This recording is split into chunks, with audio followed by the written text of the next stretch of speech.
surrender. I fight and never fail. I am a contender. A challenge I can feel. The smallest lies become the brightest enemies. Relentlessly. And even if you fall, you gave it everything to be a king.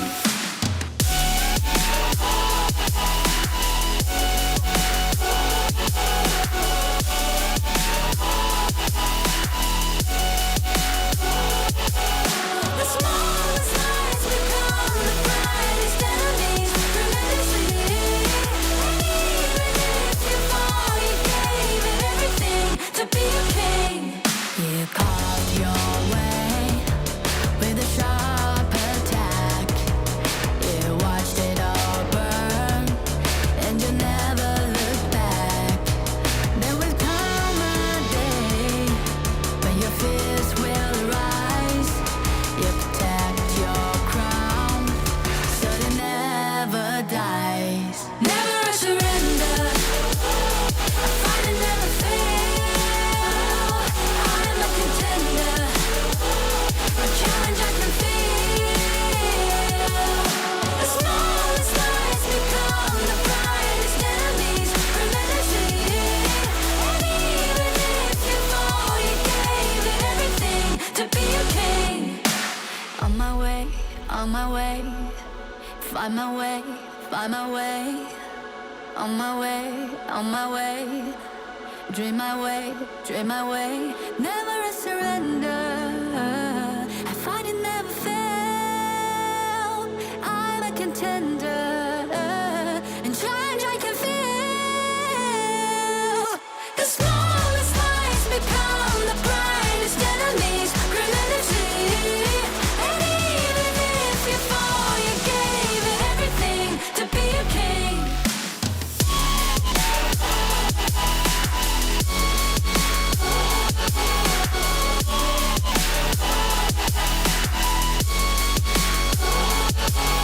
The smallest lies become the brightest enemies. Relentlessly. And even if you fall, you gave it everything to be a king.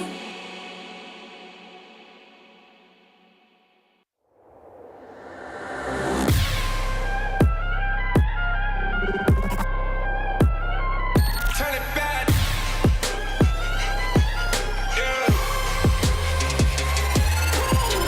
Gear out a weapon, getting ready, counting down. Pay attention to the challenge, tell me where you from. Gotta be tough, gotta be strong, gotta be savage like animal. Every time you tryna push me down. Look at me, I'll be lying down when I run around. And I'll make a sign, I will catch up. Watch out, it's better feel, got no mercy. Look at me, I'll be rising. Carry the season, you got a damn, gonna weapon. You never hesitate for another moment, but my bone is golden. I'm invincible, just let him know. I can show you all the glory I own. Through the jungle, find a way to the palace. I'm waiting. Go, live and rock and we go. It ain't a river, turning back. Storm is coming, tide up your cold. It's my kingdom, fire going up. We the kings, it's our honor showtime. Honor kings, Guess it's gonna burn up. honor kings. On a killing spree, I told you violence. All my enemies, they go on silence. Wipe them out for only 6 seconds. We go. You wanna get me juice, kind of the one who made the rules. You have night to choose, only one way, got night to lose. I'm gonna show them. We got no cry. We barely fight as one. Crash in pieces, you can cheat. First blood, double trouble, then I take a pen, I kill. All you do is sweat and look at me stay victory. Say. I've triggered my soul Follow my down. pace. We the champions screaming, I'm invincible. Just let him know. I can show you all the glory I own. Through the jungle, find a way to the palace. I'm waiting. Go, live and rock and we go. It ain't a river, turning back. Storm is coming, tide up your cold. It's my kingdom, fire growing up. We the kings, it's our honor showtime. Honor kings.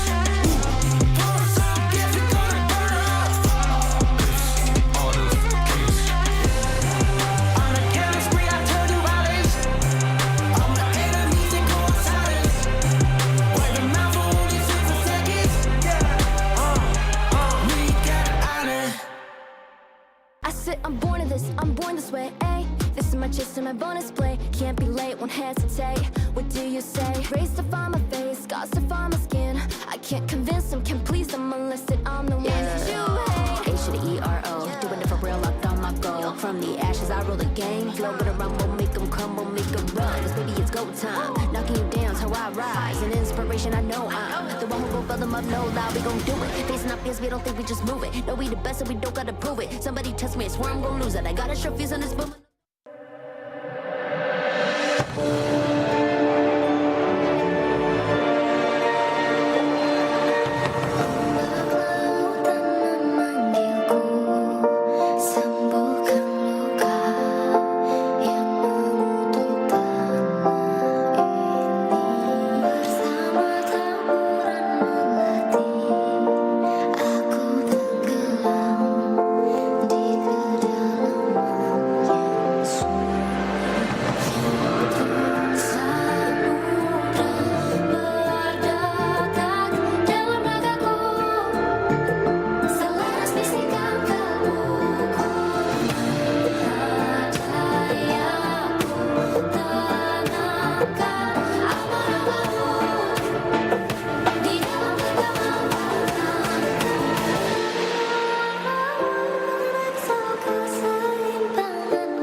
Super Flow Spriteling is here. At the start of each match, players choose one of 3 Spritelings to fight alongside them. Summon your Spriteling to gain a corresponding new skill. Let's take a look at what they can do. Super Flow Spriteling Skill 1.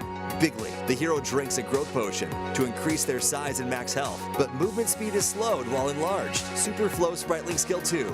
Runcy. The hero drinks a shrinking potion to instantly become smaller, knocking back nearby enemies and gaining movement speed, but damage becomes slightly reduced. Super Flow Spriteling Skill 3. Coolio. The hero drinks a cooldown potion to reduce cooldowns of all skills currently on cooldown 3 times, but at the cost of some health.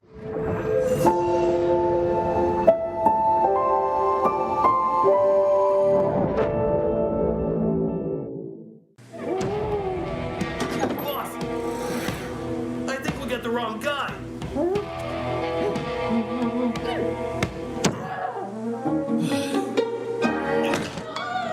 Ta-na-na. Honor of Kings, now with personalized in-match nameplates. Change your look whenever you want.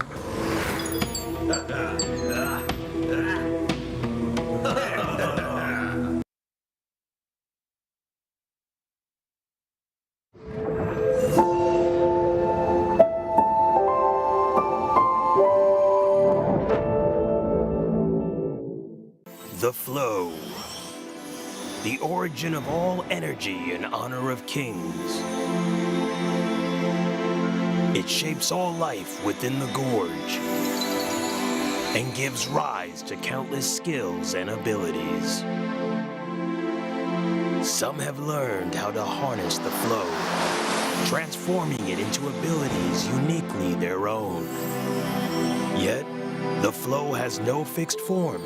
It moves freely like the wind and shifts fluidly like water. Time, space, life, and emotion all alter the course of the flow. Thus, different heroes awaken different powers through it. Some temper their bodies into peerless martial masters. Others delve into arcane arts, wielding overwhelming power that can rewrite the course of a battle. But the potential of the flow goes far beyond that.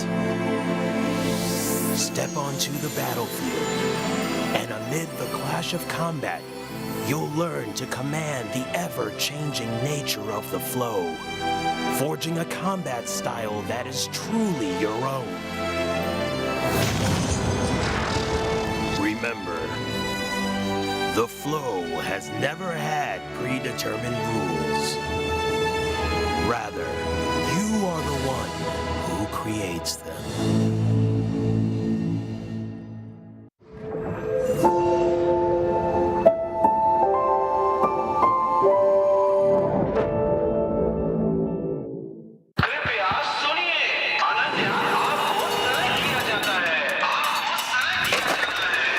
घर जल्दी आ जाना, okay?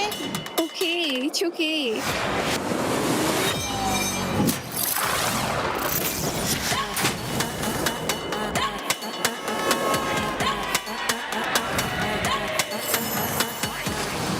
This is HOK.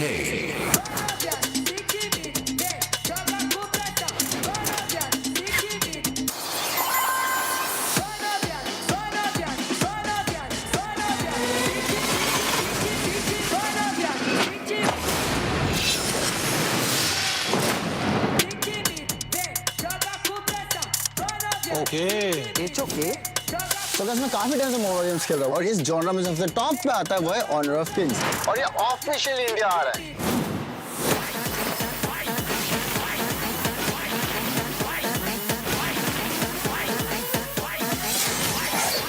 You okay? You okay? You okay? It's okay. It's okay. It's okay. It's okay.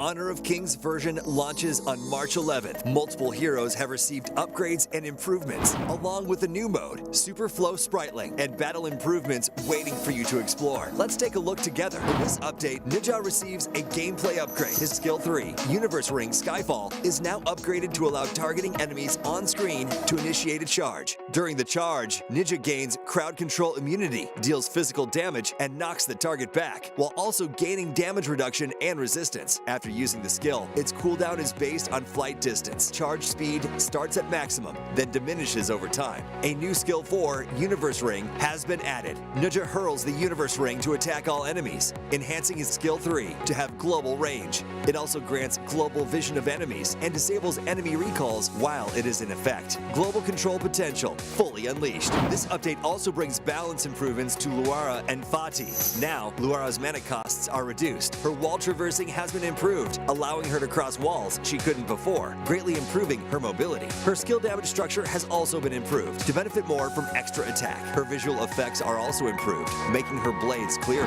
Fati's ultimate has been improved in this update. After using it, his damage and recovery are increased, and he gains 1 extra enhanced basic attack. Each extra sword energy recovers full health, but no longer deals full damage. Fati's sound effects and animation flow have also been improved. The new game mode, Super Flow Spriteling, is here. At the start of each match, players choose one of 3 Spritelings to fight alongside them. Summon your Spriteling to gain a corresponding new skill. Let's take a look at what they can do. Super Flow Spriteling Skill 1. Bigly. The hero drinks a growth potion to increase their size and max health, but movement speed is slowed while enlarged. Super Flow Spriteling Skill 2. Runcy. The hero drinks a shrinking potion to instantly become smaller, knocking back nearby enemies and gaining movement speed, but damage becomes slightly reduced. Super Flow Spriteling Skill 3. Coolio. The hero drinks a cooldown potion to reduce cooldowns of all skills currently on cooldown 3 times, but at the cost of some health.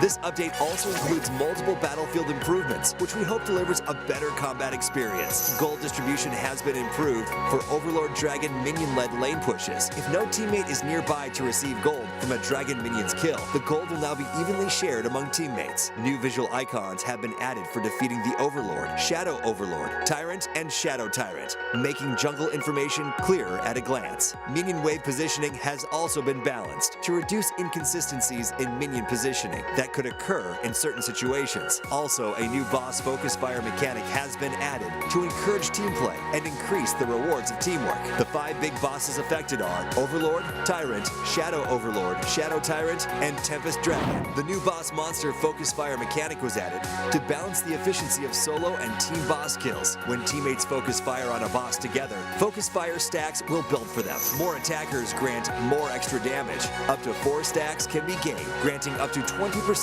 extra damage. During focus fire, wound effects will appear on the boss to indicate the current stat count. Boss monster base stats have also been adjusted. Overlord and Tyrant base health is increased by 5%. Shadow Overlord, Shadow Tyrant, and Tempest Dragon base health is increased by 10%. All the new content are waiting for you to experience. See you in the Gorge.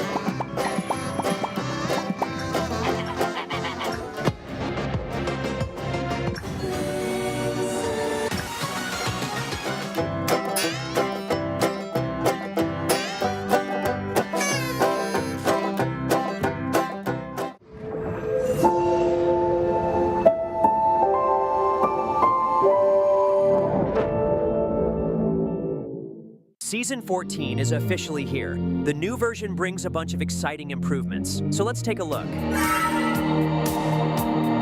A new hero, Yango, is coming soon. Attack enemies and collect hero shards. Once you gather enough, you can summon an enemy hero puppet to fight alongside you. Control both Yango's main body and the puppet. Chain your skills together and outplay everyone in style. With puppets that are nearly indistinguishable from the real thing, can you spot who is real? Nezha has been upgraded, gaining a new skill that provides global vision.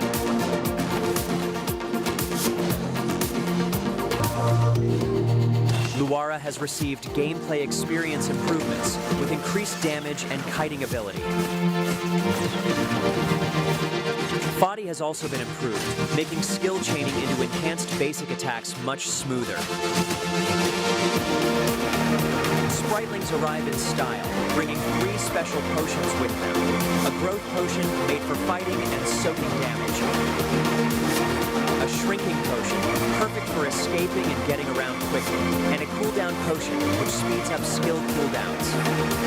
Of course, each benefit comes at a cost. The shrinking potion reduces your damage, the growth potion slows your movement speed, and the cooldown potion consumes a portion of your health. Pay a small price, then pull off some spectacular plays. The new mode Superflow Brawl arrives with a bang. Faster farming, faster pacing, and more exciting combat. Players can choose one of 3 talents to enhance themselves, gain more talents as they level up, and stack powerful effects. Complete missions to unlock even more random talents. Freely combine them to create powerful talent paths and discover your own unique strategy. From March 6th to 16th, participate in the event and collect keys and chests to redeem up to 5,000 limited time tokens. Get a minimum of 888 limited time tokens guaranteed. Starting March 11th, experience the new version and get a Ramadan-themed Spriteling costume. From March 14th to April 12th, participate in the partner event to get a permanent minion, legend skin, and 1,500 limited time tokens. From March 14th to 15th, log into the game to get 10 free draws in Point Draw and a brand new Flowborn outfit. From March 20th to 22nd, participate in the event and snatch green packets. A large number of tokens, limited time tokens, and other rewards await you. You can get up to 10,000 tokens. From March 14th to 15th, all heroes and skins are free to try for a limited time. Grab your friends and play together. The player info card on the loading screen has been fully upgraded. Come customize your exclusive appearance. You can now customize the lobby background music on the main interface. Switch tracks and set the mood however you like. Quality of life improvements are here too. Resources are now automatically streamlined based on device model, so unnecessary files won't download unless you choose to, making the game much smoother. Finally, more perks and surprises await you in Season 14.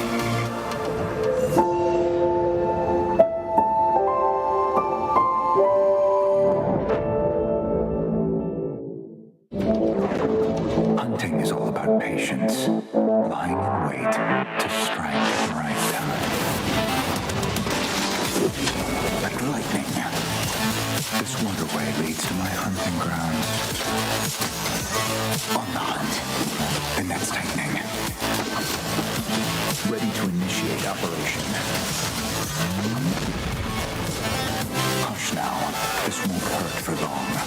The weak get devoured, and the strong collect their bounties.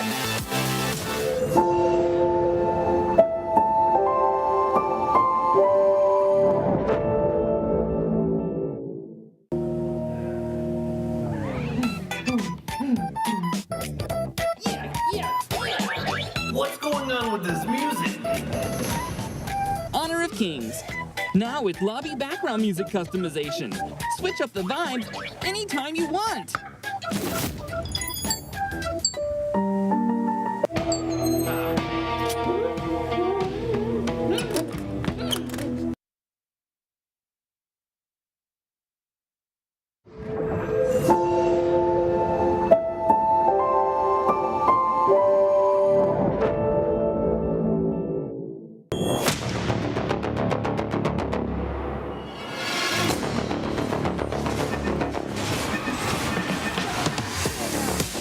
HOK's new mode, Superflow Brawl, arrives with a bang. Break fixed builds and experience true combat evolution. Whenever a hero reaches level 1, 5, 10, 15, choose one of 3 random talents to enhance yourself. The higher your hero level, the stronger the talents you can obtain. 10 major talent paths, freely combined to create endless strategies. Preview talent effects in advance to fully prepare for battle. Or adapt on the fly during combat to unleash unexpected power. This isn't just luck. It's a true test of strategic mastery. There are no fixed answers, only infinite possibilities. The most powerful and mysterious builds await your discovery. The new mode is coming soon. March 14th, write your Superflow Brawl legend.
the true me? Even I can't tell for sure.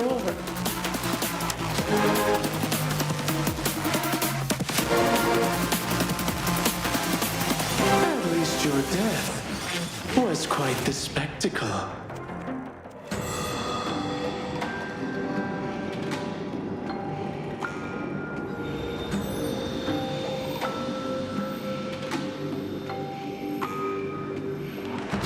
Yango creates a puppet that can replicate enemy abilities and fight using the 9 occult arts.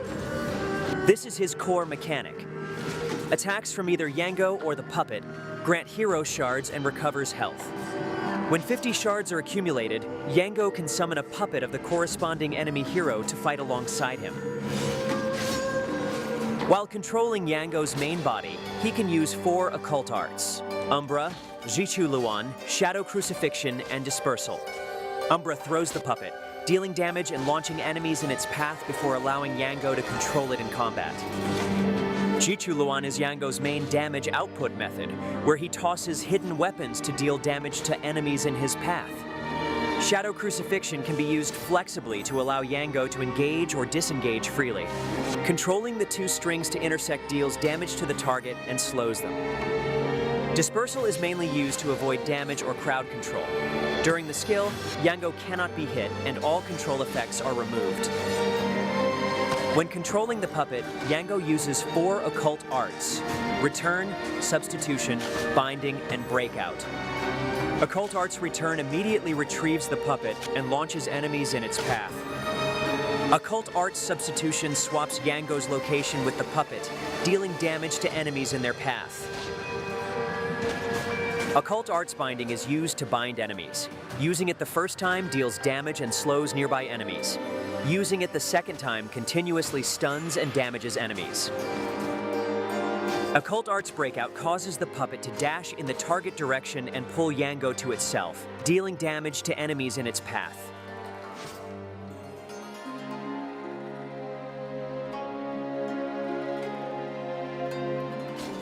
By mastering all 9 occult arts, Yango develops a unique combat style. After ensuring his own safety, he first summons the puppet with Skill 1 and uses hero shards to transform into a key enemy hero to assist teammates.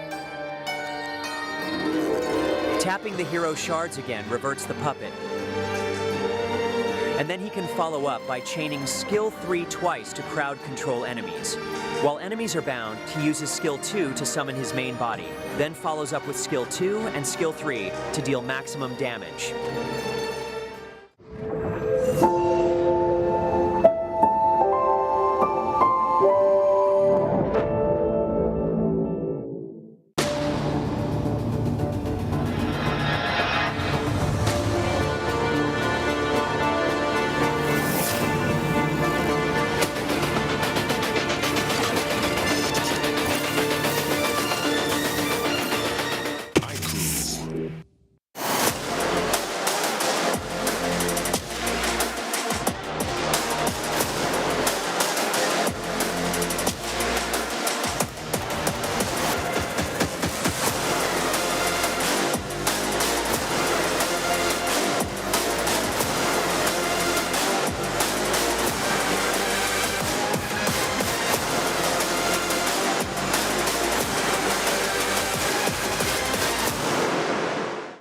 Feel it deep flowing through my blood. Rising up to become someone. Taking it all on my own. What a sweet victory. Taking all of my control. Awaken something deep in me.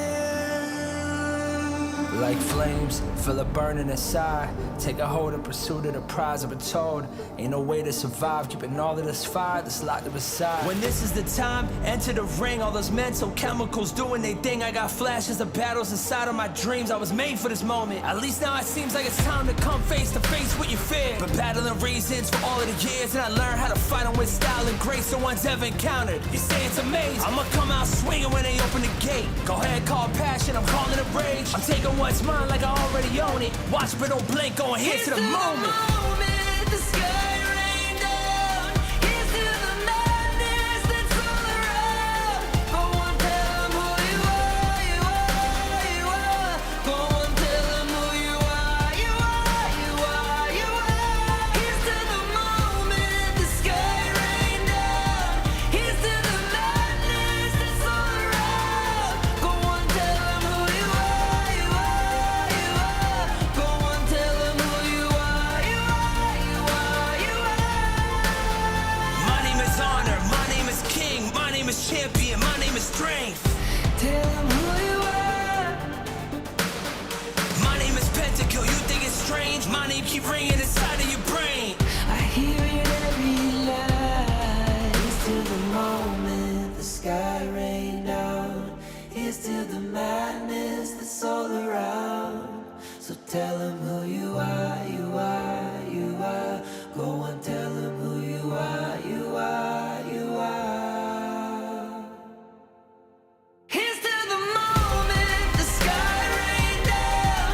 Here's to the madness that's all around. Go on, tell 'em who you are, you are, you are. Go on, tell 'em who you are, you are, you are, you are. Here's to the moment the sky rain down. Here's to the madness that's all around. Go on, tell 'em who you are, you are, you are. Go on, tell 'em who you are, you are, you are. Go on, tell 'em who you are, you are, you are.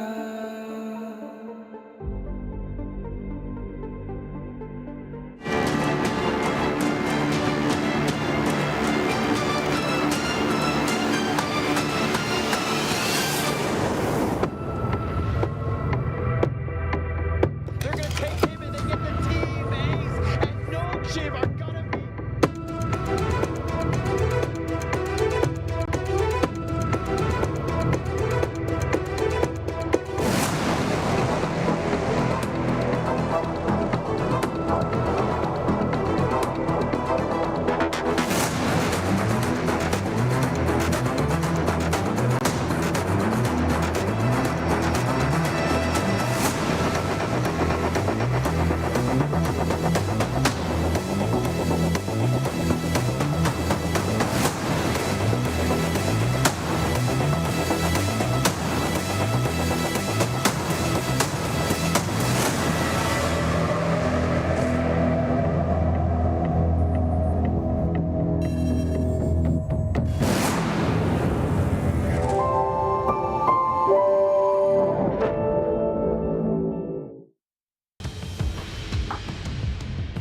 Hello, good morning. Welcome to the Honor of Kings Major League Spring 2026. My name is Sagi, and with me is Holler. And today we will be bringing you the playoffs to decide who out of all these 4 teams will be qualifying to that EWC spot. I mean, it's gotten to the point where now with the playoffs, right? Things kind of start to matter. Not only are we in best of 7s, but you have the possibility of getting eliminated. But of course, first things first, we have this first series of the day. It's going to be a bit of a banger. Virtus Pro versus Stamina Esports. Sagi, your thoughts on that one? Well, we're stats people, right? We look at numbers, right? Yeah. Nongshim, Virtus Pro, in their group stage era, in stage 1 and stage 2, they seem to be the boss of the show. But who knows, you know? Like when we go to BO7, anything can happen. But judging on games played, performance lately, Virtus Pro does seem to have the upper hand against their enemies, Stamina Esports. Yeah, and it seems to be they have kind of taken over, right? Stamina Esports doesn't seem like they're able to play the game that they want to play because they're always behind. And now, let's talk a little bit about the prize pool here. It's going to be 26,000 USD, the total prize pool. The champion will be going home with 5,000 USD, second place with 4,500, third place with 4,000, fourth place with 3,500, and of course, 5th through 7th will be going home with 3,000 USD as well.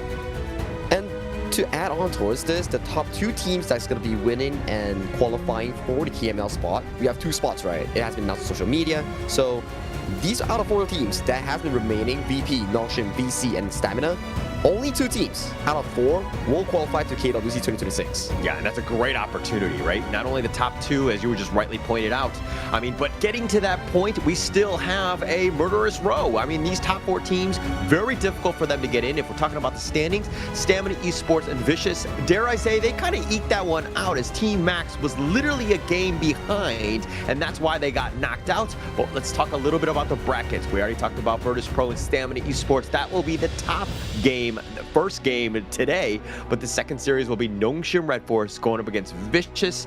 My predictions are a Korean team wins that one. Wow, I have no idea that will actually happen. Like, Mr. Obvious, I didn't know that would actually happen at all. But of course, like you mentioned, right, Korean fans will actually be happy because in match 2, Nongshim takes on Vicious Esports, both from South Korea, and one team will definitely represent Korea in qualifying to the next stage. And the first stage coming in for the playoffs here, we do have Virtus Pro going up against Stamina Esports. As we do talk about it, in terms of regular season group stage performance, everything points towards Virtus Pro. But if somehow Virtus Pro shows the performance that they had against Nongshim Redforce, shaky first 2 games, that's definitely gonna be slightly shaky here. But talking about VP, let's introduce Virtus Pro's roster.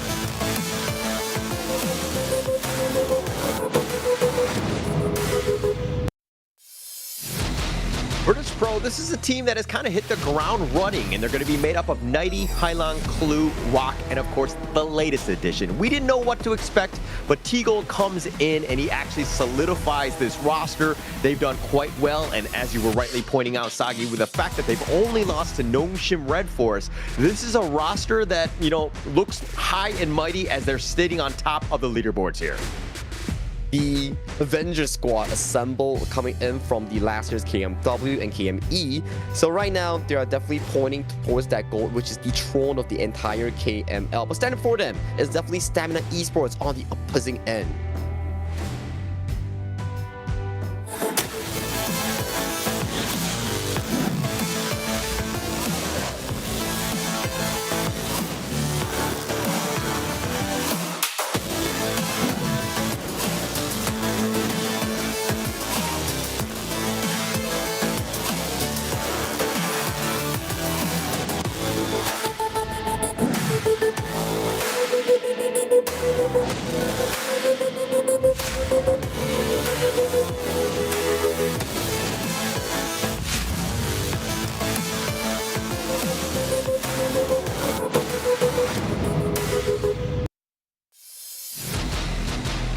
This is Stamina Esports all the way coming in from the LAN qualifiers here. Clash lane with Death, farm lane Fade, mid PHY, Zing, and Vex comprising of the roam and jungle role. Surprisingly, this is one of the teams that has shown the largest signs of growth throughout the stage 1 and stage 2 of our group stage thus far. Yeah, definitely so. I mean, this is a team that's really starting to hit their stride as well. There have been moments where they kind of struggle against Virtus Pro, but against all of the other teams, they are a formidable one, right? I mean, you're kind of looking at that mid lane to kind of start things off. PHY, previously from Alpha Gaming, you see this, how he solidified that mid lane, made things very difficult for them to go in, and then the rise of Vex. This guy has been on another level, especially in that jungle realm. Yeah, talk about this mid-jungle duo, right? Mid lane, I remember the series that they played against Team Max on the elimination, the most important one. My goodness, Stamina was just doing like crazy stuff with the Fade, stealing with Tempest Dragons, and Max, the mid lane. They were fighting 50-50, but PHY comes to the gun and mode, steals everything. But let's talk about the head-to-head player here. Both the farm lanes, T-Gold from BP and Fade from Stamina. I gotta say, they have very distinct play styles coming in towards the series. Definitely so. And I mean, I think the biggest piece, if we're looking at the kill participation, 58%, you're thinking, oh, why is Virtus Pro like that? Is because the rest of the roster is just literally pushing, creating that space for T-Gold to farm. He will join the fights when he needs to, and that's why his average KDA pretty high, because when he does go in, he's starting to rack up all those kills. So understanding how T-Gold likes to play, Virtus Pro has done a great job of ensuring that they're putting themselves in a great position. And to top on towards that, you can see the average damage to the heroes does favor more towards Fade, same as the average damage taken. Why is that? Because the games in general for Stamina has been consistently going to Tempest Dragons, and they somehow find those miracle teamfight comebacks to put themselves back into a series. Yeah, everybody wants to see Tempest Dragons. I mean, that's when the late game is there, and it's very tense, and that one final kill, or whatever it is, in terms of that dragon, secure, you're going to have a great time. So Stamina Esports, this is one where, again, they want to go to the late game. They haven't found that moment against Virtus Pro because their early to mid game has been so strong whenever they play. And a common ground between these Tempest Dragon fights, both junglers, Rock, and also the side of the Stamina Esports lineup, which is our Enervex, they both had a Tempest Dragon steal during the series in the final days of group stages. So it's between Smite and Smite. Whose Smite is better? Whose Smite can actually secure themselves into a better playoff run? Yeah, actually, that's the biggest piece, right? Where Rock's been able to steal things left and right. I mean, he does it right under the noses. Everyone knows it's coming, but he's still able to do it. So Rock is the guy to really watch out for as he's kind of jubilant. You're seeing him on screen right now. He understands what's at stake right now. Dropping down to the lower bracket finals, and then, to the lower bracket, semifinals, and then potentially getting eliminated. That one is going to be very nervous. And so you want to actually play very hard on this one, continue this run. Yeah, and especially to think that if, let's say, after one of these two series, you have to immediately play one more if you lose. So, like, you have to go play, like, the lower bracket series off stream after everything is done on stream. So definitely that's gonna be taking you on a much more of a physical and mental toll. So none of the teams wants that here. They want to make sure that they win this BO7, get themselves into a comfortable position into that semifinals, and in that semifinals, it differs you from one win. One more win, then you will be seeing Saudi Arabia, Riyadh, EWC in August. Yeah, and that's the dream, right? Just continuing on, just rolling through these other teams. But of course, they have a formidable opponent, Stamina Esports, going in, finally, making their way into the Final Four to get themselves into the playoffs, into this situation. So I expect Stamina Esports to come out firing. They need a good game one to really set the tone in this series. And to talk about this entire series, right, we're actually not pulling on the previous patch anymore. Currently, in the tournament server, they are utilizing the live server here. So hero revamps like Kaiser, Nutza, all these are up and available, and also new sprite link system. All of it is included in this current series here. So it's very different compared to the patch that they had played weeks before during the group stage. Yeah, and actually it's going to be very different in that sense, right? And to have it ready on the playoffs, I mean, yeah, they've been playing their game, so they should have definitely have that experience. It shouldn't be completely catch them off guard, but now we go into game one draft, starting it very strong from Stamina side with Byron, but then the Pei and the Lapu Lapu going to be picked up by VP. Yeah, it's very consistent picks so far coming in for the side of Virtus Pro.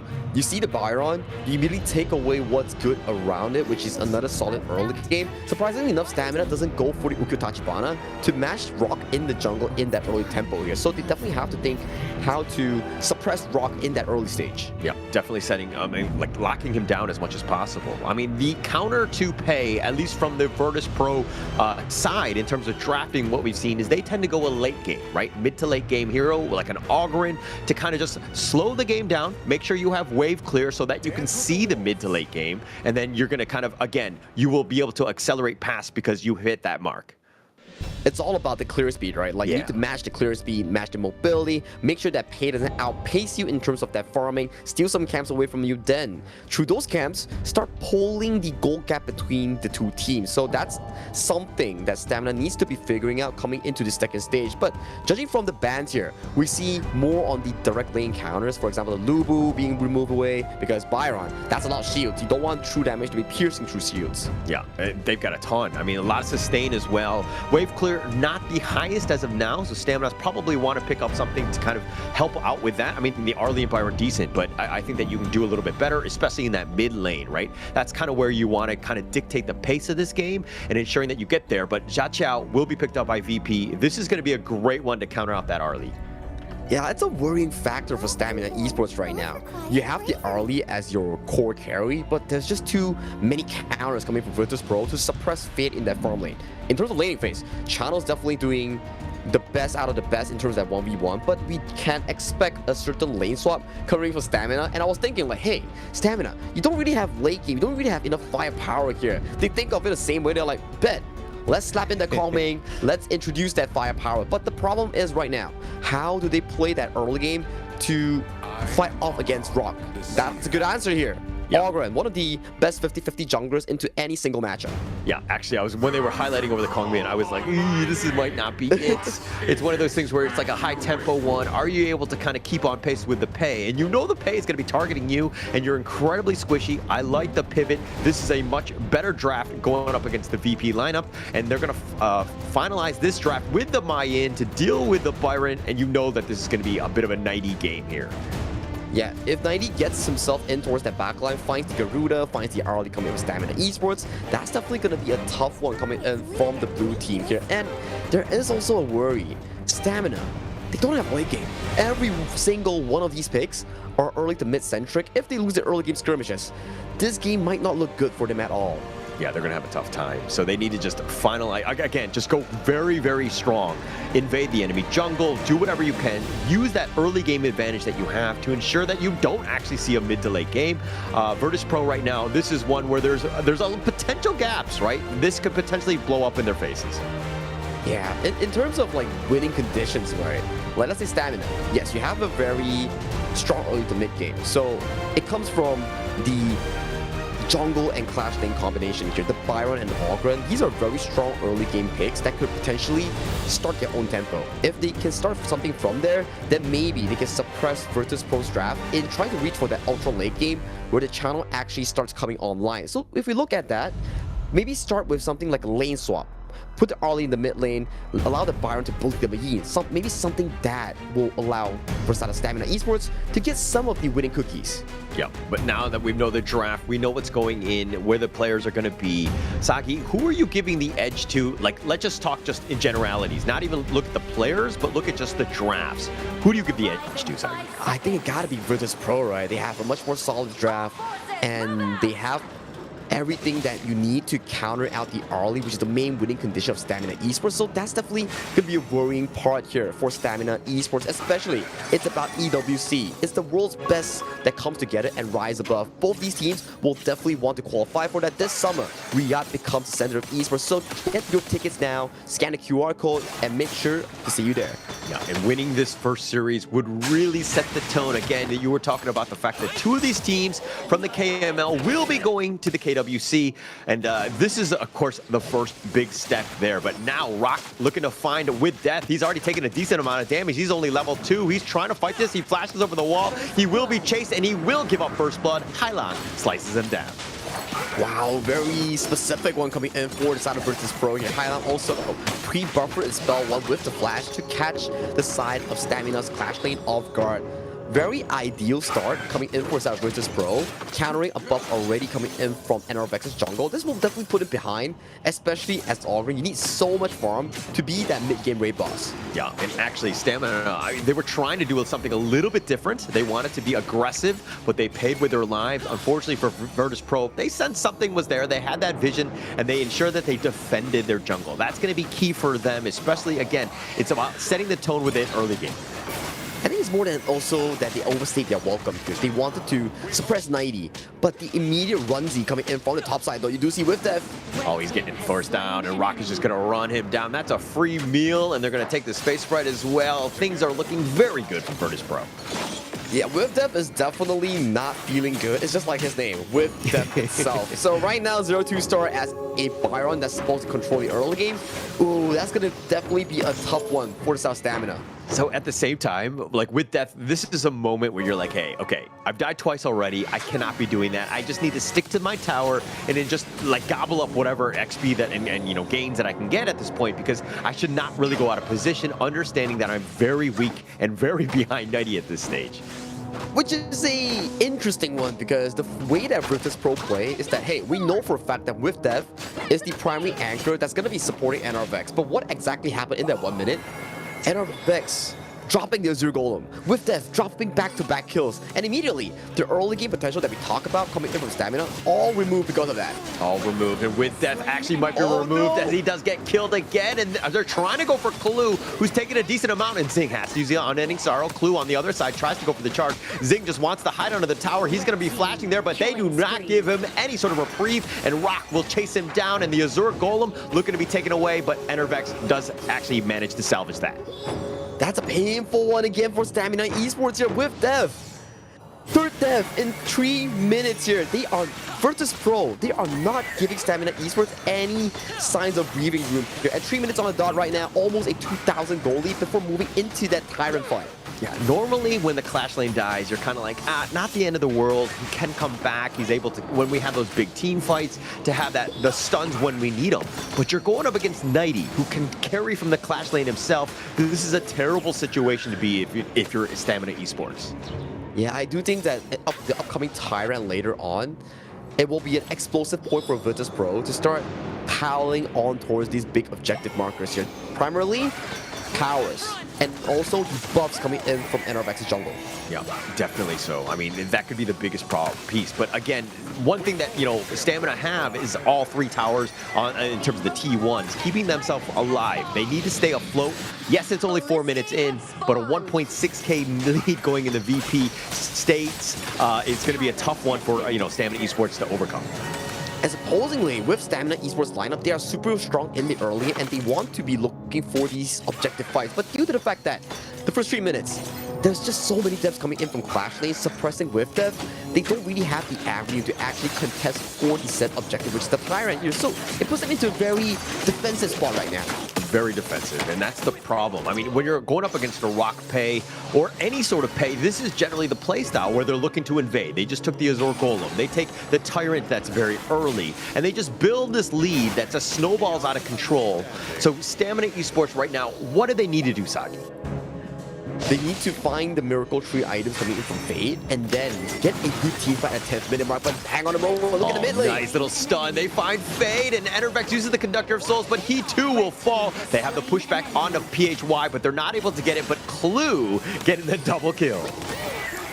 Just like the assistant, right? Like, they need to farm towards that 10th minute mark, but it's Virtus Pro. Virtus Pro be like, nah, we know your win condition. It's the early, it's the Ogren here. You want to farm 3 items, fight us at 10 minute mark? Highlight's like, nope, not happening. Immediately flashes in for the Blossoming Fan, and my, oh my, more kills happening across the gorge. I mean, Rock just saw 2 members, PHY and Zing, sticking together, but they were both out of position, especially against Rock at this stage. He will easily gobble up that double kill. Rock making everything go their way right now. I think everything in terms of drafting, in terms of early game, VP definitely outshines Stamina in this game 1. They found the weak points coming from Stamina, making sure that with Dev NRVX doesn't get a small ball in, doesn't get to be that beefy frontline for Fade, and check it out, they're still going. Oh, the Conductor of Souls is going to do nothing at this point as NRVX get picked off. PHY with the Wings of Judgment, but he's not able to find anything. This is a disaster of a game for Stamina Esports thus far.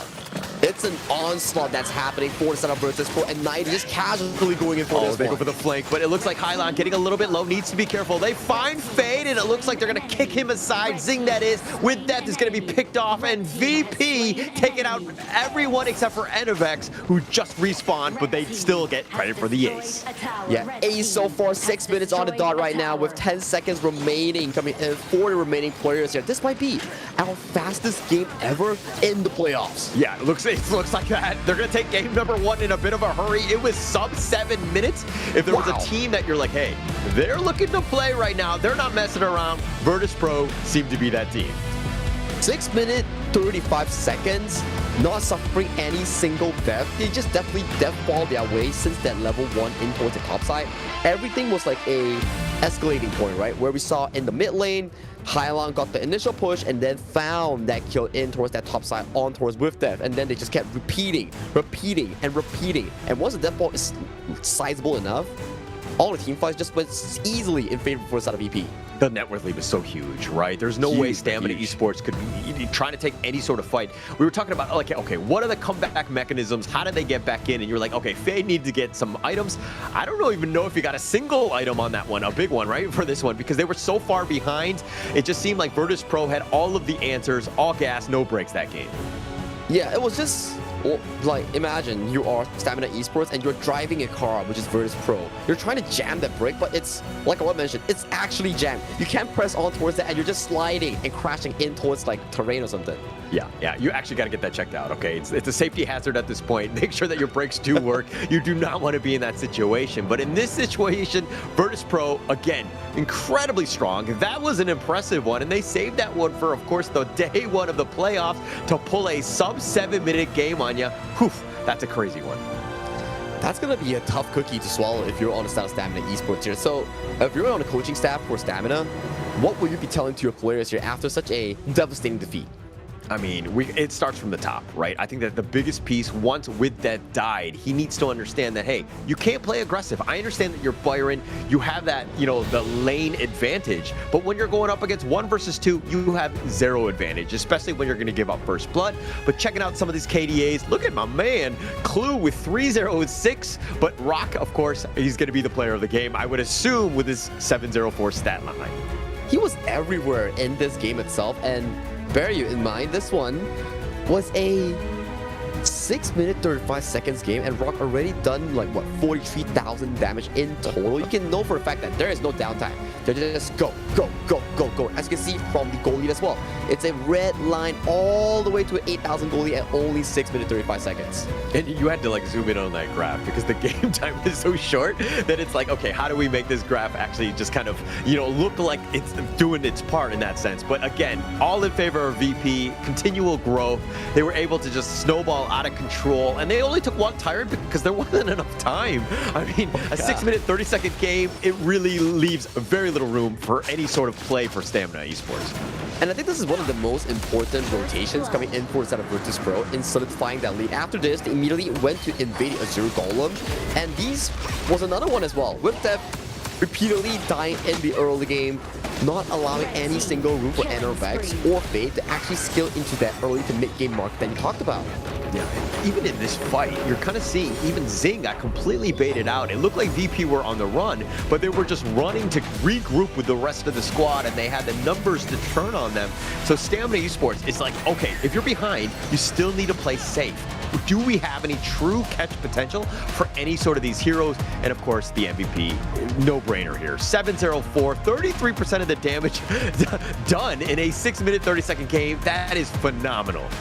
Yeah, it is really phenomenal here coming in for the side of Virtus Pro's jungle here, and it's a collective effort, right? Every single member coming in for the side of Virtus Pro just kept bashing and pushing through the early game onslaught, which is against Stamina here. So for Stamina, they need to recuperate. Forget about game 1. That's just like a wake-up call here in this early morning. They need to focus on how they can actually make a comeback in towards the series. Yeah, I think if you have the Men in Black, like the pen marker, I think that you need to just flash and just erase game 1 out of your memory. I think that that will really help you out. It's a better thing than thinking about that and just trying to be like, learn from that, because there's very little room to kind of grow from that one because it was so quick, and the way that they did it, it's going to be more demoralizing more than anything else. I think if anything, you're like, hey, with Death, just stay in your lane. Stay by the tower. Just stay protected at this point because we need you in that mid game.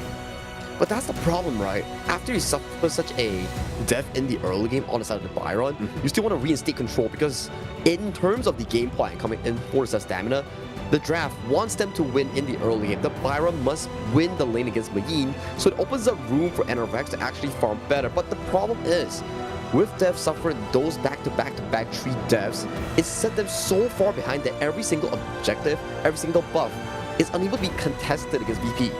Yeah, I mean, they really didn't have much. I mean, it started like off very, very poorly.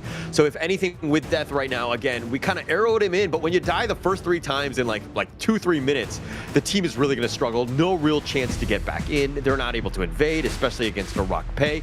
And we saw the draft. We were looking in. We're like, hey, VP's lineup, they're all in on this early game. But hey, when you don't see even 10 minutes, I think the draft did just fine. Exactly right, and you talk about Stamina's esports lineup as well, whereby yes, you have very fancy picks, expensive ones in terms of the Arlie, Ogren, and also the Byron. But hang on a minute, where is the late game potential coming from Stamina? Where is the reassurance that they need? Because for VP, even if they lose the early game, it's fine. They still have T-Go on the channel to potentially scale in towards that late game. Because so for Stamina coming in towards the second game, I want to see a much well-rounded draft to give them a bit of a reassurance going to that late game. I think if anything, Stamina need to actually look at the early game themselves, right? If they want to kind of maybe use the pay themselves to kind of give them an edge, because right now they're suffering in the early game. They're not able to play their game, which is like this mid to late game style where they're able to brawl and team fight and do Stamina Esports things, because Virtus Pro, when they kill you or they beat you in under 10 minutes, you know, what can you really do? And you know, Stamina Esports right now just basically trying to find some sort of options here. And the options are not quite a lot considering the fact that Virtus Pro, yes, you can try to beat them in a strategic way in terms of the pick and bans, but we've seen how Nongshim do in both of the regular seasons in Stage 1 and Stage 2. Virtus Pro, they like to outfight their way with, and that's the play you talk about here to reinstate control in the early game. They're like, bet, we don't want to see that from Stamina. We want to make sure that they don't find any sort of early game power coming in for this. Yeah, smart here. And all other bans, even targeting that mid lane, right? You don't want the Haya, that could be a potential game changer. Plus the Mai, all terrible in the hands of Hailang and PHY. Pick your poison in that sense. But now they're going to go with the Zhang Fei. VP just going with a stock standard clue special here. Yeah, Zhang Fei definitely has been one of the key favorites here in terms of roamers here, being one of the big three in terms of the engaged roam. We have Zhang Fei, Lianpo Lapu Lapu, and the Brunju Lapu Lapu, so they reintroduced that Zhang Fei in towards the hands of Clue. So for Stamina, they're going back to their comfort here, PHY, Onigan, and Mo. And to add on towards that, they're also introducing the Dolia here. So a lot of double refresh will be handed over to the Gan and Mo, or potentially a Yangjin Kaiser that is available in this draft. But why wouldn't you go with the Yangji and Dahlia combo to start things off? Why would you go with the Ganon and Mo, which would probably have been open for that final pick in that first phase? It just seems like an interesting way, you know, 1-2 combination to start things off here in this draft. I think it's more towards the side of comfort for PHY. He's been playing spectacular on the Ganemo during the regular season, and after securing Dolia, you're minimum guaranteed like either Kaiser or Yangjian in the available pool. So that's why they are not that worried in terms of just selecting the Ganemo first off. Okay. I mean, I see it. I mean, Yang Jian was actually 2-0 from Stamina Esports. Maybe they're looking to save it. Maybe they're looking to counter it themselves, because one thing that we've seen is that when teams first pick a Dolia, usually the other team will pick up the Yang Jian, right? So it might be something that they're like, hey, we don't have to have that combination. We know it's powerful, but more than anything else, we're looking to counter pick them because of the fact that this is going to be a long series. It is definitely going to be a long series, and especially for the fact that in this current tournament server, you do see that there's Runzi, Coolzy, and the Big Z, which is all the different stuff that is introduced to Stamina Esports and VP, because we are currently playing a live server. So when it's coming to live server, Dun has been buffed, Yang Jian is still strong, there is still the Dolia Kaiser available, and there's also Dolia Nurza. So all these are available options here. So in this current drafting style, I don't think that taking away Yang Jian is still a valid strat for some of these teams. Okay. It makes a little bit of sense here. I mean, I do agree with you, yeah, for that. But it looks like Stamina Esports, they see the Guan Yu. They're going to pick up the Ata. This could be a potential team fight win and play with that Go ship. Plus, you have a secondary one if worst case scenario. But VP, man, they're going heavy in terms of this damage and the aggression, the Garuda and the Neza to round out this draft. And this Nurza is the revamped Nurza here. So for those who don't know and have not checked out the new Nurza, he now has a 4th spell that lights up everyone on the map, and whoever gets lit up, I mean everybody gets lit up, Nurza can fly globally. Wherever you are, as long as you're lit up by the ultimate, you get flown by Nurza. Yeah, and that seems like I feel like he's like the Batman guy. He's got cameras on everybody. He knows where people are going to be. If they get out of position, you know that he's going to be flying in, especially with Rock, who likes to be super aggressive and getting in on this one. And especially with the rest of the squad, Arlie could be very potentially aggressive. And then you have the Guan Yu, 90. This could be potentially terrible for Stamina Esports again. It's gonna be a bloody game, especially for the side of VP. They want to reinstate dominance, but let's check out Stamina Esports, right?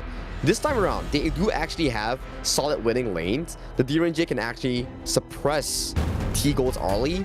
And then you take a look towards the mid lane here. Super decent pushing style coming in from PHY. So this allows NRFX to win out the early jungle match because Nurta, yes, post level 4, great. Global presence, can fly anywhere on towards the map, true damage, very good.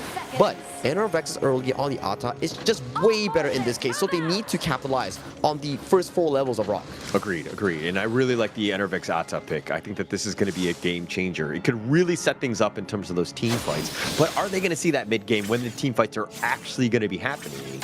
I think if anything, Stamina Esports on this one need to take a play out of the Virtus Pro playbook in the sense of just focusing on one player. They did a great job of stymieing the growth of With Death, and they kind of snowballed off of that. Stamina Esports need to find someone from VP to do the same. I think in the early game as well, we did see Hyalan steal away a wild boar under the hands of NRFX, so that's gonna be a painful one for NRFX going into that early jungle game here. So far, Rock is unattended by the side of Stamina. He's just having a very easy early jungle clear. And you're seeing exactly what they're doing, even not only taking the boars on that one, but they're also taking the other piece, the other jungle camp right below With Death on this one. And With Death right now playing very defensively, as he should. He's kind of just staying within the tower. And Nighty doing a great job clearing the wave and then putting pressure on the other lanes as well. Yeah, Nighty just doing what he has to do right now, right? Utilizing the mobility coming in from the Guan Yu and trying to look for some of these big plays in towards the side lane here. For bottom side, this is exactly how it looks here. It's not going to be the easiest of the lanes for T-Gold. DRNJ is one of the staple counters into the early matchup. Yeah, it's going to have a much better time, hopefully, in this game. This one, I mean, it's a 2v2 right now, but I do think that Fade, again, going up against T-Gold, he needs to really limit into what T-Gold is bringing. I feel like if you, like, Virtus Pro right now, they protect T-Gold as much as possible by creating space elsewhere. If T-Gold is put under pressure, he might start to stumble. And the top side, though, we do see With Death trying to go for an engage here, 90, going dangerously low, though, but he does jump himself out of danger. This first Skyfall is going to be revealed on this one. Rock trying to do some damage onto NRFX. He actually gets ghost shipped on the right side of this one as they want to go for the Pheasant here, but it looks like NRFX might have taken that away. I'm not entirely sure. That was very close. That was indeed really close here, but judging from the smite available from Rock, I do believe that it has gone into the hands of Rock on the Nurta. So that's a small win so far for the side of Virtus Pro Jungle in this early game. And the goalie-wise, it's still looking pretty decent for both of these teams. It's not as crazy compared to the previous game. Yeah, not as much. I mean, it's definitely playing much better. Stamina Esports right now, they're getting gone on by Hylong, who's chasing after them. And this is the piece where Stamina Esports are like, hey, okay, first game, disaster. Let's shake that one off. Let's just kind of breathe a bit. Let's calm down. Let's play our game. Virtus Pro are a monster, but it's a monster that we can tame at the end of the day.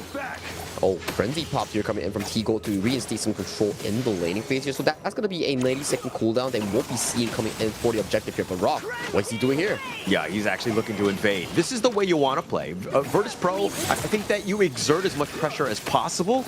Make Stamina Esports react to you. And this is very frustrating for Stamina. Not only do you have to contest, you're out of the lane, but you might lose some of that farm and you fall behind. But with that actually flashing away, he's going to be chased by 90. But here comes the Skyfall. They don't care, and they're gonna take first blood. 90 going the distance.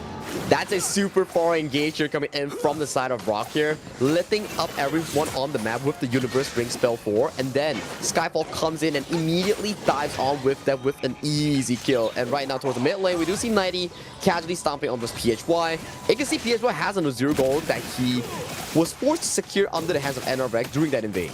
Yeah, and this 90 Rock lineup has just really gelled so well together in the KML. But the way that they've been able to play off of each other, understanding that, hey, like a lot of the space is going to be created by 90, but Rock is there to help clean up. This has been a 1-2 tandem that has just really made a Virtus Pro one of the top teams at the KML. And this is also why, on the side of PHY, they did secure that early first pick on the Gan and Mo. He single-handedly out-sniped Hylang with the flash and secured that team the first Tyrant of the series. Yeah, and it's going to start with that, right? Getting those objectives is definitely going to be key. Because, again, PHY, a lot of the space and the way Stamina Esports are able to kind of weather the early game storm is off of his play. Once you have those blades from the Gan and Mo, you're going to have a much better game this one. Yeah, PHY definitely doing a heck of a job here. Casually leading almost about 500-600 gold against his mid lane opponent here. So he's definitely going to be a strong factor coming in for this one here. And towards the top side though, we do see a bit of aggression coming in for VP, trying to see whatever they can get. Does get hit by the golden token here. That rep buff is sticking on towards these double tanks.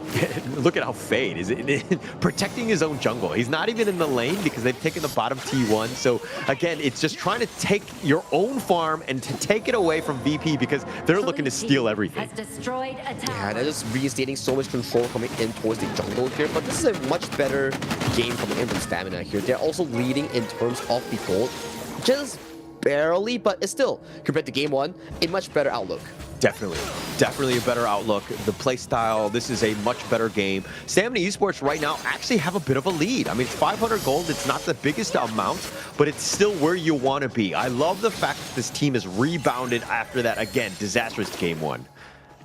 And to talk about team compositions as well, right? Rebounding after game one and you look towards team composition, it's much better. You have sufficient late game to actually handle some of the key picks that VP actually is proposing. But we have to see whenever they find the big engage. With that does find it on towards Clue, but is that target you are looking for? Oh, the Umbrella Outburst onto two with the Razor Cavalry. He comes in at the right moment. 90 with a heroic play. He sends him back, and Enervex is on the wrong side. The Ghost Shift is just panically used. He tries to charge the safety, but Clue will take him down, and VP just blink, and you've gotten 2 kills.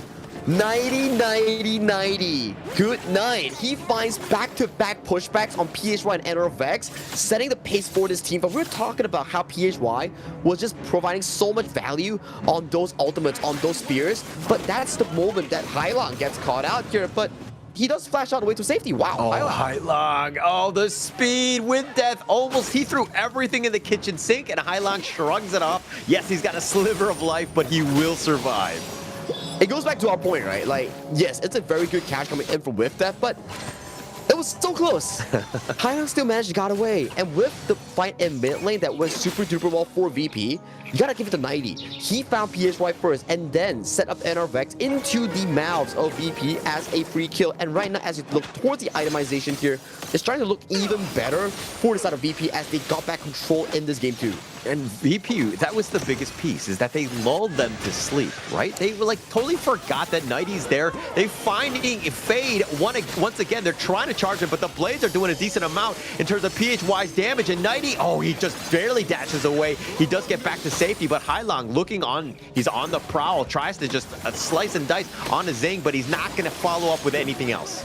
That was so much damage, burst potential coming in for the side of PHY. With this is on the backline though, he does force out the Unbridled Outburst coming in from Clue. So that's going to be a key spell removed from the side of VP for the next 60 seconds perhaps. Yeah, that's a pretty feels bad man from Clue. I mean, yeah, you push them, you get this nice little combo, but there's no follow-up. You push them even further. The team fight wasn't really going to happen. And now that it's on, a big ult is on cooldown, this is a problem because you can't, I mean, now you're looking to go in. Skyfall, here we go. Rock does not really care. Ults or no ults, it doesn't really matter. But Enervex, he's taking most of the damage as he's going to be focused, and Rock will pick out Enervex once again. The Razor Cavalry even finding Zing, but he's under tower. They get what they want, which is, of course, the Crimson Golem. Nice Purify coming in from Zing to actually disable the push coming in from 90. But that's the thing, right? This Nutsa pick actually works wonders, right? You want to cut down the healing coming in from Enervex Ata. What better way of doing it than to pick the Nutsa? Innate healing reduction, perfect thing that they're looking for. They also got the Crimson Golem, force out the flash coming in from Fate. Things are looking really good for VP to get even more control coming in for the next set of buffs that's potentially going to be coming right before the Shadow objectives. Yeah, just a great counter draft, I would say. I mean, the Guan Yu, you're seeing so much value, as 90 will always get value out of that hero. But going in, also, the Neza and, of course, the Garuda have been on point in terms of the zoning. PHY can't even get close to the Tyrant here, and Clue, with his ult, if they want to go for this, he's thinking about it. The Umbrella Outburst on to 3, tries to stampede. Nice little knockup. They have a nice little wombo combo. They find Faye, they get that pick off, and Zing is running for his life, but Rock gets the back line, finds PHY for that one. The 90 still going on for the onslaught here. Does find a finishing kill on towards Zing here with the low member of Enervex and also with Death in this early tower here. There's nothing they can defend. T-Gold casually picks up the kill on towards Enervex and this tower is widely exposed. VP right now hitting on all cylinders. They're coming from all angles. Stamina Esports are panicking. They're trying to just hide under the towers, but it's just too much VP at the end of the day. The way that they're able to just literally dissect your team. And this rework Neza is working wonders coming in for the side of Virtus Pro here. Every time a fight breaks out, the one with no flash, either PHY or Fade, gets immediately pounced on by Rock's Neza. They can't run, they can't hide. They have no defensive items, nor peel coming in from stamina to be able to protect the double carries there. And with that, a 5,000 goalie separates these two teams going into the shadow objective. Oh, the smite away. It looks like Rock is looking to just take this. The Wings of Judgment with that zoning. I mean, to your point, I mean, they have the heroes to peel. I mean, you have with that Dharma, the Truth, Enervex, Ghost Ship. You have options, but the thing is that they're seem a bit scattered. Like their positioning is not close. They need to be more death bally to kind of deal with it, but then at the same time, they're scared of the 90 Razor Cavalry. They find the pickup on a high line. That's going to be a great one as that's the second, but here comes the Razor Cavalry. The Ghost Ship locking him in. They've already gotten PHY, and now 90 dashing away. Fade has been picked off as well. They find with Death, 3 members down, and now Rock just doing whatever he wants on that back line.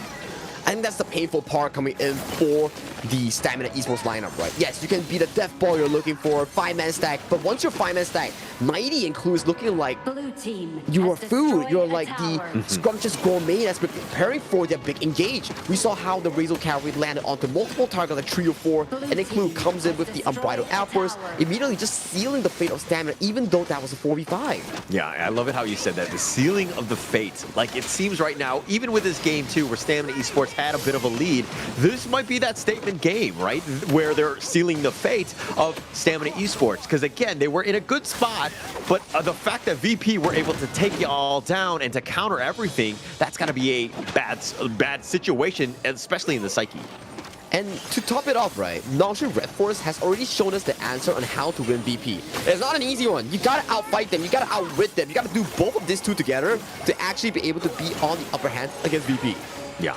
You need all the stars to align, so to speak, because this VP, you were talking about it in the pre-game about how these guys are like the Avengers. Well, you're seeing it. Everybody has their strengths. Everybody has, you know, their own piece to this team, and they're really contributing because you're seeing the KDA straight up. Like, you know, aside from Hailang, who's died twice, everybody else has been flawless. Well, to give props over Stamina, right, at least this is a much better game compared to game 1. They're finding kills, they're finding more proactive plays, but they just need to find the correct marker here. So far, everything has been much more on the VP side. Finding Razor Cavalry from 90, Rock getting the Skyfalls in whenever he wants to, and there's just no counterplay coming with Stamina to actually suppress this.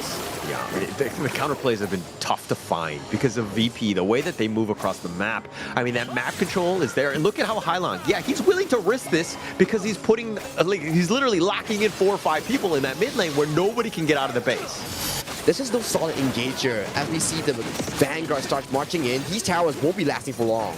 Won't be lasting. I mean, it's going to be going in. Mid T3 already taken down with that Vanguard's help, and they did a little bit of chip damage on that top one. So everything going the way of Virtus Pro. Stamina Esports right now, all-out defense. The Umbrella Outburst finding at least one play. The Skyfall all the way in the back. They want to go for PHY, and that's a tough spot to be in as he does get killed. Enervex just trying to get that revenge on him, but he's not able to find him. He's getting knocked around as well, but he somehow survives, gets in the fountain, but T-Gold, with all that space, taking the bottom T3.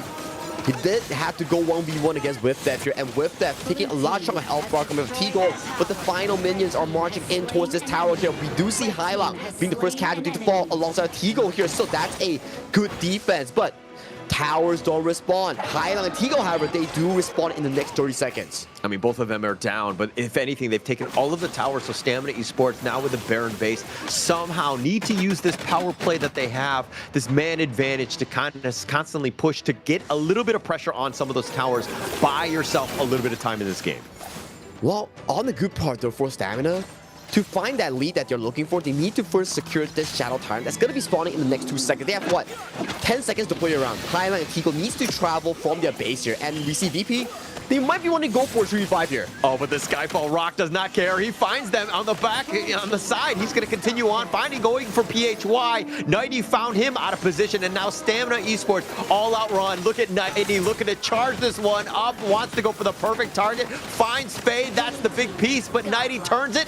Gets slices down Fade as well, and now with that Wings of Judgment, with that Ghost Shift just blocking him in, it says, hey, let's continue to fight with that, gets picked off as well. And Nighty on the prowl, finding Enervex with T-Gold's damage, and Zing running for his life. He's all by himself, and give the team an ace as Virtus Pro will roll it down and take game number 2. With a 10,000 goalie, they don't care if it's a 3v5. They see the angle, they go in for the Hail Mary play. 90 finding the isolation kill on the PHY, circling back in towards the team fight to force that magnificent end in this game too. And with that, 2-0.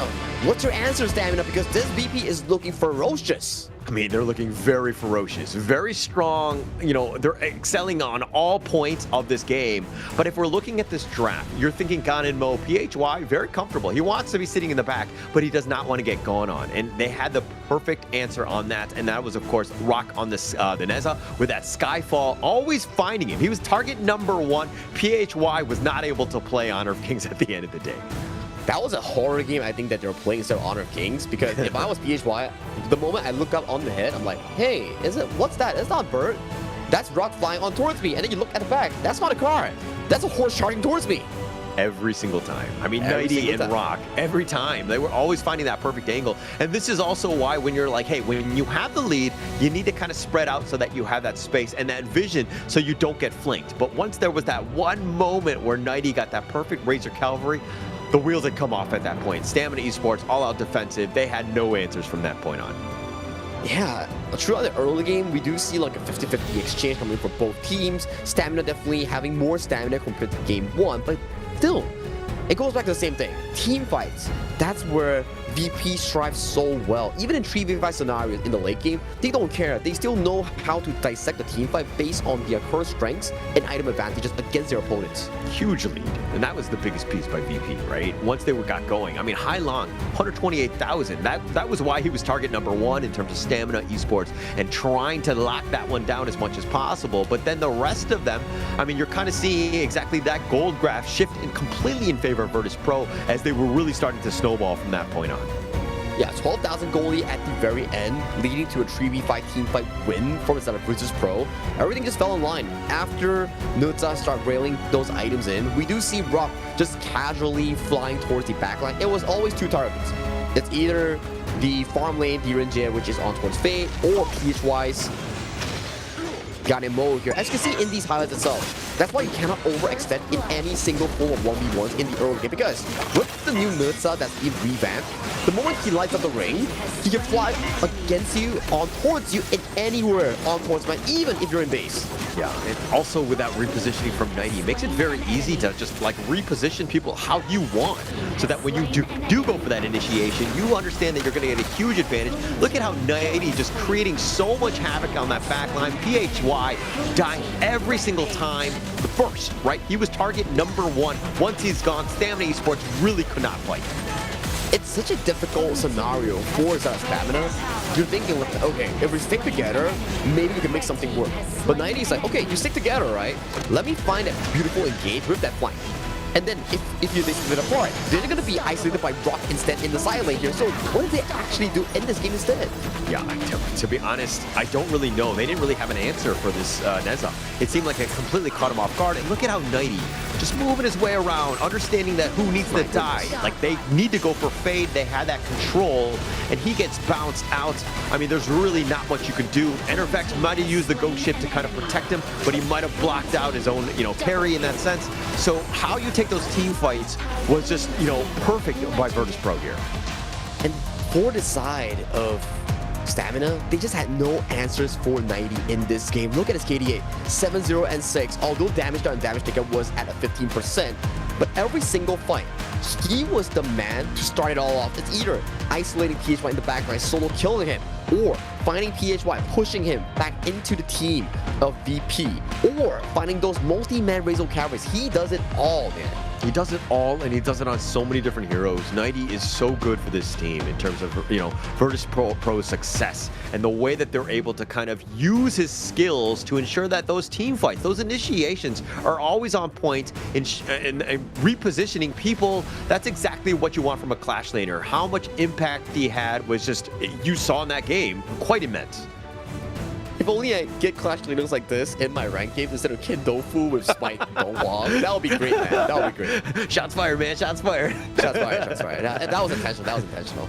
But man, after we look at this, right, Holler, it seems to me that the strength discrepancy between Virtus Pro and Stamina is not just wide, it's hella big.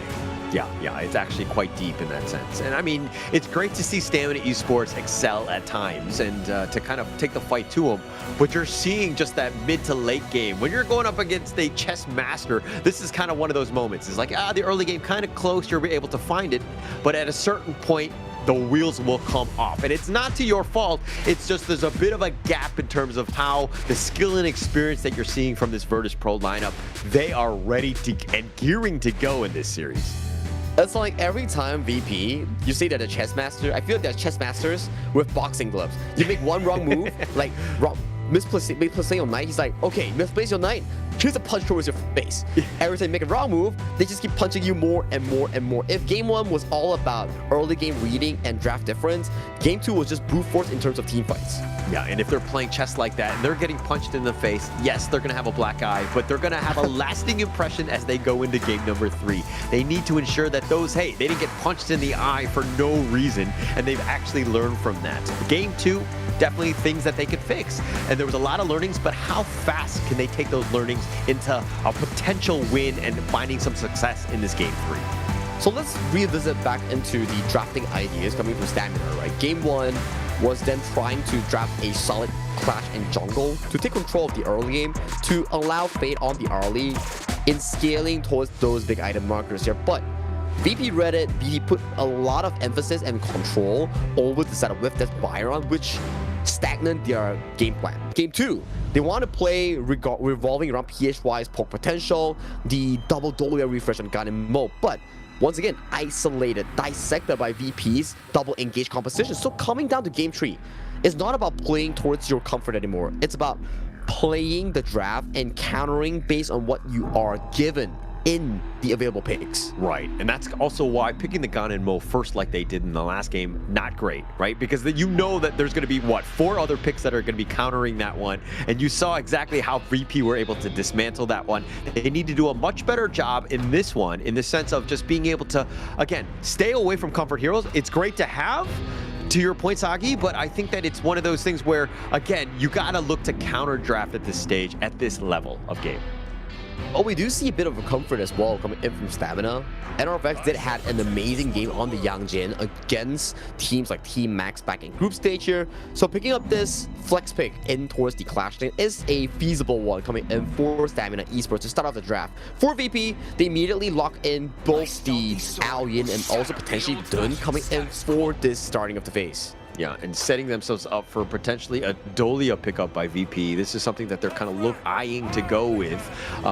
Because, again, Stamina Esports can't pick it themselves. It's almost guaranteed at this point for that second phase to this. Oh, sorry. Hang on a moment. Wait, did they pick pick last it? game? Didn't they just use it? They used it last game with the DRNJ Dolia. They aren't able to pick this Dolia in this game number 3. Hang on, wait, what? Wait, what? Are we swapping sides or is... Wait, I'm a bit confused here. I'm a bit confused. They picked it, right? Like, I'm not going crazy, right? They picked it in game 2, yeah. Okay. Unless this is a side swap with VP on the blue side. Oh, there we go. It's the idea. Yeah. Okay. Oh, that definitely scared me here. Okay. For those who don't know, we practice the global ban pick. Once you have used a hero in the series, you can no longer pick it as the series goes by until your next series here. So that's why we're panicking. Because if NRFX locked in that Dolia, that's definitely going to be a no-no here for this draft. Yeah, that would have been a problem for sure. But I think VP picking up the Dolia makes a lot of sense to kind of round out this first phase of the draft. It's perfectly set up, understanding just, hey, what was available, it wasn't banned out by Stamina Esports, so it's pretty much a gimme at this stage. And especially after Dun has been buffed in this patch itself, compared to the previous seasons, he was a bit lacking. We do know you love the double Ds, and this is the restatement of it after the Dun buff, so it's a much better Dun compared to the previous patches here. He has more base damage, extra physical scaling, and he does more damage as his ultimate scales by level with extra health. Yeah, I like it how you're like, you like double Ds. I was like, no, who doesn't like double Ds? The Dude and Dolia combination is so good, and having both of them on is gonna be magnificent in this game here. I mean, who doesn't, right? And especially in this current draft as well, having the Dolia on the third pick makes so much sense. It's one of the prime pairings with the Long. You have strong sustain, strong laning phase. You can also refresh the Flaming Palms to continuously do damage against the backline of SDMN. And I like the approach that SDMN is actually going for. You have the Nua to actually counter out the Ao Yin. You have the Lady Sun to beat him in the laning phase here. So you need to make sure that, yes, we can't win Clash in Jungle, we can't win mid lane here. So let's win this game through beating T-Gold in the laning phase. Yeah, and that's going to be a pretty big one, right? Just forcing that down. But if you're looking at like limiting the farm of the Ao Yin or Lung or the dragon, if you will, I think that if you're looking at the other side of the map, Nighty got his Charlotte. He has been magnificent on this hero. He's been able to carry, and yeah, you position them and you go after them. Sorry, Hai Lang yawning just cracks me up at the end of the day. But I think that Nighty Charlotte, this is going to be a problem for Stamina Esports to deal with. And Nighty had a phenomenal performance on Charlotte in majority of his esports career in HOK Esports, right? And especially I remember Charlotte against Nongshim in the stage 2 of group stage. He was just flying everywhere, clutching every single fight for Virtus Pro here. So having him getting his hands on this pick is definitely going to be a difficult one, especially when you're picking Fuzi, a not so strong early game hero that may be punished by the mid and jungle control coming in from VP. Yeah, and I mean, they're using this Foots to potentially lock down the Charlotte, which you know is going to be trying to go for that back line. It's looking very squishy on the stamina side in the sense of having the Nua, Lady Soon, and of course the Diatia. All of these targets, prime targets for VP to just kind of like hone in on. But I would say that in terms of drafting phase as well, Stamina does look pretty comfortable coming in towards this game tree. Much more fighting power, much more setups coming in from the members here. So in terms of fighting potential, it's definitely much better compared to game 1 and game 2. And that's a CD key, R7T2Y9 here. Slap it in towards the CD key community tab and get yourself and everything box for free. Yeah, take that one. I mean, that's going to be a huge one. Just rewarding you, all the viewers at home, to ensure that you're just tuning in, you're getting free stuff, and to see exactly if Stamina Esports can somehow bounce back, finding ways to solve the Rubik's Cube that is this Virtus Pro lineup. This Virtus Pro lineup so far, there's no apparent answers in this BO7. They have been really consistent, they have been finding their markers here, but the idea that Stamina is looking to propose is that they lane swap Fade in towards the mid lane to get the fast wave clear and assist with them in this slightly difficult early game. And you're seeing the shift, right? Like the strategy from Stamina Esports is like, hey, our jungle was being invaded early. Now we're looking to turn things around. Yes, we're not able to always be in lane like we want to, but now we're going to kind of put a little bit more pressure on the VP, not giving everything away for free. It's a smart approach, right? You don't want PHY on Nua, which is really weak in the early game, to take control of the mid lane. Instead, you want Fade, someone with immense wave clear, to take control so that NRX has a comfortable early game clear. Oh, that one might have been stolen. Oh, wow, that was scary. He's fortunate that that's not a enhanced basing attack coming from Clue. If not, that could have been stolen. Yeah, that could have been. But now, Rock right now looking to kind of go for that wind slash, and Enervex deciding to fight this one. Fade is there as well, but Enervex is taking most of the damage. The power gradation is going to be on point, and they do actually find him. They get the first blood onto Enervex. A bad start for Stamina Esports. This reminds me of 2024 when the double Ds was this dominant here. That wasn't even double ultimate turn. That was just a single one and just marching in, finding Enervex in the jungle. And that top side though, we do see with that going in for the Sage's Might here, but does get chain CC. Can he get away though? He's so low. He does get taken down by Rock and 90. Yeah, this is going to be the problem with Death. Always, I mean, in the 1v1, it makes sense, but you know that Rock is going to be looking to kind of shift over, rotate to that top lane. He was just there in your jungle. Probably need to play a little bit safer, but he thought if I lock him down with Sage's Might, I'm going to get back. But Rock is there, and they had too many stuns at that point, and they just got that kill. Rock is such a flexible player. In some cases, you would think that, okay, Rock is probably doing his Crimson Gold in the top side, so I can go for this 1v1 player on towards 90. Then the moment he casts a Sage Might, it's like, oh no, why is Rock here? Isn't he farming in the jungle?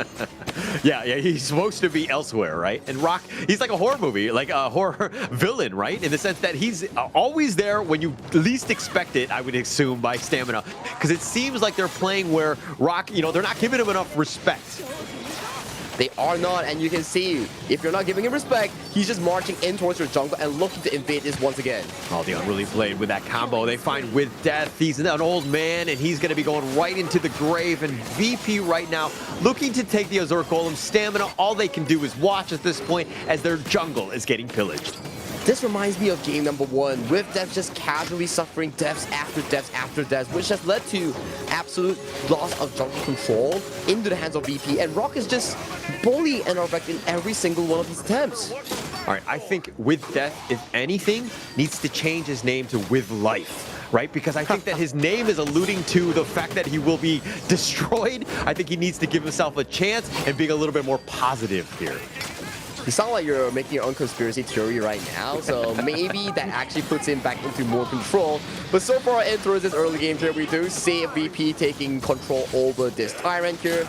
There is also the Azure Golem and Crimson Golem available for the taking. You see Hyla just going in aggressive, wanting to chunk out NRVEX as much as possible. Does get out the first ultimate coming in from Hyla though.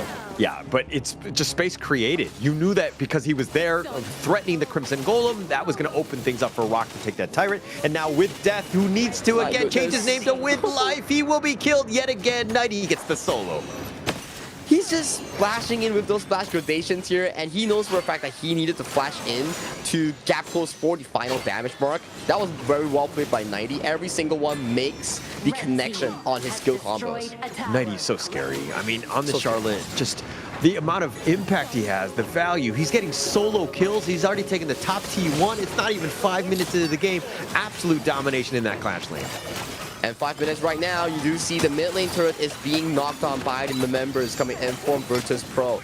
It's trying to look a bit of the VP coming in from game 1, but can they break the game 1 record? I don't know, because right now they're holding a 2.3 thousand gold lead and continuously pushing against Stamina Esports to restrict their farming space. I don't think that they're going to beat 6 minutes and 30 seconds, but I think this is not something where you're like, hey, I'm trying to PR them and just like kill them as fast as possible. We still just want to play our game. And VP's lineup, they're looking, I mean, if you're looking at like a Charlotte and you have a Loom, you have ways that are late game, right? So I think that they're going to continue to play with their style, which has been this choking out style of just play where they, you know, control the map. I think VP are still in a great spot. That was 3 people against 1, and Rock just casually run towards them and put in so much control. He's unruly blinged in, going for the crowd control here. Has the second one to decide whether he wants to go in or go out. Yeah, I mean, Rock going out on this one, going back and just defending, and now they're going to put pressure on this bottom T2. VP doing everything correct with Death. Picks up the Sparkforge Dagger to kind of help with the push, get him a little bit of that XP because he is so far behind. Yeah, super far behind right now. Unless this game stalls into like a 12 to 15 minute mark with a minimum 3,000 gold deficit for Stamina. If not, I don't see them happening. I don't see them getting any advantage in these team fights here, because take a look at that draft, right? You have the Fuzi, you have the Nuwa and the Lady Sun. They need so much items to get themselves going.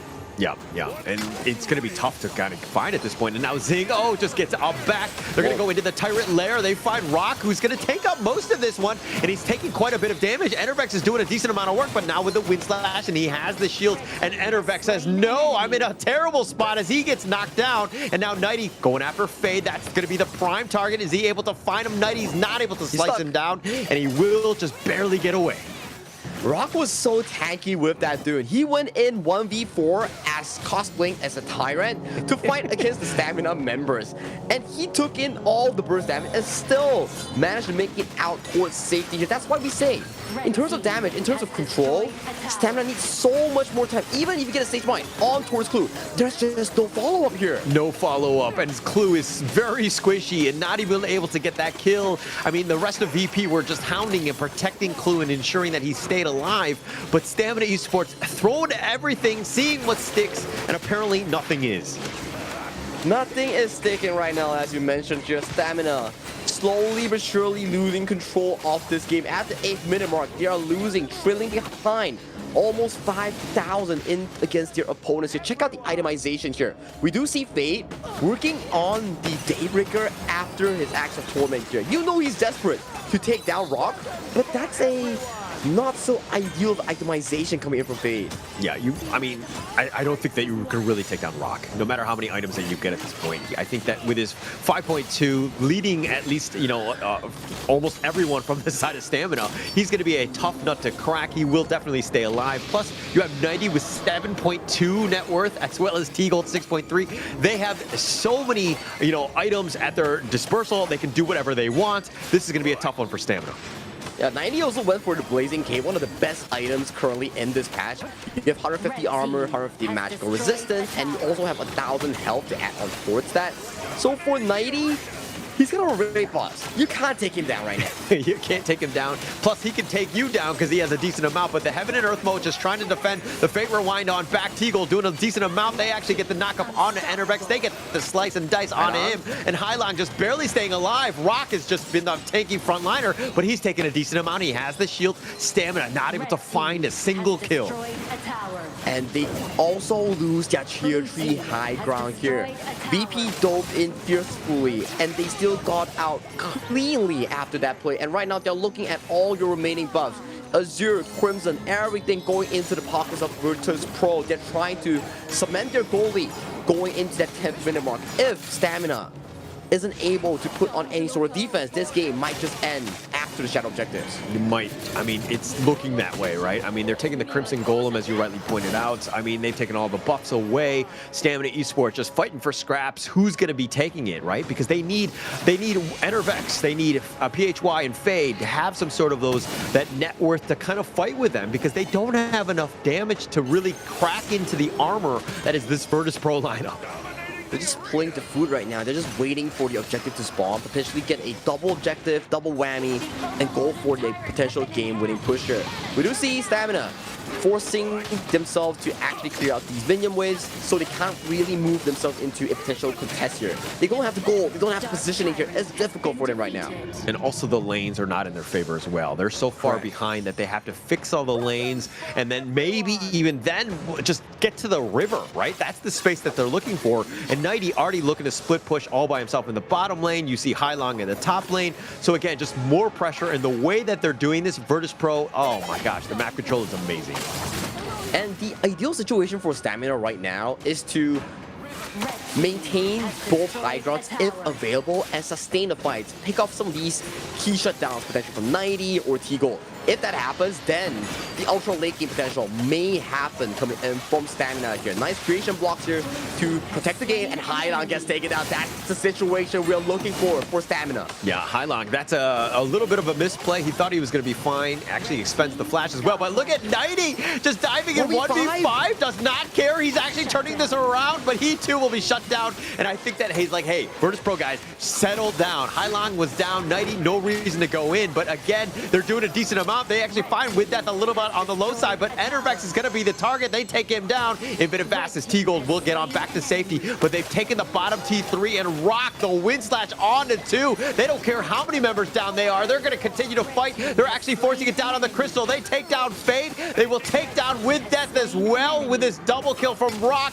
and Zing is just all by himself, and Rock does not care. They just don't have the minions, and now PHY is back up. They have a decent amount to kind of continue to fight with a Rock. The Crystal doing the damage, but now with that Crystal exposed, how much can they go? The emergence on forward. PHY just trying to clear the waves. If anything, the Crystal at half-life. Clue and T-Gold are doing the work. The backdoor protection is now going to be used, and Clue will fall as well. Enervex gets him down as well. I believe that entire fight, Rock was just sitting there bathing under the damage of the crystal for at least 30 seconds here. I lost count how many unruly blades were casted in that one exchange. There were too many at this point. I mean, he was somehow staying live. But I mean, the crystal, at the end of the day, that's one way of dealing with a raid boss that's in your base. So they do have a small breath, just keeping themselves alive, at least for now. But Stamina Esports, with this Overlord potentially getting taken here, this could be a tough one. But Stamina just trying to hold on and to clear these waves.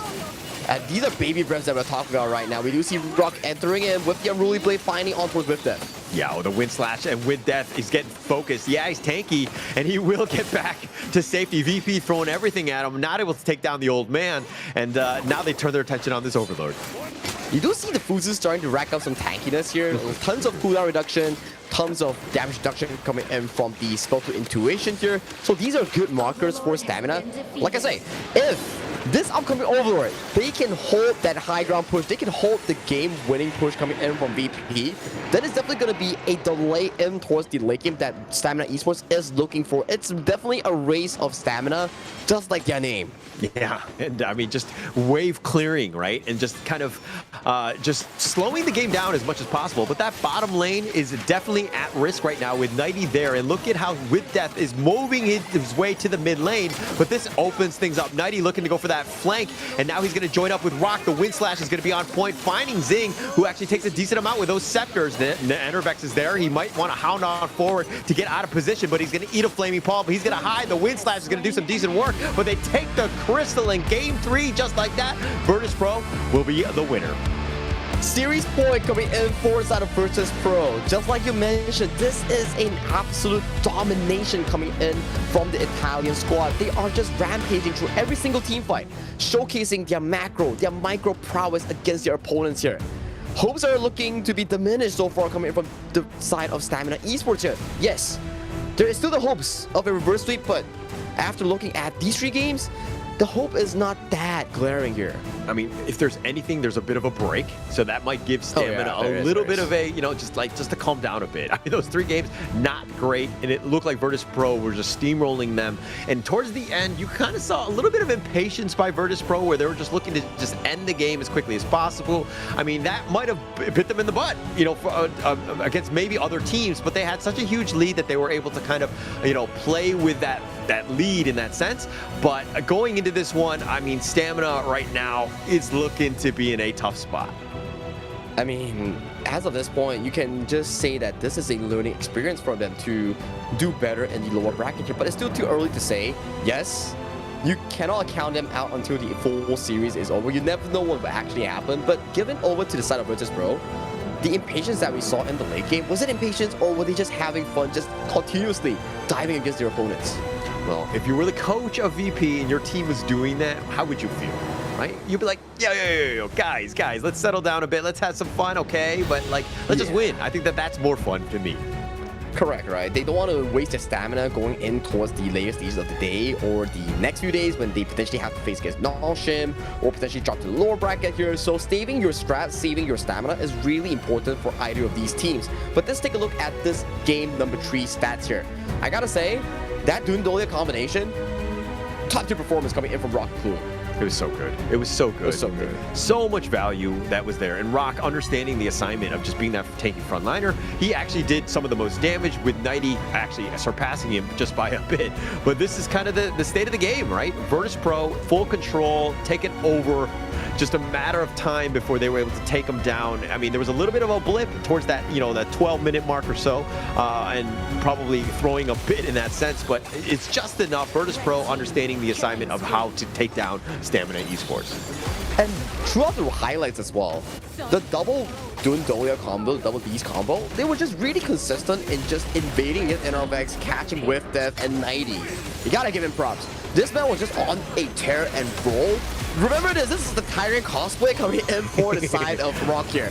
Just casually diving in against 1v4, sustaining so much damage. It's not because it's a good decision, it's because he knows the goal discrepancy between these 2 teams. Yeah, And he was so tanky, right? I mean, he's tankier than the Tyrant at that stage, right? And then Enderbex got completely baited out. I mean, the most of Stamina Esports did is they were all kind of stuck on the wrong side of that Tyrant pit. They wanted to get back to base, and PHY getting awfully focus fired quite a bit by Nighty. He sacrifices his life just to kind of send a message more than anything else. I mean, he's all for the fact that, oh, Highland got bursted down. I got to put in some fun on towards this. Let me get in for that 1v5. Taking him down. I mean, when Nighty was so far ahead, he was like the carry in this game. He's so good on the Charlotte. And Stamina Esports, not able to find the farm, not to get to the same level. And you're seeing, look at this chaos. This is right in front of your fountain. That is disrespectful as it gets right on the doorstep, so to speak. And being able to take that game 3 in a bit of a hurry. And your MVP will be Rock here, 4-1-5. Just too much doing in the end. 25% damage dealt, 31% damage taken with only a total of 10,000. He's milking every single stats coming in for this play. He's using the least amount of gold to produce the highest amount of stats in this game. Number 3 hero. Damn. You gotta give props towards the side of Virtus Pro here. When they fight, they really fight. Yeah, they understand when to fight, right? That's the biggest piece. And when somebody makes the call to fight, everybody shows up. And they come from all angles. They go from the back line, understanding who needs to die. Very impressive win by Virtus Pro. They're up 3-0. They have a monstrous lead. They have the series point going up. But first, let's take a little bit of a break. I'm born of this, I'm born this way, ayy. This is my chest and my bonus play. Can't be late, won't hesitate. What do you say? Race to find my face, scars to find my skin. I can't convince them, can't please them unless that I'm the one that you hate. H to the E-R-O, doing it for real, locked on my goal. From the ashes, I roll the game. Flow with a rumble, make them crumble, make them run. Cause baby, it's go time. Knocking you down's how I rise. An inspiration, I know I'm the one who gon' fill them up, no lie, we gon' do it. Facing up peers, we don't think we just move it. No, we the best and we don't gotta prove it. Somebody test me, I swear I'm gon' lose it. I got a sure fuse on this boom and illuminate. The truth within, another day, another win. You got the power to turn around. Inside a champion, take to be found. It's my war cry, oh, calling out for the game.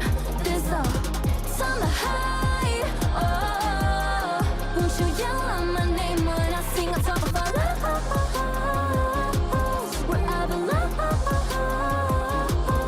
it's my ride or die, oh, won't you yell out my let it begin, crush the foe, look at me now, ready to go, power within, we're standing tall, fight for your name, ready to give it all. It's prom time, gather around for everyone to see, on my grind, in disguise we bring you to your knees, we kick it, smashing down the walls of enemies, hit it with the boom, then we get him with the beat, punch it with the power, then we serve him with defeat.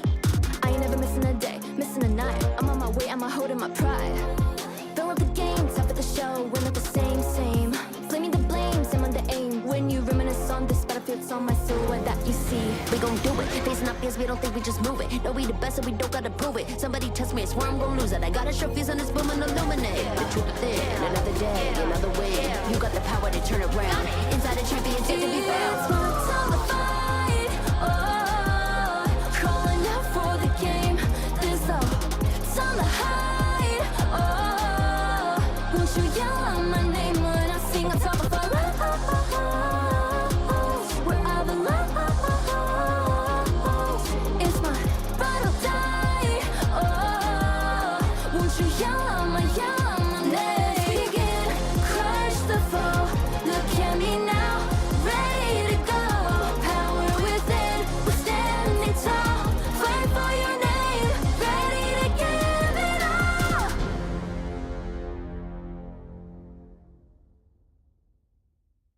In this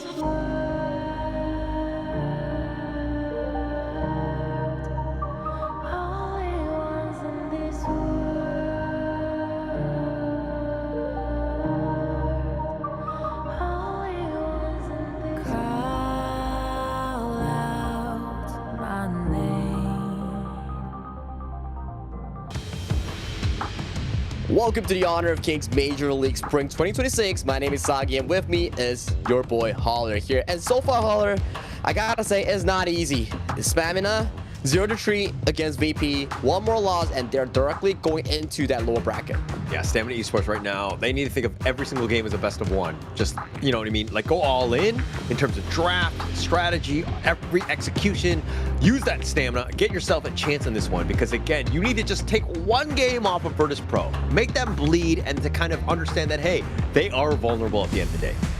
Yeah, just get to that marker that you're looking for, right? Don't set an unrealistic goal because, yes, we can always see the discrepancy between these two teams. So you set yourself first. Okay, baby steps. Let's try to look for a team fight win. Then we look for a big win in the series. Then we slowly scale into more wins later on. As you can see as well, this is the global ban pick updated here. So if we were to look over to the side of this Stamina Esports lineup, I gotta say it's not that expensive for some of these picks. Yeah, not that expensive. And this is what you're thinking about when you're talking about like a best of 7 where things can go very deep. If you're looking at game 6 or so and you're like, hey, what heroes are actually available and do they actually synergize with one another? But going into this one's going to be key. I think that also if you're Virtus Pro, you want to play something heavy-handed. You don't want to show any strats, any of your drafts. You want to just close out the series as quickly as possible. Of course, right? You don't want to show anything to like a potential contender, which is potentially between the Vicious or Nongshim Redforce, right? So right now, you do see some of these teams getting into the pick and ban phase here. Not long into it, we do have to see who actually still wants to play the Kaiser or the revamped Nutsa. So far, VP's Rock has found a lot of success with the revamped Nutsa here. So I'm interested to see if any team wants to try out the new Kaiser. Yeah, actually, that would be very interesting. And I don't know if it's really ready. We have, I mean, it's the first time it's on the patch, the tournament one. I mean, this could be potentially in VP's favor where they can kind of play around maybe with a game or so to test out new heroes.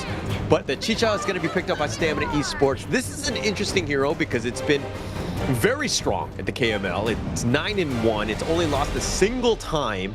And the way that this hero has just been able to excel at the KML has been quite a feat to watch. And it's one of the best picks thus far that's been introduced in the recent hero releases here. And to top it off, it can be flexed into both Clash, Farm, and Jungle. So that's a very flexible hero coming in towards the draft itself. What are the counters for Chicha, you may ask?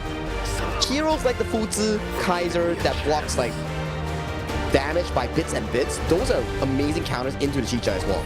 Yep, and it looks like they're going to go with the Lapu Lapu and the Shi to kind of round out and to help support the Chicha. Because, I mean, she gets focused on, you're going to have a bit of a problem. So you have the Lapu Lapu and the Shi to kind of help support with that control. You have, you know, ways to kind of protect the princess, so to speak. And it's a PHY special, right? He likes to play the utility style mage, likes to cause chaos in the side lane, be the engine of the team to start things off for them. So this is a good start coming in from Stamina. The thing that we need to be focusing on is how they actually play this team composition here. Can they actually force games as quickly as possible so that DRNJ and Fatih doesn't scale into the late game for VP? That could be a potential problem, right? I mean, both of those guys are able to... Anytime Nighty gets one of those carry type of Clash laners, it's always scary, especially since he's had such an edge going up against With Death in this entire series. He's gotten that space, so you might as well give him the farm laner or the farm Clash laner to just carry the games. And his laning is just really good, right? So far in this entire BO7, out of all 3 games, Nighty has been consistently suppressing With Death in that 1v1 matchup and allowing VP to get that topside jungle control. Every time we pan our camera towards there, is Nighty bringing Rock, invading his NRVX, taking his buff, taking his camps. It's like taking candy from a baby, so to speak. Yeah, and I don't know if we're supposed to call the police or somebody's parent to get, you know, to take away the candy because Nighty's just been, you know, menacing against With Death. He's With Death tonight. Whatever happens, we'll be having nightmares about Nighty. Oh, hang on a moment. And this Fatih might be going on towards the jungle as well. They are still shuffling around the idea of where to put this Fatih, but that's the Kaiser that we're talking about here. That is the revamped Kaiser. So what did they revamp? Your spell 2 now, the enhanced basic auto attack, allows you to cross over walls. So if there's no target, you can use it as a mini dash. If there's a wall, you can use it as a dash over to the wall. So it has skyrocketed in terms of win rate and play rate in the global server. A lot of options, right? And that's the biggest piece, right? And like plus the fact that he's the invincible warrior, going to be tough. But if we're looking at the other side, I mean, you have the Mulan. This is something that we don't see all the time. KK tends to play this one more than anyone else on the international stage. But walk me through this lane matchup between Mulan and Fatih. I think both are pretty 50-50 in the laning phase itself. It depends who gets the first initial jump on first. The first four levels coming in for the Mulan will be quite difficult. But once Mulan unlocks her ultimate, the heavy sword form, that's going to be slightly more in favor of the Mulan here. So the early game is really important for with Dev on this Mulan. He cannot afford any sort of mistakes that he had in Game 1 and Game 3. Yeah, he definitely needs to step up. I mean, you're kind of like the Clash laner at times. You're kind of like, does he really need to have an impact? He can play from behind. He'll be able to kind of catch back up when he needs to. But generally speaking, what we've seen from this series is that Nighty totally takes advantage of that, and then he ends up carrying the games. So you really need to ensure that With Death has a decent game where he's not like throwing some of those deaths away. It's like what we say, right? The gap in experience here. Nighty has been such a consistent performer in the international stage of HOK Esports, so he's like the teacher right now for WithDev, coming in as a rookie Clash laner in his first season. Oh, he's a teacher. I didn't know that. I need to get some lessons from Nighty because I need all the help I can get as I try to learn the Clash lane. And Nighty is the guy, right? He has been one of those guys from the KML that is just really taking the Clash lane to the next level.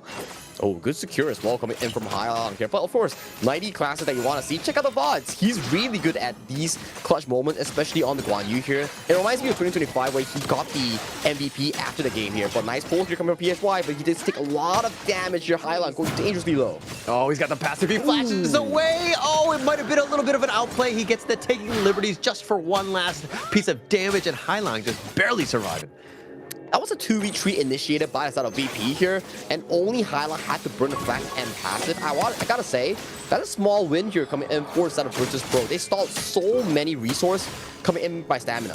And look at Nighty fighting 1 versus 2, not even scared whatsoever. They've actually made the rotation where with that Fade and Zing are going to be in the top lane to deal with Nighty. But now with Rock showing up and Enervex is there as well, this is a bit of a 3-on-3, especially early.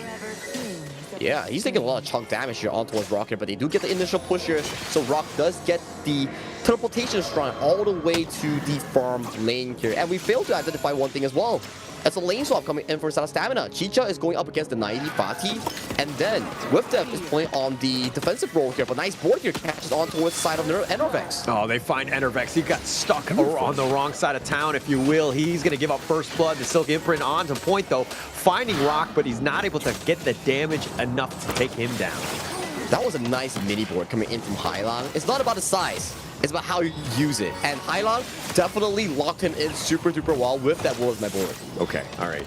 You could have gone multiple ways with that one. I think we'll just let it go. You know, I think in terms of the size of the board, I think that it was just enough at the end of the day. I think Hylong is... But Virtus Pro here, they will put, again, Clue and Zing. This is a better love story than Twilight, as they're literally just scratching each other more than anything else. Yeah, just taking damage left and right here. Rock being funneled majority of the resource with the ghost sharing mechanism here. Topside though, we do see Fate getting jumped on by the 1v1. Oh, he's going to be by himself. Get the pull back, but here comes Rock, the heroic entrance, if you will. Fade is taking most of it, and they dive the tower with that. Please, the Unending Sorrow is going to be just enough, and they take down Fade. Such a beautiful dive coming in from Virtus Pro. You do see that Clue actively wants to tank the turret first for his teammate. It's because he can reset the tower aggro with the Unending Sword, which is the ultimate of Yuan. And then it gives them the opportunity here. Nice engagement coming in for the side of Zing here. But buddy, that's no follow-up coming in from your team. And Hylong gets to react with the flash amazingly. Oh, the timing, the fast fingers from Hylong, the outplay, if you will. Zing thought he had him lined up. He goes for the flash Raging Sea himself, and Hylong flashes out of that one, staying alive. Just really well played by Virtus Pro there. Pain after pain after pain. They always say no pain, no gain, but all I'm seeing is just pain and no gain here. Oh, the Unending Sorrow. They actually find Enervex. He's on the wrong side. He gets picked off as well. And now with this tower under siege at this point, Virtus Pro doing everything. And without a jungler, Stamina Esports are going to have a tough time even trying to catch back up in this one. buffs are also going into the hands of VP once again. It's a repeat of Game 1 and Game 3 where the jungle entirely lost control this time around. PHY, Fade, and Zing were the main victims in suffering all these ganks coming in from Virtus Pro, and with that, more lead goes into the favor of VP, and 90, he's not done yet. He wants PHY. Yeah, he's just chasing him down. I mean, look at how much damage he's doing. He's like, 1 versus 3, I don't care. He's like, I don't need items. I can do enough. I have the damage to kind of just push away a PHY who has to respect it at the stage, but they are in a bad spot already. Now they find Enervex, who just wants to farm. He's by himself, giving up yet another kill, and Hailong staying alive, using the passive. No, he will be picked off. PHY finally gets the kill on Hailong. But it's just a Yixing mid. As long as he does his job, gets the kill onto his Enervex and Assassin jungle.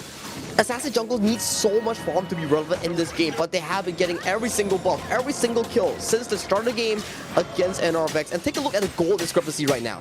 2.9, 0.30 on the Fade. Meanwhile, take a look at Rock here. He's, what, 4,000 already with 2-0-3 score, and he's having a perfect game on the Kaiser. Perfect game.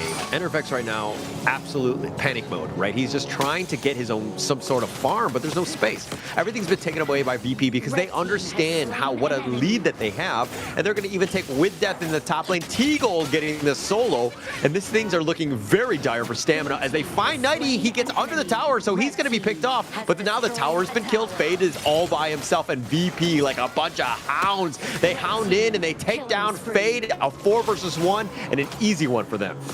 Yeah, and the buff is up once again, but it has been successfully secured by the hands of NRVX. That's a bit of good news here coming in for the side of the Stamina squad. But towers, though, look at those golden tokens just landing repeatedly on that bottom tier 2. It will be going down in the favor of VP. Taking everything. Everything is in their favor, so to speak. PHY taking a decent amount. Rock is going to use the Invincible Warrior, and they're finding the nice little knockup with that, taking liberties. They find Zing, and it looks like that's going to be enough. This imprint just pulls them back. The tower will do the damage. PHY has been really consistent thus far with those Silky imprints here, getting multiple kills for the team. We do see here Fade jump in with the engage here on towards back. Oh, Hailong finally gets picked off. Fade with that damage on him, and they actually get T-Gold as well, so Stamina with a nice 2 kills to kind of get themselves back, but now Nighty is showing up. He finds Enervex on the ledge. The slashes go through. They'll take him down. They're having so much fun right now for both of these two teams. They're just going at it with fights after fights after fights, but props to Stamina as well. PHY with the consistent pulls on towards the majority members of BP. 90 here, caught in a 1v2 here. He does want to look for the potential fight here. Make it a 1v2, 2v3 however. Oh, he was buying time for Clue to show up, and Nighty gets pulled in. No, he flashes forward, decides to go for it, but Faye does get killed. Clue will clean him out, and it looks like the other 2 members of Stamina don't want any of this roam action with Clue, and they let him go. Every time the camera pans over 90, he's just going in. He's not stopping. He's continuously jumping in and relentlessly against his opponents. No, he can sense that the spotlight is on him, and he's like, okay, now I know it's time to go in. But the Heart of Jade Seal will secure the Crimson. That's a good find for Enervex. But now that they have to just back off, find other avenues of attack in terms of just getting this farm. And talking about farm, it's a good recovery period coming in from NRVX and with that after a really difficult early game. They have been racking up some farm, racking up some gold here, but with that here, caught by the golden token. Yeah, he's actually going to be focused down. Clue with that mini stun, and now the Raging Sea just barely keeping him alive. Zing with the save. Rock just trying to navigate his around them. Finds it. PHY, though, is going to be back to safety. Rock is not able to find the target. Zing will dash over, and he will stay alive as well. So flexible. The current pack Kaiser, you can go in and you can dip out with your enhanced basic attacks. You have so much more mobility compared to before, making him such a viable pick this match. Yeah, he's going to be definitely a bit of a problem here. Taking liberties, not going to lock him in, but zones him out. I think that they'll be happy with that. They take the top T2, and now with those minions slowly making their way here, VP looking to siege this top T3. Yeah, they are looking until the minion waves actually start to go in, but with that has a heavy sword form here. The defense should be pretty easy coming in for Stamina here, so that's the aggression being halted for the side of Virtus Pro. But when will be the next attacking point commencing for the side of VP here? Yeah, they've salvaged the game a bit, right? And just protecting that top T3. If they lost that one, especially in the 9-minute mark, that would have been a huge disaster. But Zing, looking to zone, has that vision, but he's been taken out as well. Yeah, the vision line is not looking too great for Stamina. Every time you walk up, it's either you get caught by a golden token, it's either you get isolated. But 90 here taking too much damage for his comfort. Oh, he took quite a bit. I mean, there were 3 members on him, but now they're looking to turn. Here come the reinforcements, and they find Zing, and they'll run it down. T-Gold with his damage, taking him down. And Stamina, it's like, oh, you think you got 90. You think you got him on the ropes, and it's all a bit of a bait. Everyone is just flashing in as of this point here. How we just saw Hailang try to go in for the confirmed kill on towards PHY. Sadly, he did miss it, but the board does zone out majority of members from defending this, and with Death, ooh, you're not going to be feeling good after that one. Yeah, you're definitely not going to be feeling good. I mean, with Death, I mean, he was like a melee creep in that sense because they had so much damage to burn him down. They'll take the bottom T3 after the fact, and VP rolling. They want to close this game out. They want to go to lunch early, if you will. They take the top T3 as well. Stamina right now trying to hold on. I think if you look at Malaysian timing or Singapore timing right now, it's brunch. You can still make it for brunch right now, and you might still get like what workday offers or like discounts or whatnot because they are making this look easy and quick for them. And right now, 10-minute marks, they are ignoring the Tyrant. They're just straight beelining, going for that Shadow Overlord. This objective will allow them for an easy push into that mid lane.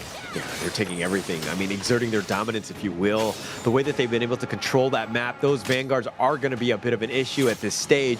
Stamina right now just trying to, again, find something, right? Somebody gets picked off. Clue might be that front liner, but he gets spotted out. With that, is actually going to go reverse. The board is now set up, and they actually locked in PHY. It looks like he's going to be a freebie, but they turn their attention on the juicier targets. They find PHY. They go for Zing, and they take him down. With that, somehow, no, he's going to be picked off. Rock chasing him down. They'll take the final T3, but this Crystal is again wide open. Fade flashing away, gets under the fountain. He will be healed up, and it looks like Virtus Pro will eventually pad the stats, and they'll take the Crystal. They'll take this series. 4-0, clean game all around coming in from Virtus Pro. As they conclude the series, they do advance to the upper semi-finals. One more win will separate them and get them even nearer to that EWC spot. Unfortunately, for the side of Team Stamina Esports, they will fall down to that lower bracket, having one more life in this playoffs. One last life, the elimination game for Stamina Esports, and they're going to be watching the next series, which is, of course, it's going to be Nongshim Redforce going up against Vicious Esports. The loser of that will be their opponent. Stamina Esports need to find something. If anything, they need to recover after that onslaught that Virtus Pro threw at them. And they will be playing today as well, right? They will be directly playing after the series between the Vicious and Nongshim Redforce, so that's gonna be not a lot of downtime for them, but it's good news, right? At least you get to see your opponents play before the series itself. Yeah. So small wins in that sense, right? I think that, okay, now they have a little bit more time to kind of rest and maybe just kind of get coached up and learn those lessons that they learned, because there were a couple of games. Game 1, not so much. Game 2, 3, 4, definitely more so in terms of the learnings that they can potentially kind of dig out and potentially mine as they go up against that final series in that elimination game. Yeah, talk about elimination game, man. They make it look flawless and easy here. It wasn't even tense. It was just VP entirely in control in all 4 games. Yes, there's devs here and there, there's mistakes here and there, but overall, VP never lost control. Never lost control. Full control, if you will. I mean, just completely dominant, right? Enervex got caught out multiple times early, dying 3 times, and it's so tough to come back from, that sort of early disaster of a start, because when you're looking at the other side, Rock is there, 90, Hailang, T-Gold, Clue, all of these guys will take that lead and just exert dominance, take over the map, and just completely control the game.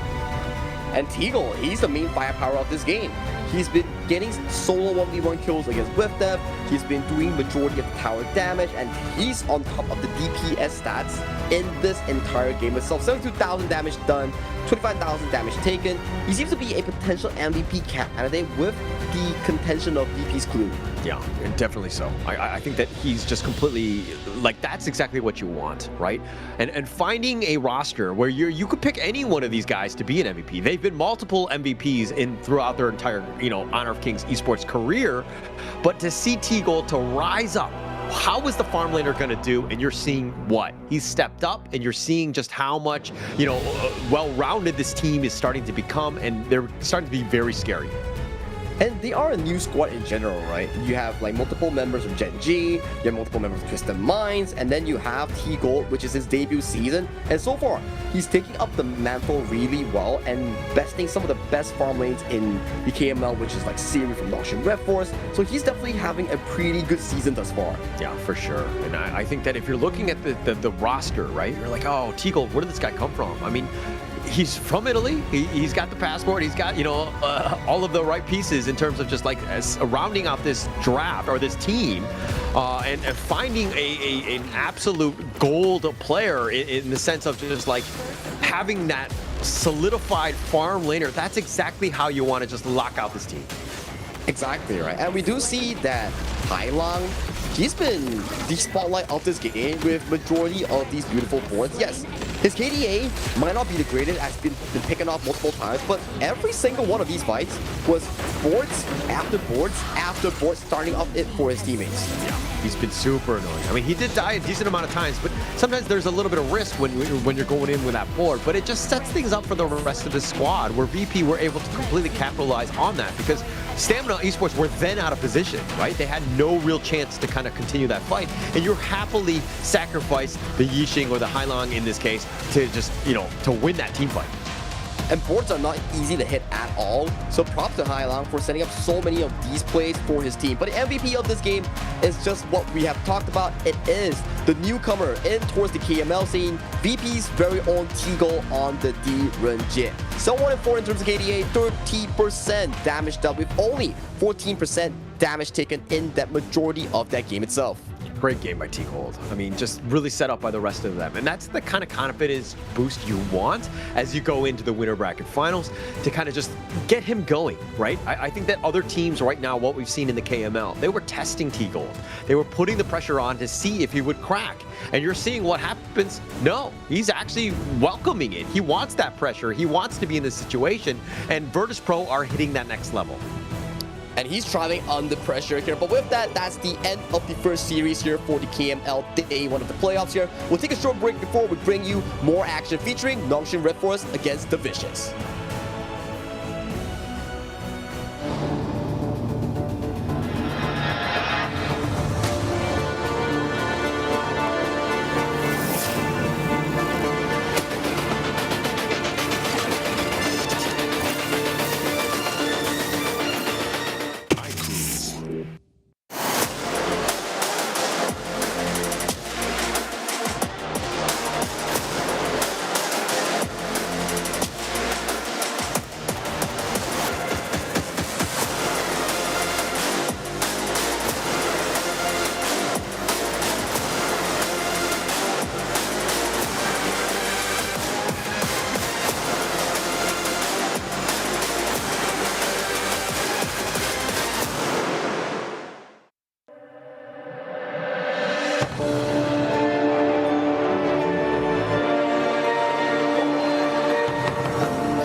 Super Flow Spriteling is here. At the start of each match, players choose one of 3 Spritelings to fight alongside them. Summon your Spriteling to gain a corresponding new skill. Let's take a look at what they can do. Super Flow Spriteling Skill 1.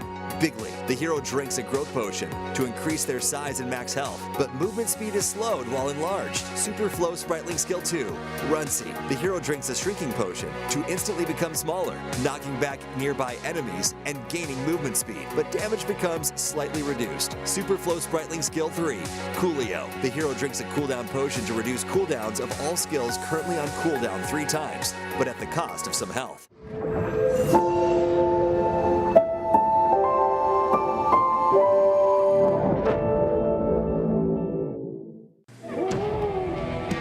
Boss, I think we got the wrong guy.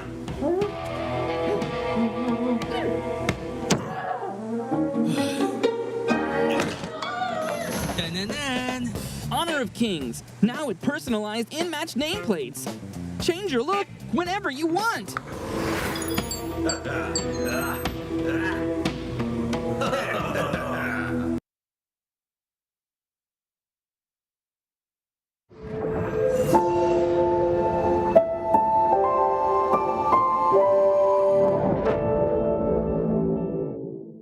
The flow.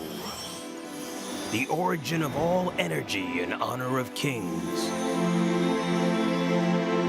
It shapes all life within the gorge and gives rise to countless skills and abilities.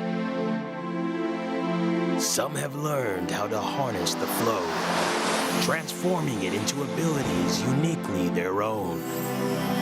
Yet, the flow has no fixed form. It moves freely like the wind and shifts fluidly like water. Time, space, life, and emotion all alter the course of the flow. Thus, different heroes awaken different powers through it. Some temper their bodies into peerless martial masters. Others delve into arcane arts, wielding overwhelming power that can rewrite the course of a battle. But the potential of the flow goes far beyond that. Step onto the battlefield, and amid the clash of combat, you'll learn to command the ever-changing nature of the flow, forging a combat style that is truly your own. Remember, the flow has never had predetermined rules. Rather, you are the one who creates them.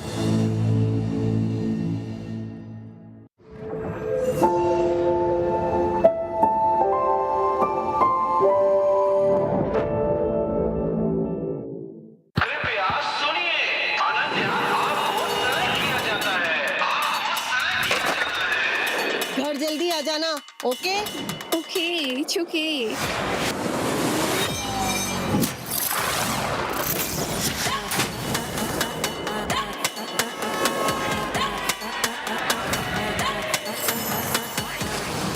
This is HOK.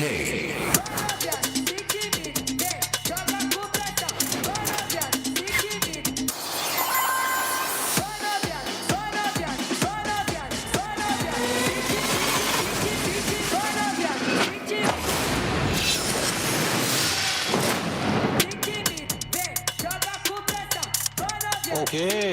It's okay. तो इसमें काफी time से mobile games खेल रहा हूँ और इस genre में सबसे टॉप पे आता है वो है ऑनर ऑफ किंग्स और ये ऑफिशियल इंडिया आ रहा है.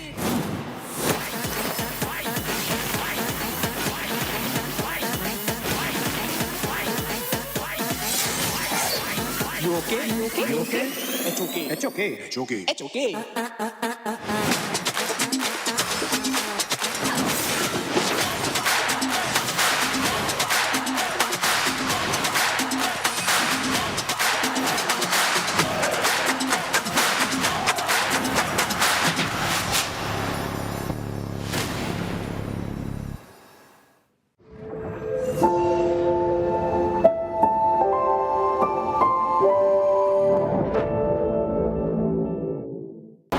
Honor of Kings version launches on March 11th. Multiple heroes have received upgrades and improvements, along with a new mode, Super Flow Spriteling, and battle improvements waiting for you to explore. Let's take a look together. In this update, Ninja receives a gameplay upgrade. His skill 3, Universe Ring Skyfall, is now upgraded to allow targeting enemies on screen to initiate a charge. During the charge, Ninja gains crowd control immunity, deals physical damage, and knocks the target back, while also gaining damage reduction and resistance. After using the skill, its cooldown is based on flight distance. Charge speed starts at maximum, then diminishes over time. A new skill 4, Universe Ring, has been added. Ninja hurls the Universe Ring to attack all enemies, enhancing his skill 3 to have global range. It also grants global vision of enemies and disables enemy recalls while it is in effect. Global control potential fully unleashed. This update also brings balance improvements to Luara and Fati. Now, Luara's mana costs are reduced. Her wall traversing has been improved, allowing her to cross walls she couldn't before, greatly improving her mobility. Her skill damage structure has also been improved to benefit more from extra attack. Her visual effects are also improved,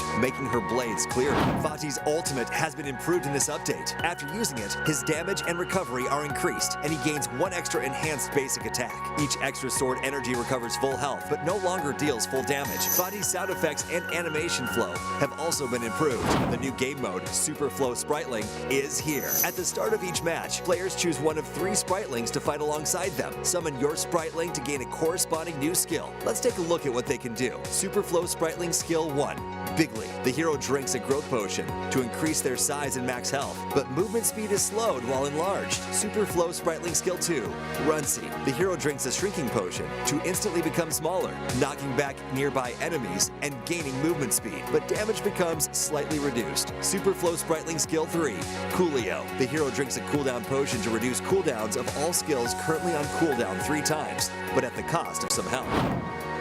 This update also includes multiple battlefield improvements, which we hope delivers a better combat experience. Gold distribution has been improved for Overlord Dragon minion-led lane pushes. If no teammate is nearby to receive gold from a dragon minion's kill, the gold will now be evenly shared among teammates. New visual icons have been added for defeating the Overlord, Shadow Overlord, Tyrant, and Shadow Tyrant, making jungle information clearer at a glance. Minion wave positioning has also been balanced to reduce inconsistencies in minion positioning that could occur in certain situations. Also, a new boss focus fire mechanic has been added to encourage team play and increase the rewards of teamwork. The 5 big bosses affected are Overlord, Tyrant, Shadow Overlord, Shadow Tyrant, and Tempest Dragon. The new boss monster focus fire mechanic was added to balance the efficiency of solo and team boss kills. When teammates focus fire on a boss together, focus fire stacks will build for them. More attackers grant more extra damage. Up to 4 stacks can be gained, granting up to 20%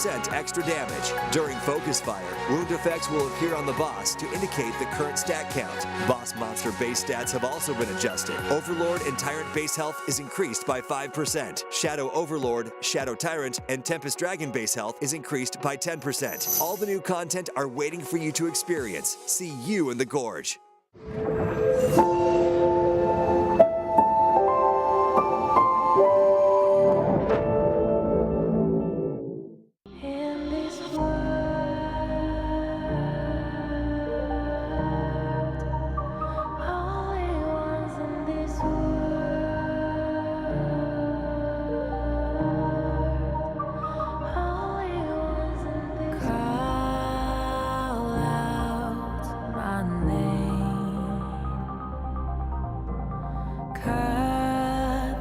Sound of the rain. No matter how I feed the flame, you know I feel the darkness and the pain. All of the ways we tried to break free from the night, you know we made it out, we found the light. I fly so high, light up the skyline. Let's do it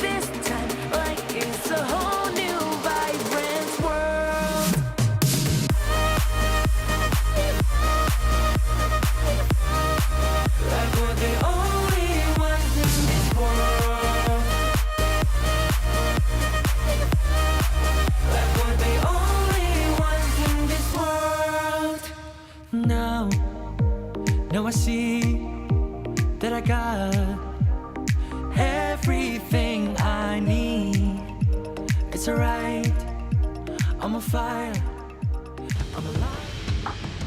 Welcome back to the Honor of Kings Major League Spring 2026 Playoffs Day 1. My name is Sagi and with me is Holler here. Holler, we had a quick BO7 series finish coming in from Virtus Pro going up against Stamina Esports. With that, VP has qualified themselves into the upper bracket semifinals. So for this series coming in, we do have two Korean teams, which is the Vicious going up against Nongshim Redforce. Yeah, actually, both of these squads right now, I think there's a little bit of bad blood. I mean, I don't want to instill drama into this one, but when you get kicked out, Kyung9 and Faye, that are now on Vicious Esports, they were former members of Nongshim Redforce, you know that this is a little personal, right? You know that this is a team that wants to really take it to them and to kind of, you know, make them feel a little bit bad for, dare I say, kicking them out. Exactly here. So let's do check out Nongshim Redforce lineup.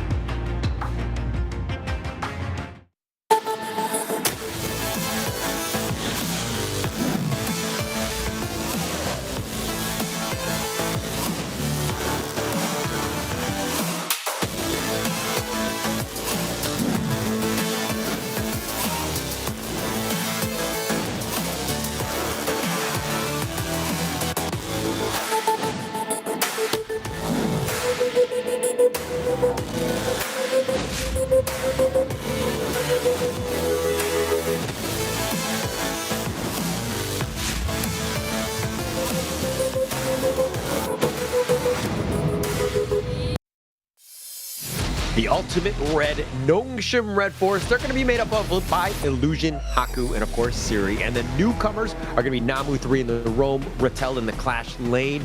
This has been a roster that we had some questions going into KIS. They showed up, they got second place, and now they're looking to be one of the favorites in the KML here.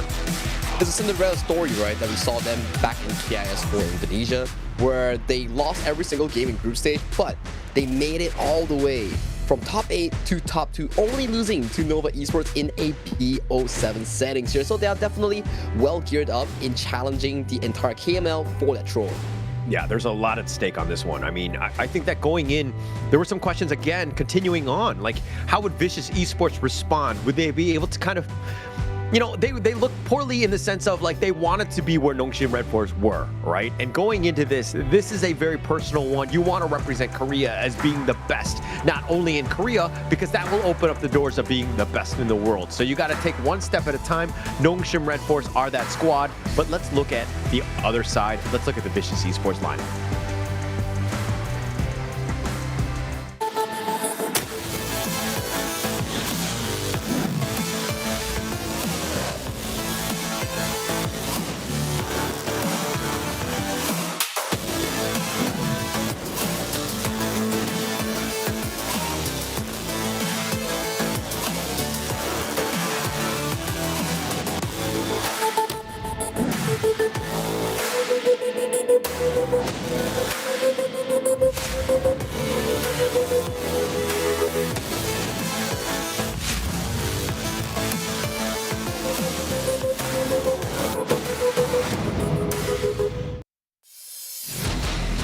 The Vicious Esports here, representing South Korea, Kyung9, Faye, members of the Ultimate Red once, and now they are back at it again with a new entire roster here. Sui in the jungle, Dio Do in the far lane, and finally Cliche, yet another familiar face back in KME, joining the forces here in the Vicious Esports. Yeah, Cliche.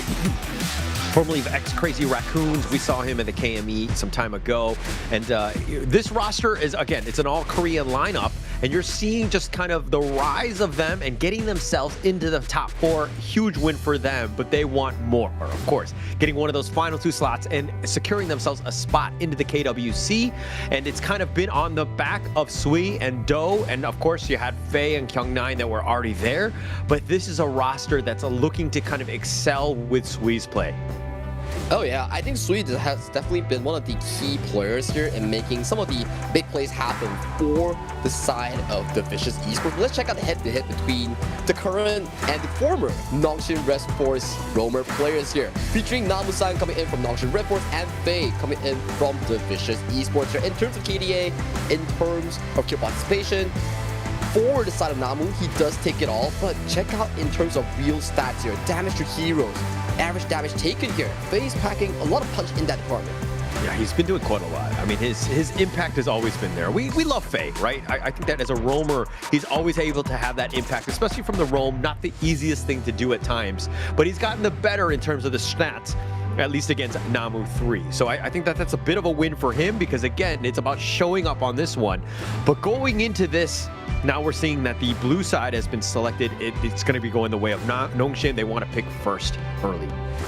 Yeah, first pick is always good, especially when it comes down to a long series like BO7, because first pick allows you to visit picks like the Lone, Chicha, the Arlie. That is always very favorable for the side of Nongshim's farm lane. And also you can look into the Dolia potential combinations coming in for the side of Nongshim Redforce. Yeah, and I think the funny thing is that you mentioned the Chicha for Nongshim, but the hero was what, 9-1? I think it's 9-2 now after that earlier loss, but this is a hero that has actually had quite a bit of success. The only other loss going into today was by Nongshim here. Exactly. I remember that exact game. I was casting with Kim Tofu. Siri just went in and exploded himself, and that was against Virtus Pro. You can't blame them. It happens to them. It happens to the best of us, right? Especially when you're going up against a team like Virtus Pro. Although Nongshim has been the closest to expelling Virtus Pro from that #1 seed. They start fast. They usually go 2-0, but then they get reverse swept. We've seen this twice already in the group stages in both rounds 1 and 2. Is it a saying that maybe Virtus Pro is like doing a social experiment here, trying to like test their limits, try to test their mental going to BO5 standings? I mean, it's a far stretch, but it's just a speculation that we have. But VC here, after the first pick Dolia from the side of Nongshim Redforce, they do take the Yangjin and both Chicha here. Maybe this is where Nongshim picks up the potential Kaiser or Nurta to finish out this Dolia combination. And if you ever had any sort of doubts of how, what sort of valuable meta picks they're looking to do, both sides right now are kind of in that department, right? The Dolia is a pretty big one in terms of the strategy. The Yangjian and Chicha also very strong in their own regard. So this is going to be an interesting game one here. Yeah, we do see the double Ds that has been really successful on the hands of VP, now reinstated back into Nongshim Redforce lineup here. After the buff on Taurus Dune, it seems to me that a lot of these teams, especially the KML, have much more favor in towards this pick. They like it. I think that it adds quite a bit. I mean, it plays also into kind of Haku's playstyle. I mean, Haku is very versatile, as you need to be as a jungler, but I felt like he, the tanky frontliner, like the Ogren Dune, are more his style, especially like a Menki as well. It plays into the hands of what Nongshim want to do, really. And Haku's hero pool is very distinct, right? Sometimes you see the Jing, sometimes you see other heroes, sometimes you see things like the Ying, for example, right? So these are available picks that Nongshim can actually venture into, and that's the Laura ban that is really good against the Chicha here. The Chicha pops the ultimate, the Laura returns the ultimate, and all of Chicha's ultimate with the Grandmaster's Forge, gone, misses everywhere because of the blind. Interesting. I think that's the first ban we've seen, but I mean, you're talking about lane matchup, right? It is something key and something that they want to kind of deal with. But Vicious now, they're going to go with the Ganet Mo deal. You have the range advantage against the Lady Jean, who's looking to be more of like that support mid and just control the battlefield more than anything else. I think both sides right now, they are trading blow for blow, and Nongshim Redforce lineup is really centered around the Dune Dolia early game, and the late game comes where Siri and Ratel takes control when they reach those late game item power spikes here for VC. It's simple. You want to play a strong team fight with Zhang Fei, Chicha, Yang Jian to dive deep, find the floorboard, find the Lady Zhen, and that's how they actually win team fights. Yeah, and actually somewhat, in the way that Vicious, as you rightly pointed out, is kind of with that Death Ball lineup, now you've got the pay to kind of add a tremendous amount more in terms of the damage department. But the Nongshim side also very similar in that sense. They want a Death Ball, they have the Dune, that's good, that's going to be up front. Now you have the Flowborn and Petit adding some more damage to kind of help out. They don't have as much control, I mean, you do with Dune and Lady Jean, but it's definitely going to be a huge team fight that happens. Oh yeah, and the majority of the early game coming in from the Vicious Esports, we will have to put our eyes on Sui, because the pay is one of the fastest farmers in the game, so if Sui can get a good tempo on the pay and start snowballing on top of Haku's head, that's going to be a very good news coming in for VC, at the very least in the first 4-minute mark. This is a great draft by Vicious, right? Not only do you pick the Chicha, which is tremendous value, it's been quite strong in the KML, but you've also got the Pei, Yang Jian. You're setting yourself up for a great game one. This is great in terms of the sense when you have guys that are not as experienced as Nongshim are. I mean, this is a team, Nongshim, they strive in best of sevens. So taking game one, getting that momentum and building a little bit of confidence will be huge in a longer series. My only concern here is Holler. The draft, yes, very good for the Vicious Esports, but it's really expensive here. If they lose this game, that's going to be a lot of picks discarded in a long BO7 format. So they have to definitely tread the needle and find their first win in this opening game. Yeah, I was trying to be positive about it, but you're absolutely right? Because if they lose this one, an absolute disaster. But of course, these teams are vying for the final 2 slots at the KWC. Only one stage brings together the greatest players on Earth. The Esports World Cup, rise above. Get your tickets at esportsworldcup.com/tickets. Yeah, scan the QR code right now and make sure to see you there, because maybe we, us two casters, we can be there as well. We were there last year, maybe this year as well, we get to visit Saudi Arabia once again. Hopefully. I mean, there's only 2 slots in the KML. I mean, no, I'm just kidding. We'll have to see. We're in a different ball game in that sense. But going into this draft, like, which of the teams, Sagi, do you give an edge to? If it's the ultra late game, Nongshim definitely takes it. But in terms of early to mid game team fighting power and laning phase material, look at this. VC is taking so much control against the side of Nongshim Redforce. Okay.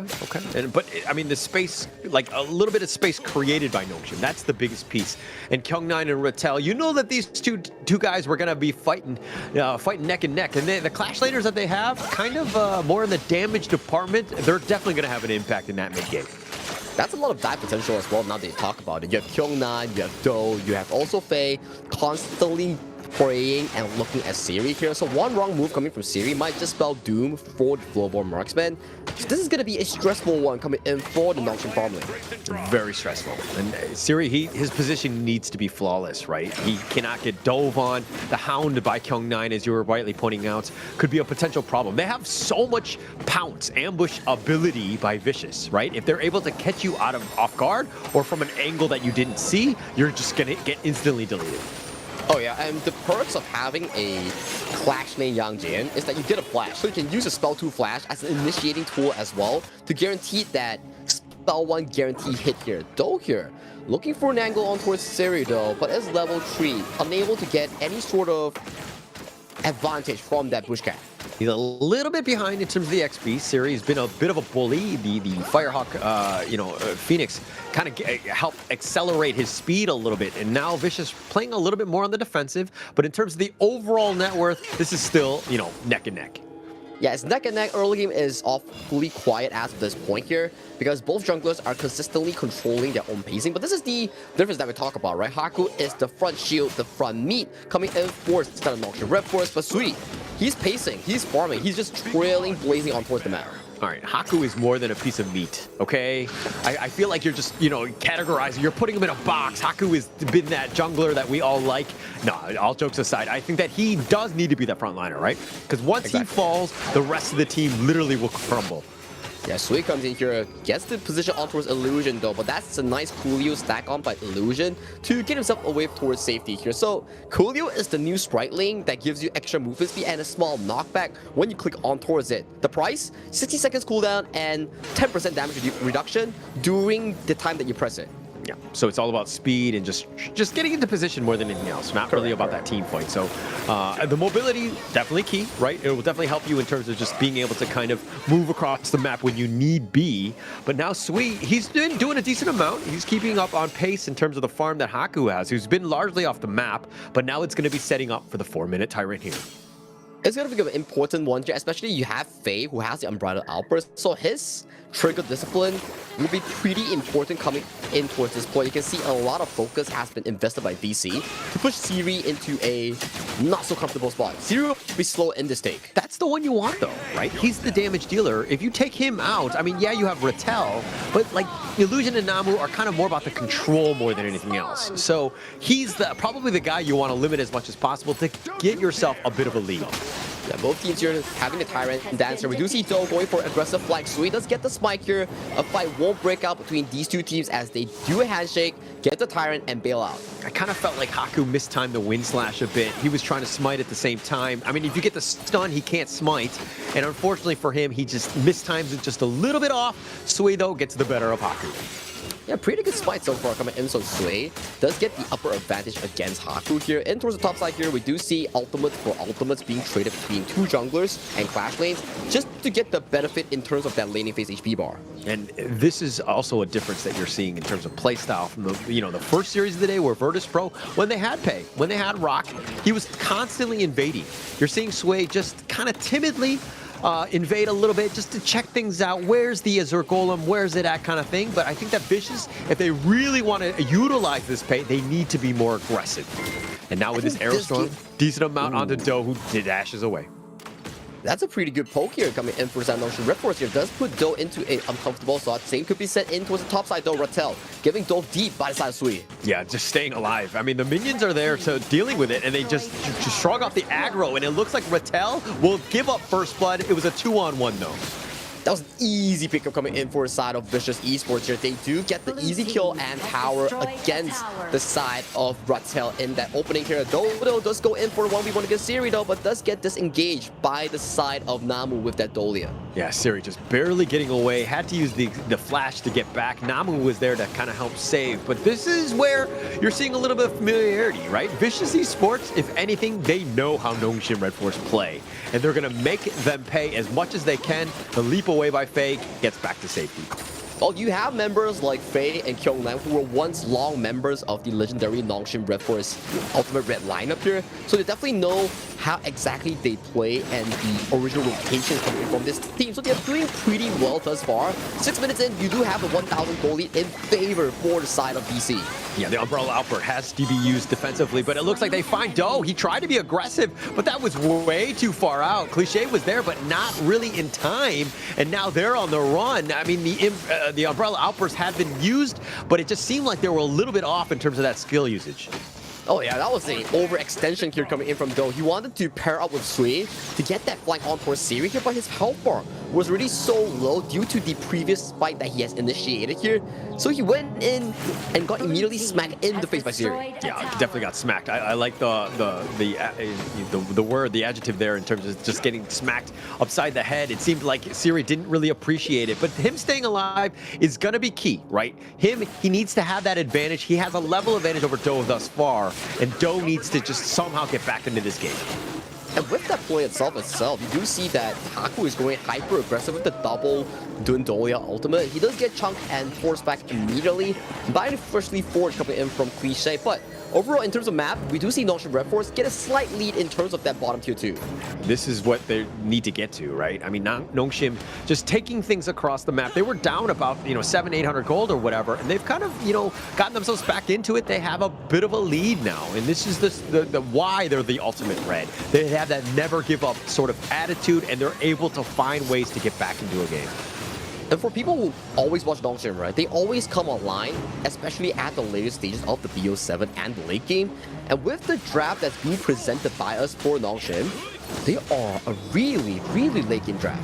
Very late game. And I think that, again, the more that they can kind of just stick around, the better it's going to be for them, right? But now the Overlord being picked up by Sui, this is going to be huge for Vicious. They need a little bit of push. Hopefully it'll turn into a tower for them. Yeah, and waves so far, it's pretty equal. Top side, Do is getting the push in against Siri here. Bottom side, Rattel is doing his job to shove in the waves to make sure that they can get these sort of rotations here. But so far in the early game, it's not as similar to the VP versus Stamina game, where it's very bombastic, tons of fights happening.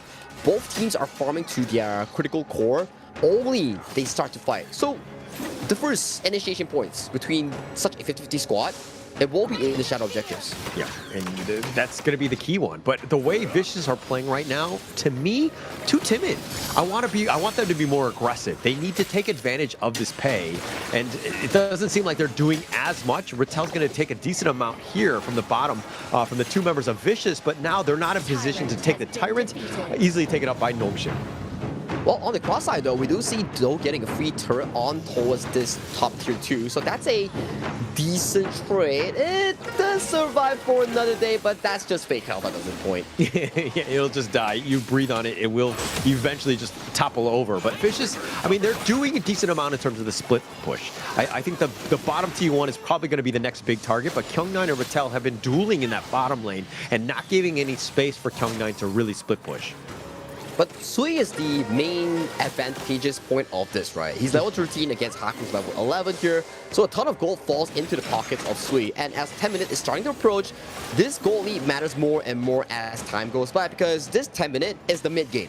You want to make sure that Sui and Do is able to jump on towards Siri on. Yeah, but now the Unruly Blade right onto Sui. He's trying to pounce away, but he gets controlled with Namu's damage and illusions. It looks like they have just enough to take down the Tiger. That was a beautiful CC chain coming in for that Nongshim Redforce, giving zero chance of Sui to even perform in this 10th minute mark. And that is a crucial timer that Sui actually faltered here. This objective goes uncontested, and control goes over to the far superior laning composition of Nongshim Redforce. Oh, that Crimson Golem was under threat, but Faye just barely taking it, slipping it under their noses, if you will. I mean, with Sway down, you had to have taken it in some fashion, and they will. But this is one where now we're looking at the Vicious lineup. You had the pay, now towers are getting pushed on you. Have you done enough as, of course, the pay? I think no. You have so much gold, but you're unable to convert that gold into good team fights, good flanks. And so far, you are starting to trail behind against your opponents here. You had a 2-level lead as Sui versus Haku, but this is a jungle versus assassin matchup here. Right now, Haku is neck and neck in that level department. He completely lost it. I mean, he had a 2-level advantage, as you rightly pointed out, but now Sui, like, he didn't take advantage of it. He got killed, and Haku is back into it. They're tied right now at level 13. So all of your lead, everything that you've built up has just kind of put you on the bad spot. So you're kind of thinking, what could Sui have done better? And it looks like the flash forward will end up killing Rattel, though. Rattel is getting a lot of screen time, but great time as well. He's been shown dead on towards screen. He's been shown with death timers here. 2 out of 2 deaths currently, 4 side of Vicious Esports, which is all towards Rattel. Yeah, Rattel's just like, I'll be the team player. I will be the one that will sacrifice my life for the greater good every single time. I mean, 2 times already. Not great, honestly, if you're Rattel. But sometimes you get caught out. As the class laner, you get kind of forced on this one. But looks like it's the Vanguard in the top lane. That's just a bit of a worry at this point. Taken down eventually, but Vicious here looking to kind of maybe start the Tyrant. They're a bit unconfirming on what they want to do here. That was a 4v5 in favor of Vicious Esports. They could have got this Shadow Tyrant if they were more active enough, but no. They gave over control, and control has been relinquished back into the hands of Nongshim Redforce for the Shadow Tyrant. And this is kind of what I was talking about earlier. Vicious right now, it seems like they're playing a little bit timid. Now going for the Umbrella Outburst, decides to go on this one if he wants to go for the Smite, but no, Haku with the fast fingers ensures that Faye doesn't get it, and now they've got the Wind Slash, and Faye will be killed. Oh no, Yang Jin wasn't there. Kyung9 wasn't ready for that fight. They wanted to use the Unbridled Outburst to get that brief moment of CC, to get that guaranteed smite on the objective here, but Sui was being stopped by Rattel in the backline, so that was a risky play coming in by VC. And VC, they're losing slowly but surely here. There's no fight back. Goalie is at a minimum, but there is just no form of engage coming in from VC. But you can't. I mean, Faye's down for 10 seconds, plus he doesn't even have the ult. So Nongshim understanding that with this power play, they have a huge man advantage and the space and the time. And it looks like they're just going to roll it down, take all the towers in the mid lane, and just get away scot-free.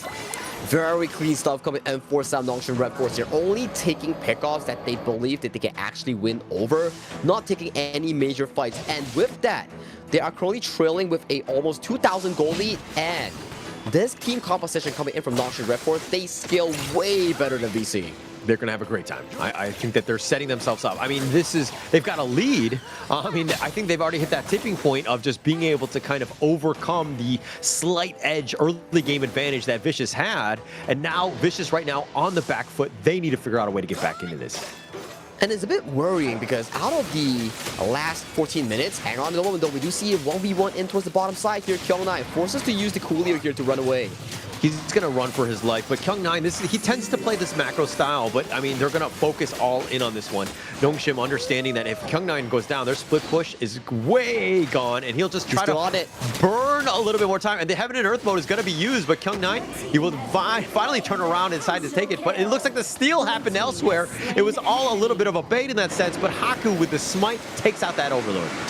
That's a painful loss coming in for out of Vicious Esports here. They already decided to sacrifice Kyung9, have the numbers advantage in the top side to secure the Overlord, but Haku outsmites Sui, and with this is a 4v5 in favor of Nongshim Redforce for the next 20 seconds or so. I mean, they're looking to just maybe end this game. Sway's all the way on the back, but now he gets gone. Oh, he's been controlled. The shields are just barely enough. He gets the safety, but he pounces, and they lose the bottom T3, and it doesn't look like they want to give him up. Rattel was trying to take him down, but now Do just looking to defend. They have the crystal, and Haku doesn't care about that crystal. He's gonna die, but they don't have the minions, and Nongshim, we're gonna have to hold their horses, play a little bit more in terms of the patience game. They're gonna take the top 3 T3 instead.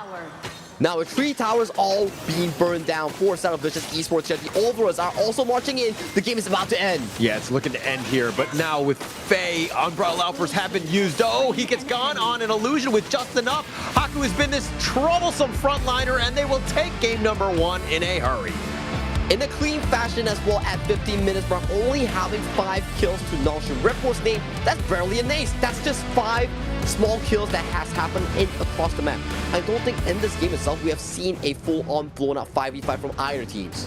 Yeah, they weren't able to do so. I mean, once, it seemed like Vicious were too scared to really take any sort of fight. Nongshim made them pay, and then they were just death-balling forward once they have that numbers advantage. It was just a complete Nongshim game, but Vicious, you cannot be playing scared in this series. Yeah, if we were to think back how many unbridled outbursts that they actually released, I can only think of 2. That's it. I remember one was at the bottom tower where Do overdove, and the other one was the one that they wanted to go for the Shadow Tyrant steal. But most of it wasn't in an actual 5v5 team, but there was no 5v5 team fight in that particular game. Yeah, I mean, he casted a number of them, but there was no value. The stuns, maybe one guy got clipped, but there was no team to follow up in terms of the damage to get those kills and the pickoffs. So it's one of those things where it's like a huge ult cooldown. You got to get some sort of value. You got to get a kill.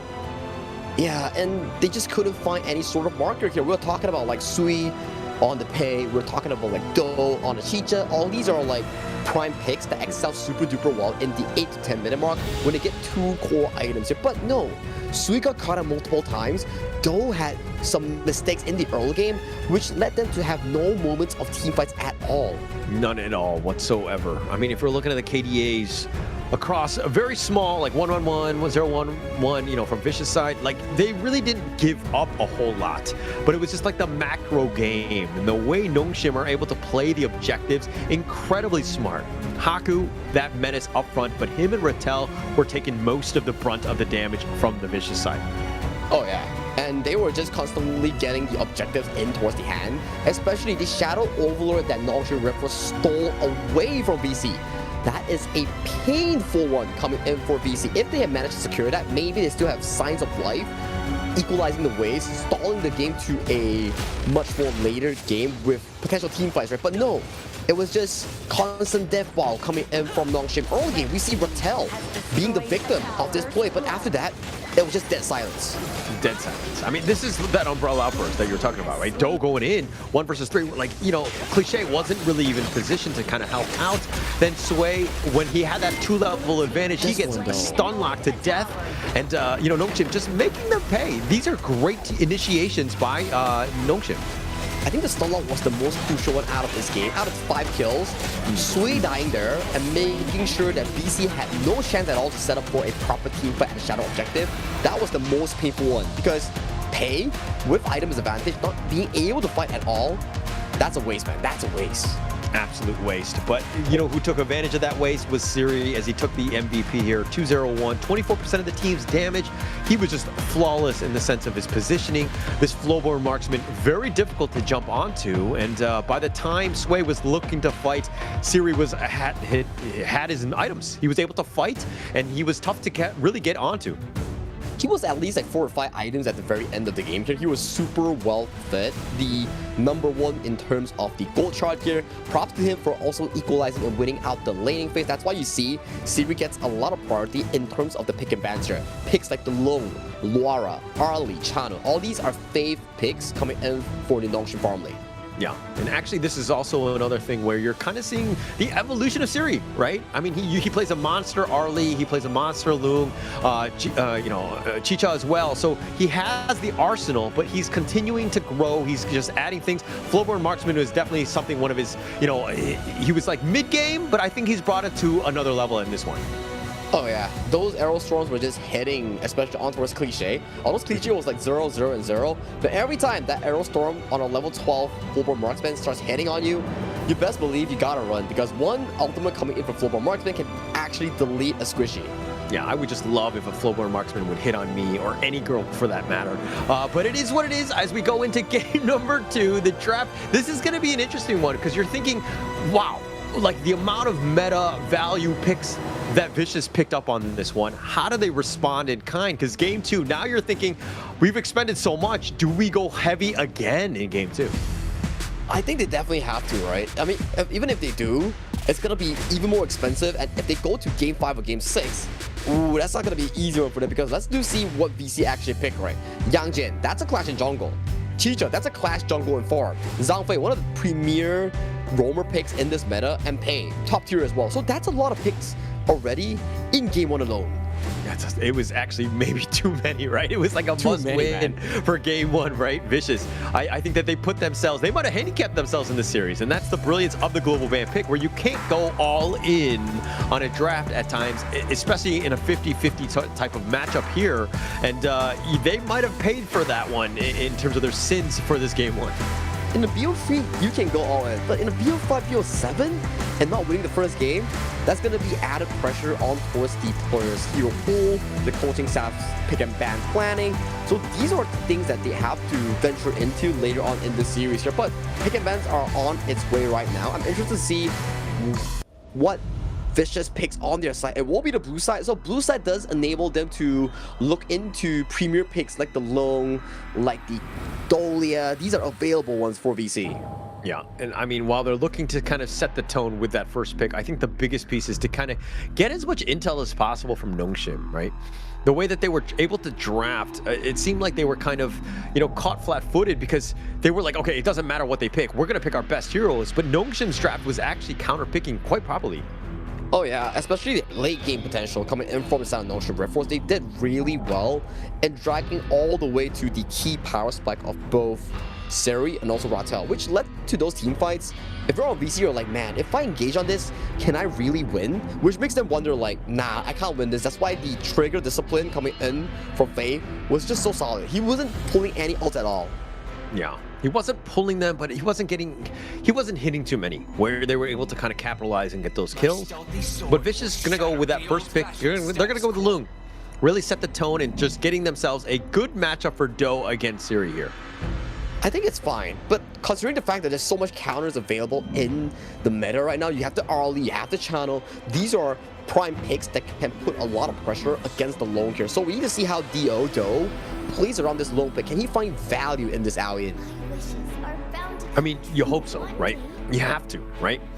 I think Do and Cliche, we haven't seen them excel as much as we would like. We've seen Sway literally close out games and series by himself, carry them. But Do and Cliche have been the type where they're good enough, but we need them to really excel. Now is the time to really show up, especially against a powerhouse that is Nongshim. Yeah, they need everything in their arsenal here. We do see Cliche getting on his hands the Mai Shiranui, one of the decent counters in towards the early to displace her and force her to be uncomfortable in some of these team fights here. Nongshim Redforce looking to complete their first round of drafts with a Monkey frontline here. And so far, Monkey has had two different builds. One is the traditional tank style that you finish up with the Frozen Breath. The second one is the physical style where you build Defrost Siege to slow and consistently beat down the enemy. It's just another way, right? I think that for them, it's about weathering the storm. When you see the Loom or the Mai potentially jump on you with their burst potential, you need somebody that's tanky and that can kind of withstand that first punch, right? Menki and Zhang Fei, both of those guys are more than willing to just kind of be that guy, plus they can counter-initiate for one another. So this is looking to be about protecting Siri on this Arlie more than anything else. Yeah, that's the Nongshim go-to playstyle, right? And right now they're banning all the potential counters here. Luna and also the Fate. So the nice counters here against the Arlie, like the Fate, has been removed from the pool. For VC, they're looking into different options as well. The Umbrosa removed from the hands of Rattel. What are they planning to cook here for their final bet? It will be the Garuda, yet another one of the decent counters into the long removed from the pool. Brosa being banned, I mean, the Faye, Luna, like just other ways that can kind of get to that backline. Just protect this Arlie as much as possible. So they're going to use the Menki we know has been that frontliner. Now you got the Yixing with the illusion, just more control, protecting them, but you need some damage, probably looking for the Clash Lane to kind of round out this draft. Potentially some of the late game Clash Lanes that's still available, maybe the Charlotte, since he has already expended the things like the Vati here, so that's not a lot of options left available for the side of Nongshim's Clash Lane. And you can see, they pre-picked the Vati, which is a good matchup into the Charlotte here. So Nongshim, are you going to be inviting this exact pick here in this P5? And they've also picked up the Jing as well. So they're like, hey, you're going to take away the Fade, you're going to take away the Luna. Both ways that are looking to jump the back line, but the Jing will sneak through. Sui will play that one, try to get to Arlie as quickly as possible, as well as Yixing. But now you've got the Dharma, a little bit more crowd control. If anything, Nongshim are looking to just kind of create this death ball wombo combo style lineup. That's a lot of counters directly in towards specifically Siri alone. You have the Fatih, Jing, and Maestro Nui. These are prime counters to displace Siri and make him uncomfortable here. That's triple assassin playstyle. The moment Siri shows, Cliché, Sui, and Kyung9, they're going to be pouncing on this farm later. Yeah, and at the last minute, Nongshim are like, haha, actually, Siri will be playing the Menki. No, I'm just kidding. Let's change things up. But, I mean, there's going to be a lot of eyes on Siri, of course, on that Arlie. Is he able to get going? Because you have a lot of crowd control, but there's one pretty much damage dealer. I mean, Haku will probably go more like a damage style to kind of just round out some of the, shore up some of the weaknesses of this lineup. But most of it is going to be on Siri's shoulders. Absolutely agreed, right? So Siri is the primary damage dealer coming in for the Nongshim Redforce lineup.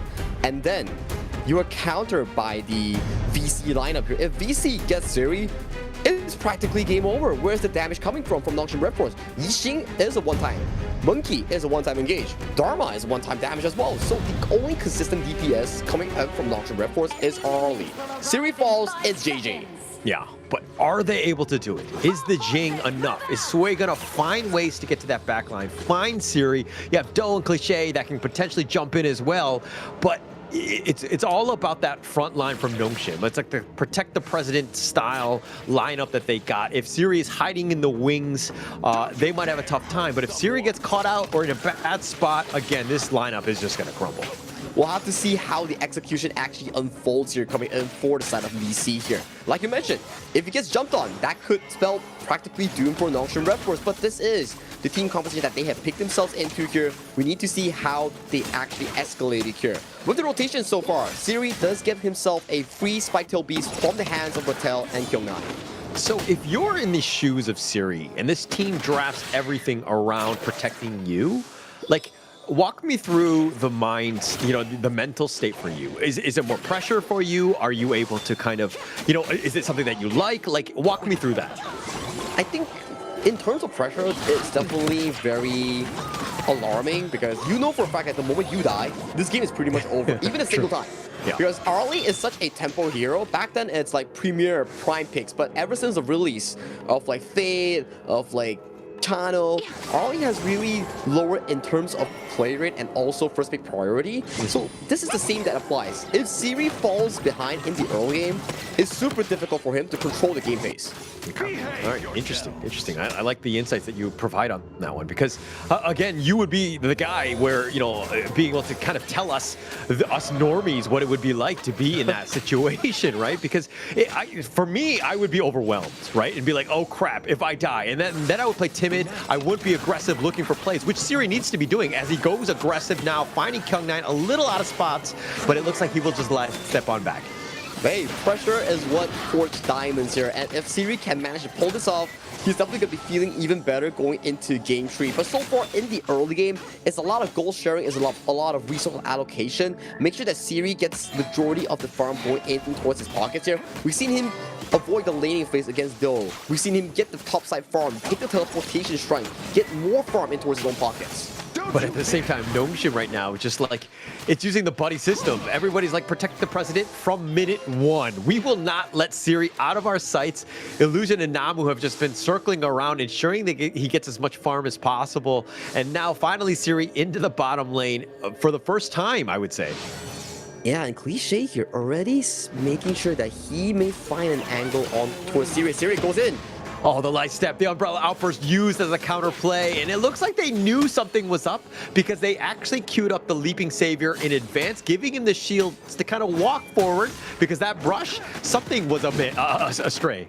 That was scary. If Cliche's spell 1 was accurate even by like what 10 centimeters more, maybe Siri could have been CC death to death. Shadows of blossoms. And this is also a part where you're kind of thinking, from the Nongshim side, the communication is on point, right? Illusion was like constantly, Cliche off the map, Cliche is off the map. He's not in the position, so everybody has to be scared. You know, you have to assume that every single brush has Cliche, and they were rightly so, and they made sure that they avoided that disaster.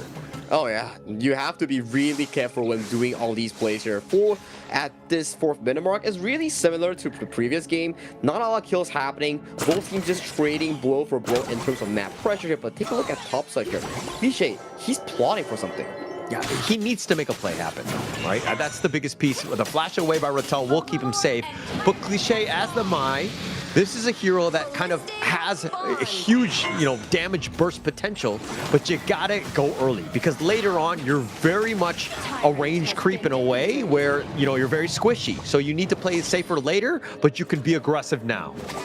Yeah, that was an easy tyrant as well, going in favor of Nongshim Redforce here. So not a lot of contention thus far, but you do see a lot of pressure that's being generated in the top side of the map, invading against Haku, trying to get his own Crimson Golem instead. And towards the bottom side, we see the difference of the priority here. One is playing for Siri, one is playing for Sui. Yeah, the Stampede on point, but they actually just zoned them away. Good use of spells just to take the bottom T1. They had 3 members, ensuring that, hey, when you rotate, you got to get either a tower or some sort of kill or like an objective, and they got that. I'm not sure whether Sui actually got the buff from the hands of Haku here. If we can get some information on towards Haku's current buffs. Yeah, Haku did not let go of his Crimson Golem. He did secure it for himself. So that's still, in the end of the day, tower for tower between these two teams. Yeah, and which will be key, because Haku needs that damage as well, right?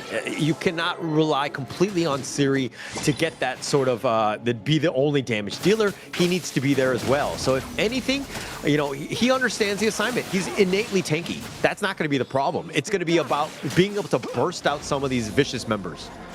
Yeah, these vicious members, they need to find whatever way possible in making sure that Siri doesn't get the time of his life right now. Because Siri right now, he's semi-unlocked here. Rattel, gonna be able to focus towards the bottom side here. He is pretty tanky with the Blazing Cave, so he does get to walk out without burning anything aside from his ultimate. Yeah, but what was burned? The mirror domain from the Sway. They tried to go for that play, but it was under the tower. Was no true value, but now they're going to go back into their own jungle. But this opens things up for Nongshim to take this Overlord, and they take that one for free. A very different game pacing compared to the previous series here.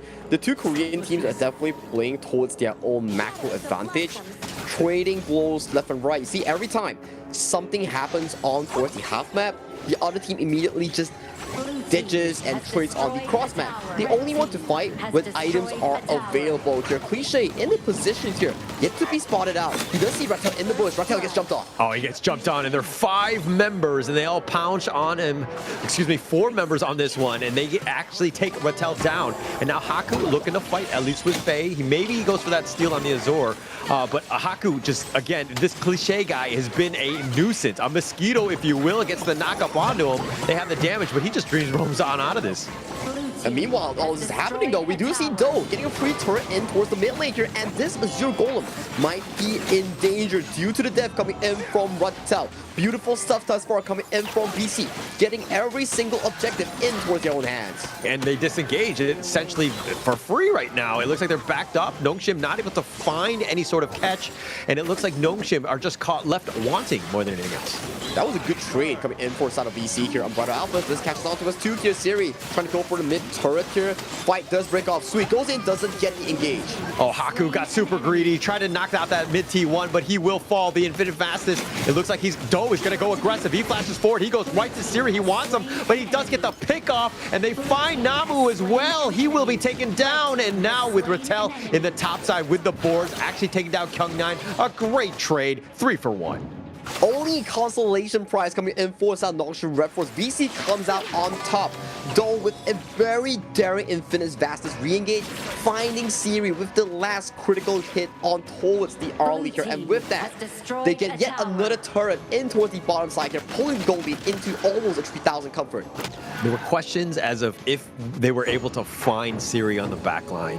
And the Infinite Vastest, usually I'm like, okay, it should only be used defensively, but actually that was the perfect time to go aggressive. Find Siri on that one, able to take him out because Siri thought he was going to be safe, and Doe made him pay. Great play there.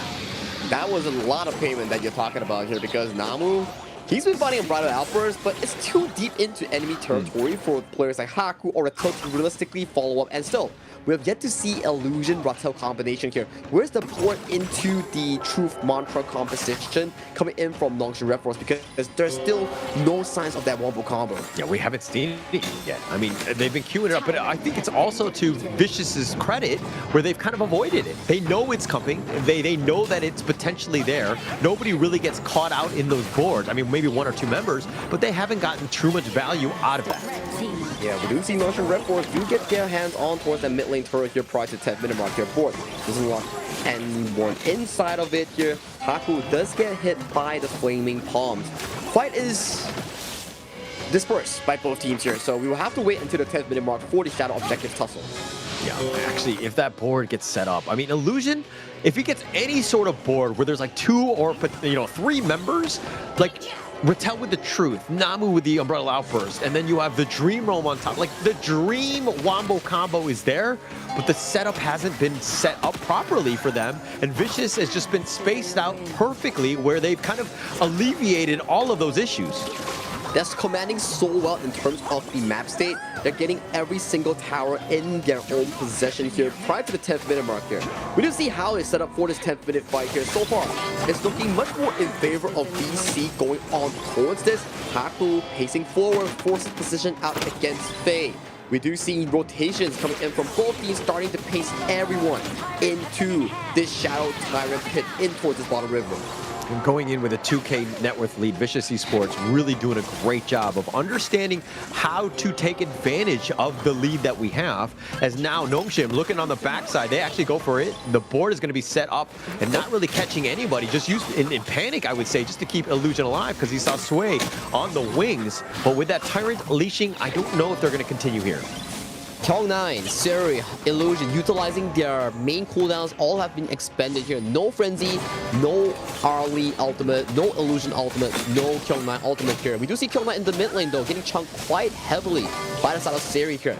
This objective in the forefront is a 4v4. Neither in favor here. Seri converts himself into the top side position, does get his hands on that Shadow overtake here. It might be a trade between these two teams. Yeah, they're looking to just take the Overlord instead. I mean, they're going to start this. Haku maybe go for the steal more than anything else, but they need to be a little bit careful in terms of the timing as they go in. They take the Overlord. It's going to be reset here. Haku eats a Flaming Palm, and they find Illusion. Not enough. Kyung9 gets stuck into the board. It's a baby board, if you will. And now they find Haku done with that damage. Finally going in on this one. And the Umbrella Outburst, no real value. They've taken down Haku. What happened? Because Nongshim Redforce, they got the Shadow Overlord, but still overextended for the fight. VC, however, got the advantage, although they lost the Shadow Overlord, still managed to secure the Shadow Tyrant coming in towards this 10th minute mark here. With Haku unavailable for the next 10 seconds, this is a lot of control relinquished back into the Vicious side. A lot of control. And the net worth, again, that's the biggest piece to this, right? Sway has gotten the better of Haku in terms of this jungle role matchup. And as he's up about 1.3k, I mean, Sway is a problem, right? Siri does not like having that Jing potentially diving him. He needs to stay alive. Nongshim need to do a better job of babysitting. Again, it's all about protecting Siri.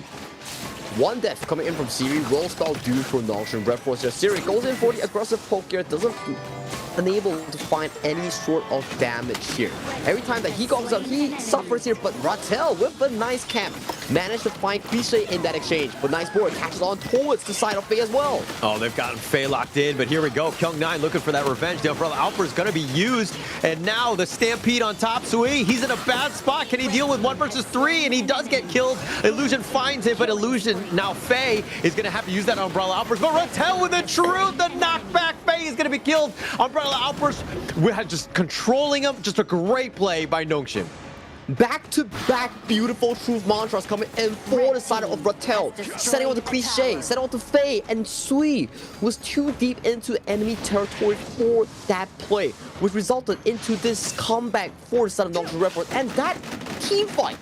Siri wasn't even there. Yeah, he wasn't even there. That's the craziest part. I mean, they still have vulnerabilities on this Vicious lineup, right? Cliche, Doe, Sui, all of these guys are still potentially like burstable.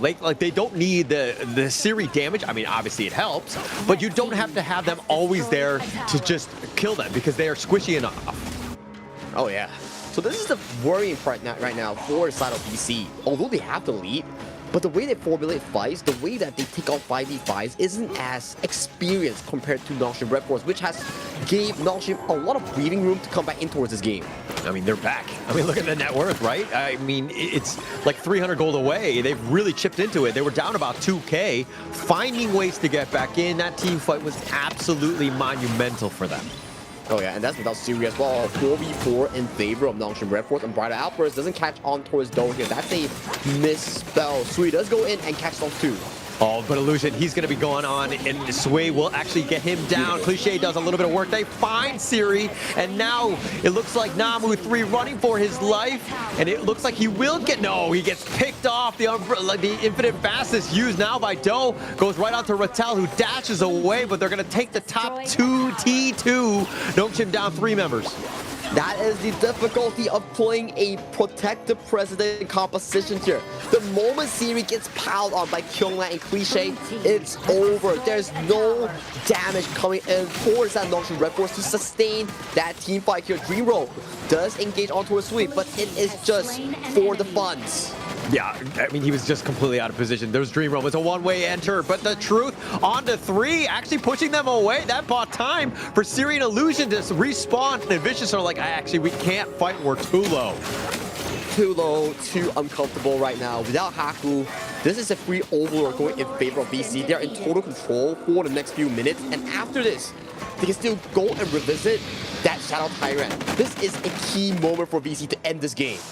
Key moment indeed. I mean, taking the Overlord will definitely help, but with, you know, the Primal Bond making things a little bit tougher, they don't want to kind of risk it at this point. But Nongshim, they have a lifeline, they have a way back in if they're able to go. I mean, they're down only 3k.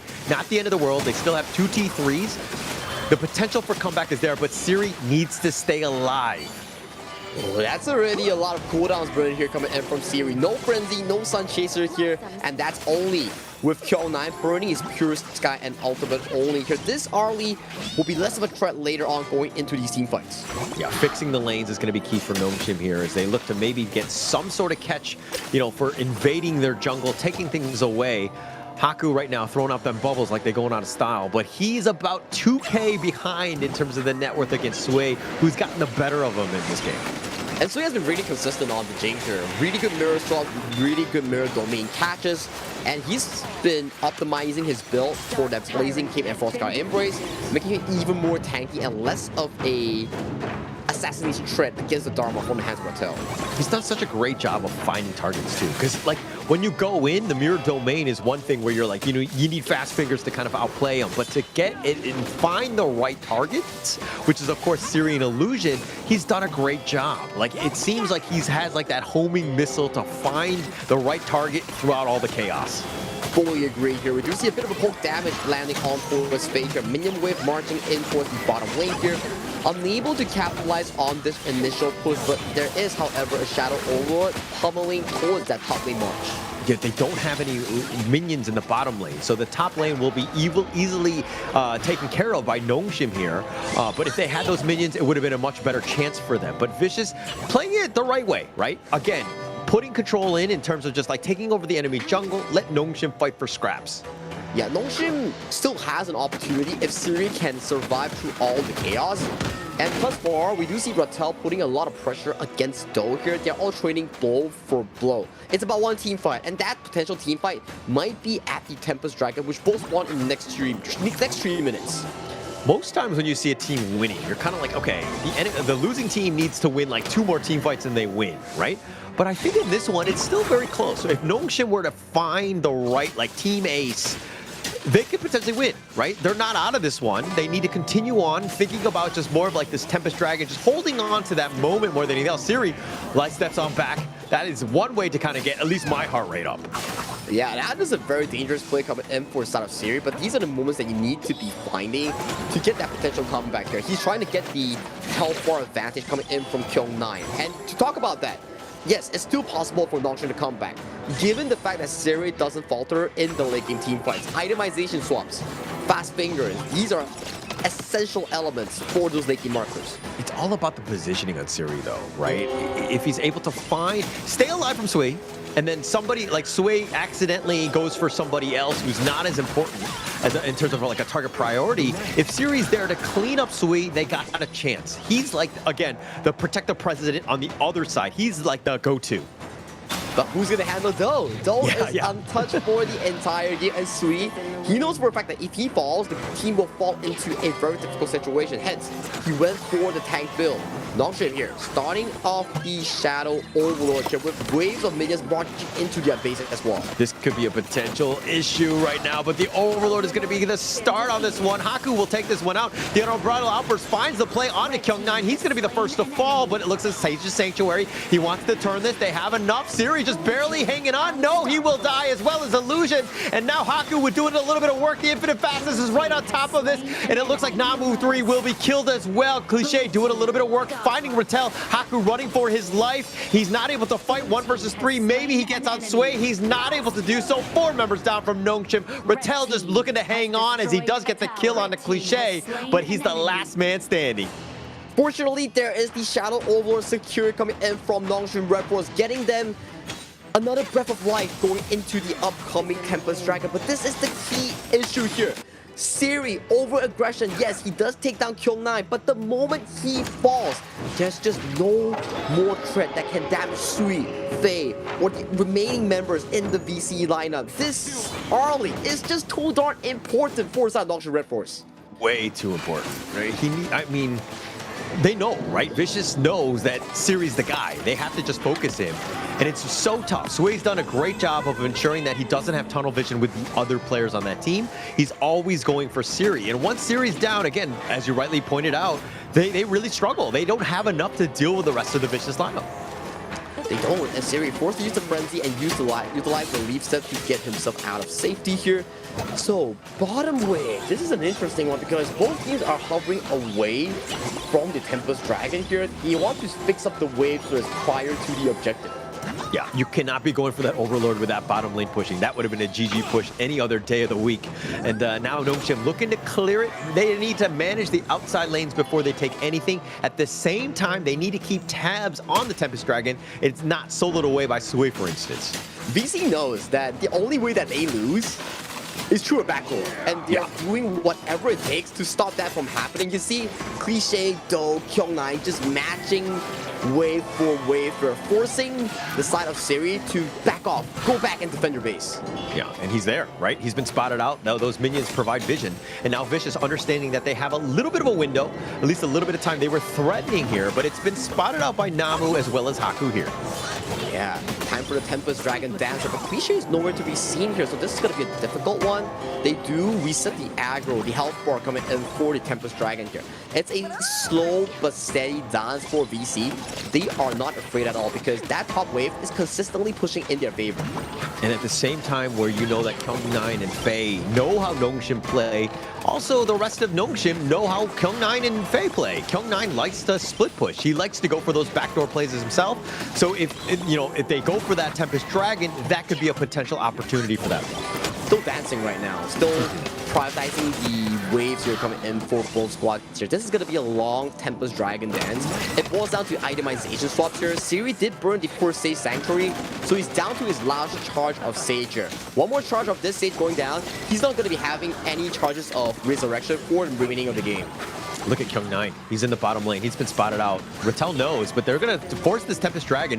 Doe's on the wrong side of this one, but he wants to be aggressive. Siri finding him out. The Infinite Fast is going to be used very early. Illusion has to go golden just to stay himself alive. Infinite Fast is on. He gets stunned. Doe, though, needs to be a bit careful as well. The passive, not enough. Illusion's going to be picked off, and it looks like they try to go for Doe, but Sui's been killed. Siri with just enough. The Tempest Dragon has been taken by Haku. He gets the shutdown onto Doe, and the Stampede is on point, and then with the play of the truth, they find Cliche as well, but can they have enough? Siri's been killed at least for the first time. He dodges the first piece from Kyung-Nai. He dances around, gets the kill, and now Cliche is looking to end the game. No, he's gonna recall because he knows the Tempest Vanguards are there. Nongshim have found ways to get back into this.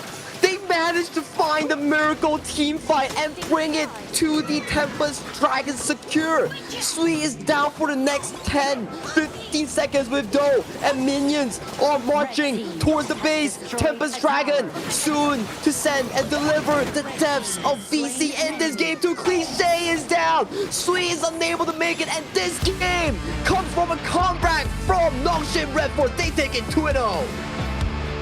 2-0. Honestly, if you were watching that game, this is not how you expected the game to go. And even towards that last piece, the Tempest Dragon, the outside part, Kyung-Nai was looking to push.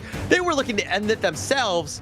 But how did they somehow manage to steal that one away from Vicious? So what exactly happened was, number one, team fighting. So Doe got picked off by the side of the Siri early. He was forced to use the Infinite Fastness very early on in the team fight. He flashed forward, tried to get the kill on towards Illusion. He got it, but you're the main damage dealer coming in for the side of VC. The moment you fall, there's not a lot of consistent DPS to take out targets like Haku, like Faye on the Zhangfei and the Monkey. So when he falls, it's a 4v4 up front because Rattel and also Kyung-Nai were on the cross map doing cross map things. So in the front end, Siri just out-pummeled every single one with a superior DPS. And when they were all busy fighting on the top side, Siri went back in with the help of Haku, picked up Sui, so that Tempest Dragon went in freely in towards the hands of Nongshim. It looked like Doe made the first critical error by getting out of position. Correct. Right? Very correct. Forcing out that Infinite Fastness was game-winning, right, for Nongshim, and being able to find him at the right moment. And you were thinking, like, how does Siri stay alive when Doe and Sui are both there to do that damage, to burst him down? But that's it. You just get them to make the first mistake. They were the ones that blinked first in that sense. And then once he got caught out, Siri made him pay because, again, he had enough. He had 19,000 in terms of net worth, and just being able to carry this game to victory with his 131,000 damage. Just, oh my gosh, they stole that one. Look at Doe as well. He did 160,000 damage in this game. But it was due to mispositioning error that really cost them this game. They had everything in their arsenal to win it for them, but due to the fact that he had to burn the Infinite Fastness, this was a comeback for Nongshim Redforce, securing everything that they need. 4v4 up front, initial burst wasn't enough to take down Siri, and then Siri surviving, taking down Sui, taking down the side of Kyung9, getting the free objective into the hands of Nongshim Redforce. Tempest Dragon Games, my guy. My God, going into this one, like, it looked all vicious. Everything was going their way. They were like, okay, how do we bounce back in game 2? I couldn't have drawn it up better for them. Like, this is a perfect way to find ways to finally get onto it. And they forced Siri to have not the greatest of starts, and they kind of, limited him as much as possible. But the way, the fighting spirit that you see from Nongshim of the never say die and the right moments to kind of proceed with the assault and the team fights was just, oh my gosh, this is why Nongshim are, you can't count them out. Okay, look at this. Though God Force's Infinite Fastest has to use it aggressively to re-enter. Yes, he did swap his kill on towards the side of Illusion, but when he came out, he was stalled and stampeded by Namu. He got single-handedly deleted by Namu. On towards the flip side though, yeah, Kyung9, you reached, but this is after Tempest Dragon. Everyone has a true damage zap, and Kyung9 and Cliche just isn't enough to take down the remaining members of Nongshim Redforce. And look at Siri right there. Just at that last moment. If he dies there, they don't really have a whole lot of burst. Like, they're able to melt down towers because of his extra damage. Correct. And Cliche here going for that flank, trying to go for that Vanguard just to kind of, to take away the minions, to buy time for Sui to go up and to able to defend. Not able to do it. And the way that Nongshim were able to kind of navigate that last team fight, that just speaks volumes in terms of their experience. Yeah, and the MVP has to go towards Haku here. He managed to secure the final Tempest Dragon Smite to win it all for his teammate here. It's definitely a crushing defeat for the side of Vicious Esports here. You had everything, but the one last moment, you fumbled. Yeah, you had everything, but the most important thing, which is the victory, the win. Correct. Right? I think that one's going to hurt the most. I mean, just really well deserved and well played by Nongshim. Just being able to steal pull a rabbit out of a hat, so to speak. And now Vicious right now, this is where, look, my psyche's been shaken up. I can only imagine what the players are feeling right now as Vicious, because they deserve that win, but the way that things were just stolen from under them, that's gotta hurt. Yeah, no wins are truly deserved unless you claim it for yourself there. And for the side of Vicious Esports, that was a tough cookie to swallow. And in terms of global ban pick, it's not going to be going easy on them because they have invested really heavily every single game. Just a great draft, I would say, even from both sides, right? They kept it competitive. They played to the T of understanding what they needed to have done in terms of team composition. But now with a very expensive game won by Vicious, game 2 also looking very solid as well. This is tougher because now you're playing into the hands of Nongshim where things are a little bit more desperate, where you have to win. You have to, pick out some meta heroes to give yourself a chance. But at the same time, Nongshim have quite a number of options available to them. I mean, to think that as of this point, VC has already burned through so many of these key core picks, I'm kind of worried for them on how they want to actually draft coming in towards this game tree, because it's starting to pile up on towards them. A not so great of a loss in game 2, and then you have already expended so much and you were so close towards that victory. Like you mentioned, mental psyche, that's definitely going to be getting on towards them right now. Yeah, and you're kind of seeing, I mean, yes, this is a draft. They don't need to be jubilant and just happy with the situation, but that's a tough one, right? And I think that if anything, this is when you're kind of like the coach. You got to just calm the players down. You got to just hey, time out. Let's forget about that one. We had our chances, but we can't let that one carry over into game 3. We need to move on. Yeah, you need to move on. You need to make sure that this game doesn't stick on towards you, because there is still the lower bracket games if you unfortunately do fall into that category. So mental state is going to be really, really important here coming in for the side of VC. So they need to try to push over this right now. We do see the start of the pick and bans here. We do see the Agudo being locked away on the side of Nongshim Redforce, and immediately they do answer back with the Hyatt as well. All right, continuing our conversation from the last game, when I was just hey, if you're in serious position as the R-Lead, the only damage dealer, there was pressure, right? But now you won. How are you feeling, especially since, again, most of the win was kind of because of you, right? I mean, I wouldn't say most of the win comes from one single player. I'll just take credit. come on, you gotta give props to everyone else, like Illusion landing the board, Monkey on the hands of Haku landing the smite. All these are important as well, but of course, like you mentioned here, out of a stressful game on the hands of Siri and still manage to find the win, it definitely is a feels good moment here. Yeah. I think that he's definitely going to be feeling great about that, right? I think that this is one where if I was even close, like I was half, or like, okay, I was 10% of Siri's play skill, right? If I was able to play like that and just kind of pull out a victory like that, I would feel amazing. Unfortunately, I'm not that good. It's okay. Let's say he's peak points 2,000. Let's say if your half of it is 1,000, so yeah, it's pretty okay. Half is good. 10% is too little. I am 10%, let's be very honest. I know where I stand, right? But it's more props to Siri. I think that he's just an amazing player, right? So getting to his level, not going to be easy. But now that we go into game 3, you're kind of seeing the Lianpo, Aaron, Dharma. They're still pretty good. I mean, they still have ways to kind of deal with them. They still have a fighting chance in this one. But Nongshim going with the Mai, that's kind of scary. Oh yeah, it's one of Illusion's key picks as well, coming all the way from Season 3 and Season 4.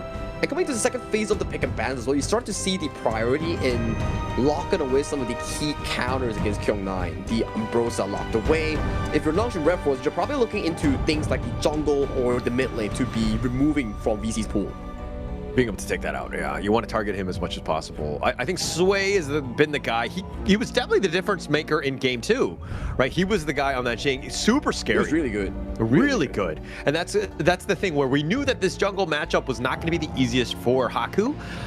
And you want to limit Sway as much as possible because he's literally the guy that will carry this team. And with the pick and bans that has been shown to us by the Nongshim Redforce, you kind of have to wonder, are they potentially going for the Pei Byron as the final 2 for their 4-5? It's setting it up for it, right?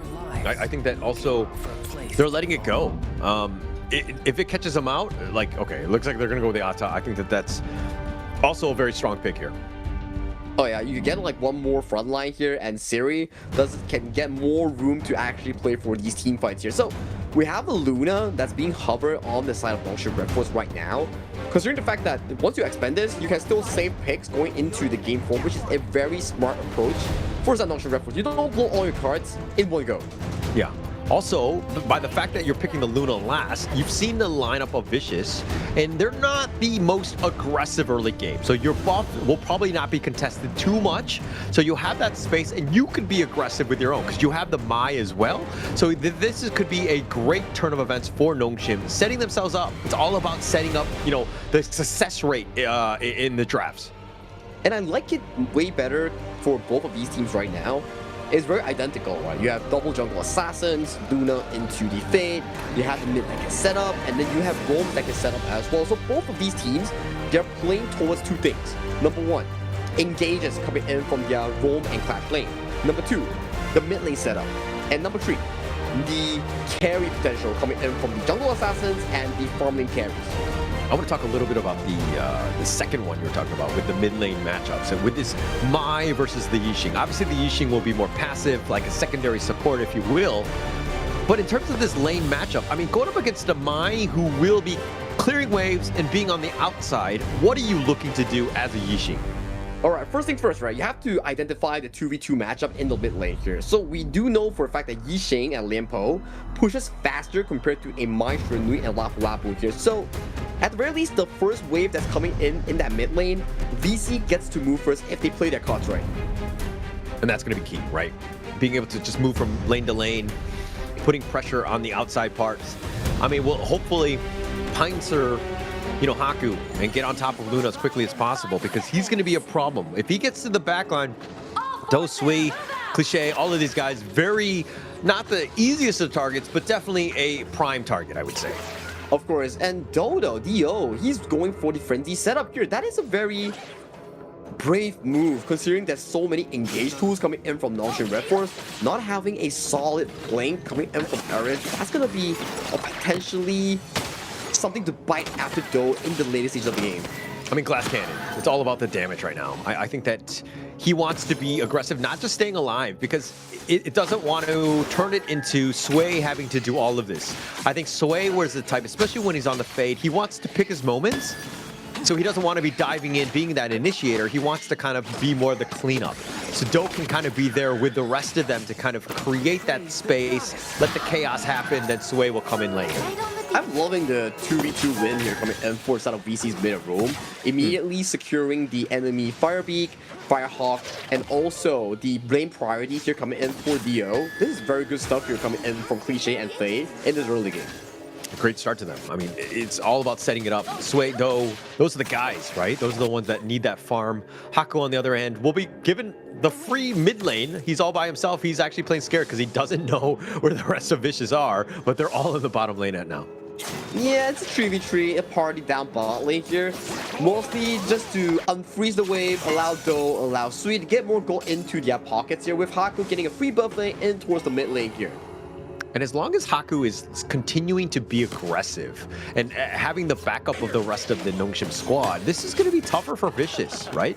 Because they don't have the early game fighting prowess that Nongshim have, and this Luna will definitely be a bit of a problem here. Yeah, so far this Luna hasn't been contested at all. She's been giving a lot of space to actually play in these teamfights. That's a true one try that you're looking for. Yeah, they're going to look to set up the board, but only locking in Haku. But I don't know if they want to continue on. Haku's still a bit of a scary person to kind of deal with at this point. But now Sway threatens, and he's just going to push them away. If anything, is like, how dare you get near my Crimson Golem? Very aggressive stuff here coming in for the Nongshim Clash and Jungle here. They want to go for an invade, but Kyung-9 and Sui chases them off away from their own respective jungle here. So right now in the early game, it's really similar to game 1 and game 2. It's about very poking. Yeah, it's very smart. Poking, prodding, and just looking for the objective takes. Yeah, and I think that is great. You need to do that as Vicious. You want to kind of, again, poke and prod them out of your jungle, right? You got to protect that as much as possible. Give yourself a bit of a chance because you know, Illusion, like, he's off the map. Like, this is scary times, especially from the outer lanes. You don't know where he's going to be. And this is why Faye is so far positioned in that river. Yeah, he's just getting as much vision information as possible for Dio because though he doesn't have flash. The moment he gets kicked on by the Ryu engine, it's pretty much over for Darren. Yeah, his positioning needs to be perfect, right? Do needs to ensure that he like stays alive, but does it in a safe way where, you know, he's not getting jumped on because he is a prime target. It's going to be easy pickings, if you, so to speak, because Haku and Illusion, they have so much speed to get on top of you. And Do as well, it's an interesting build, right? Like, we talk about how much engage that NS actually has to damage this Aaron, but take a look at the Aaron build. He's going for the magical damage build, the Golden Blade as his first item, so he can branch into situational items like the Splendor, like the Ardent Dominion. All these are good defensive items to counter out against like heavy engaged compositions from Nongshim. I think it works. I think it works because you need that way to just survive because you know he's going to be targeted. Like if you're looking at the rest of the lineup, like Kyung-9 and Faye are going to wait. Maybe Faye's up front and then he goes in and then Do will go there. Nongshim are going to look to target him quickly, right? He needs to have the Sage Sanctuary. He needs the secondary, whatever it is to just stay alive. But now Sway picking up the Titan. Yeah, they pick up the Tyrant though, but on towards the cross map, Haku does get the counter on towards the Crimson Golem here. So in terms of personal growth, it values NS more than it values the VC. But VC, they do have the 90 seconds of Tyrant available for potentially upcoming fights. And I like the way that Sway generally plays on the Fade, where it's a little bit more passive, taking objectives when he needs to. Vicious will group up for that. But the biggest piece to this is that you want to secure your buffs, and to try to invade and take away Haku's blue once in a while, it doesn't seem like Vicious have been really willing to do that. I think it's not about willing, it's about difficulty, right? Nongshim is playing really well in their mid lane control, and also Ratsa is constantly out pushing Kyung-9. So there hasn't been moments where you can actually voluntarily invade against the side of Nongshim jungle. But your jungle is being taken away. I mean, you can see that it looks like Haku right now is dealing with Sway. They're trading blow for blow, but now Cliché showing up. He tried to go in, but Sway goes in. He actually gets first blood on the Haku. Cliché actually played that so well. He walked up, baited Haku to dash in with the Moonblade, and then he took a step back so his ultimate doesn't get refreshed by the Lunar Mark. That was super well played by the hands of Cliché and Sui. Smart right there. And I mean, the fact that they were 2 versus 1, Haku, you know he's going to fall for the bait. He's so aggressive. When there's like first blood on the table, I'll be willing to take that. But Vicious now put pressure on this bottom T1. Raging Sea used to deal with his minions, but it doesn't look like it's going to be in time as the bottom T1 gets taken down. Beautifully played by VC. They got Haku, they got the bottom tower, and now the game is wide open for their own control here. And Haku is slightly slow on his jungle rotation here, so he's not as available compared to Sui to start making plays on towards the Gorge. You need just more time, right? Dying, giving up first blood, probably not where you want to be, but you can never really count out Haku. He will find ways to kind of get that farm, but now he decides to take it out on his ex-teammate there as Kyung9 just punches him away. Yeah, Kyung9 with a really fast and good reaction ultimate to save himself from any hassle that Haku wants to propose. But that's going to be yet another big cooldown that's being expended for the majority of the team fight here. So I think this side lane will fall in favor of Nongshim here. But look at look at Cliche. He's tailing behind Kyung9 in case of anything that's going to be erupting in towards that clash lane. Yeah, Cliché's been like the shadow of Haku. Like wherever he goes, he's just like waiting in the wings, seeing if he wants to go a little bit ham. Because if he thinks, Haku thinks that there's like a 1v1 that I can go for and I can get that kill, you know that he's going to be taking it like 9 times out. Now with Cliché waiting in the wings, he has to play a little bit more scared. It's a Haku playstyle, right? He sees, he goes, he conquers, or sometimes he doesn't conquer, you know? It's a give and take thing. He doesn't conquer all the time, let's be very honest. His success rate is not 9 out of 10, but he will go for those aggressive plays 9 times out of 10. That's just the way Haku is. It's feast or famine. He's incredibly fun to watch either way. Yeah, you know who are victims towards that aggressive play? IKL and PTL fans, man. They know. Too soon, man, too soon. Oh, they're gonna be blaming me in their IKL Sarkis group. I know for a fact. I've seen that group before. And now it looks like Illusion in this top lane dealing with 2 members of Vicious here. This is a part where Doe has been, quiet. Like he's 300 gold behind Siri. He's been just farming well, but again, he hasn't died, which is the biggest factor in this one. I think he's in a comfortable spot, right? He has the boost of Fortitude, he has the Splendor here, and Illusion is not getting the most gold in this game, so it's very difficult for Illusion in this game. Haku looking to go for the steal, doesn't have the smite, but Sway does, and it looks like now they've gotten Haku with a bad spot. He's stuck in, the Heart of Jade Seal snipes him out, but it looks like they're going to trade away Doe, and the flash away by Faye, but they've gotten Cliché. Siri just mowing him down, give the man a triple. That was beautiful by Rattel. He goes ship anchor in, pulled in 2 players, and set the pacing for Siri to get that triple kill here. That was such an amazing setup coming in by Rattel's Ata. And I gotta say, Haku, he's been missing a lot of ultimates here. Unfortunately, yeah. Unfortunately for Haku, definitely, he hasn't been on point with them. But when the rest of the team is kind of hitting their stride, I don't think that you will have to have full Haku right now hitting all of his ults, because they would have been completely dominating. But Haku a little out of position on that one, but just kind of space created for the Siri to really take down that triple kill. And topside though, we see a bit of an aggression here coming in from Faye. Goes in for the Tremor Smash. Tremor Smash on to 3 with that Jaded Seal. Is it going to be enough? Namu just barely staying alive. Sui's going to be killed. They actually didn't have enough. 2 members down from Vicious. It was the perfect setup by Faye, and they weren't able to capitalize. That was looking so good with Faye jumping into multiple members and Cliche getting the board in, but Sui unable to get that finishing kill onto any single member of Nongshim Redforce here. And with that, what's supposed to be a 1,000 gold lead for VC immediately turned into a 3,000 gold deficit in their hands alone. Oh, Kyung9 though, finding Illusion with that truth, and now Namu's there with that Raging Sea, and Rattel just trying to lock him down. The Ghost Ship says, nay, you may not go. Kyung9 actually just trying to walk around it, but he gets pulled back. Rattel going for everything at this point. Now 3 members, the Tremor Smash on top of him. It looks like Rattel trying to just stay alive. He's just barely staying on, but the Jade Seal will take him down, but Namu gets the revenge on the Sway.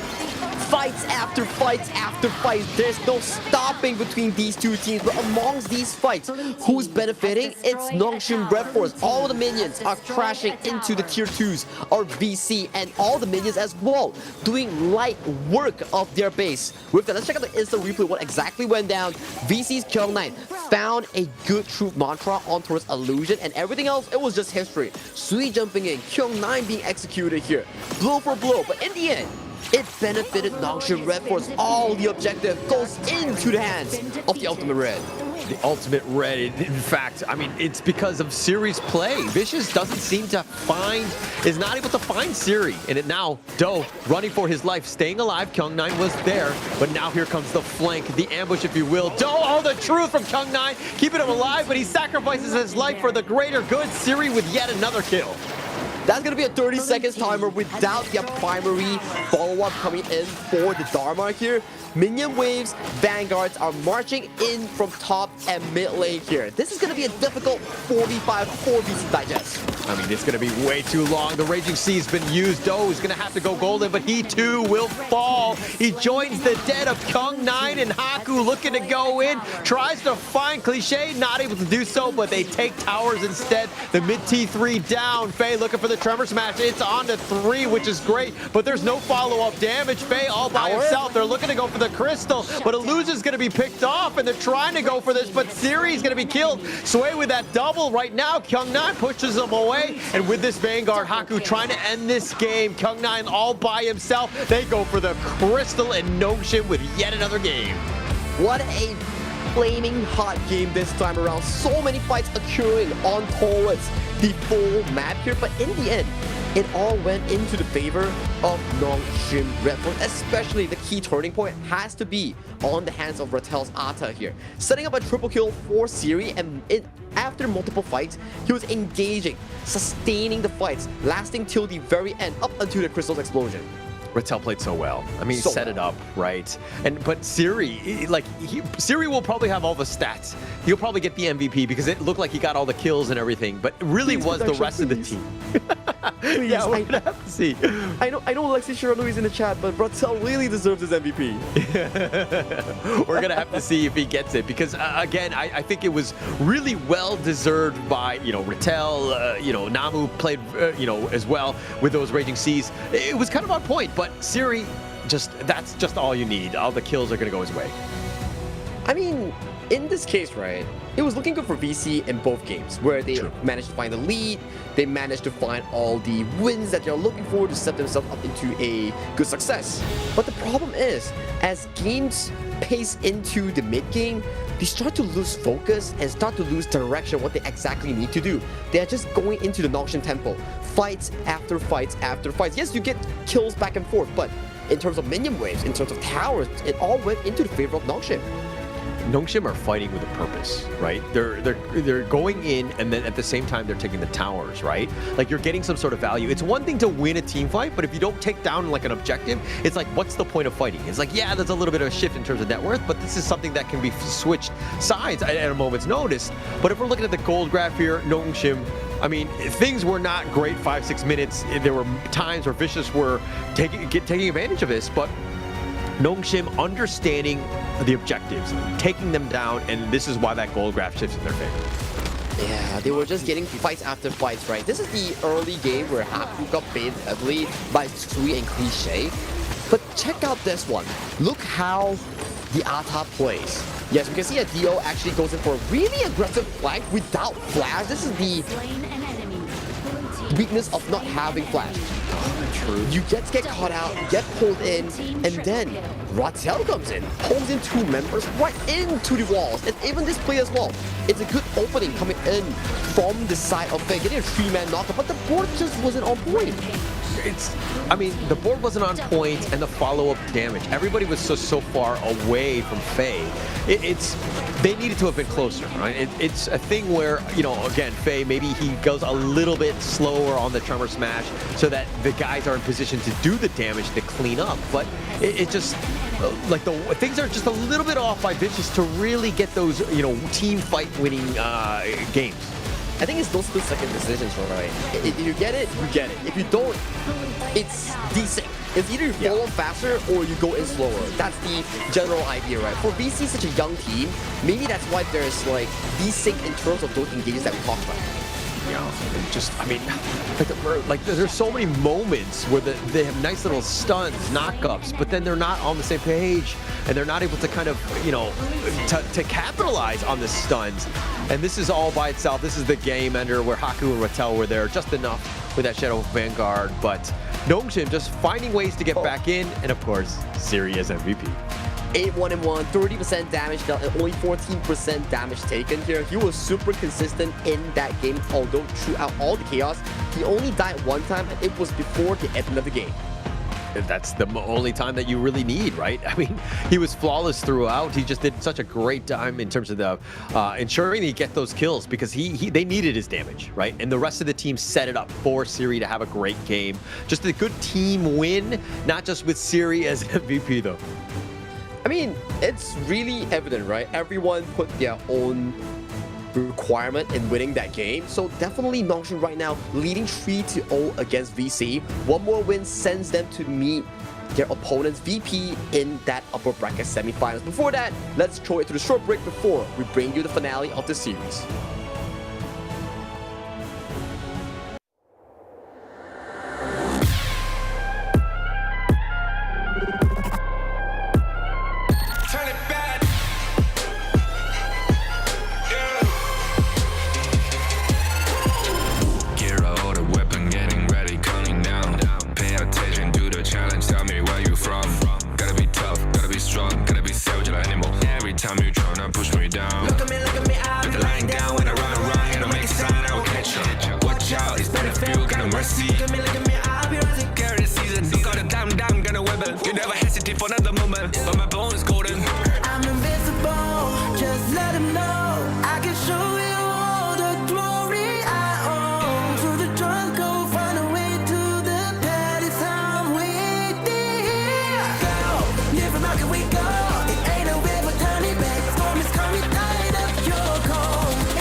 Kings, it's an honor showtime.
Kings, it's an honor showtime.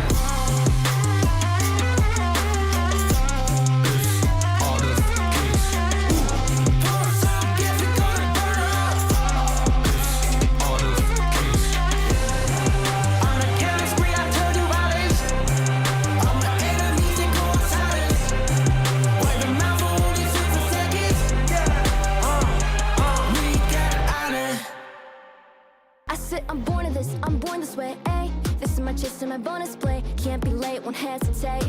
What do you say? Race to find my face, scars to find my skin. I can't convince them, can't please them unless that I'm the one that you hate. H to the E-R-O, doing it for real, locked on my goal. From the ashes, I roll a game. Flow with a rumble, make them crumble, make them run. Cause baby, it's go time. Knocking you down.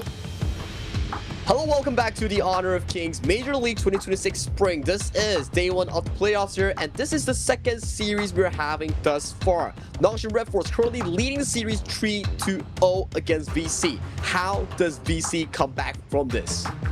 Well, I want to say that there's like one answer, but there's not, right? Nongshim right now has just gotten the better of them. I think that if anything, Vicious have had a hard time finding Siri on the map. They're letting him go and just go buck wild, so to speak, and just like getting all those kills. And if they're able to limit him, they're able to target Siri down, they will have a much better chance of potentially taking a game in the series.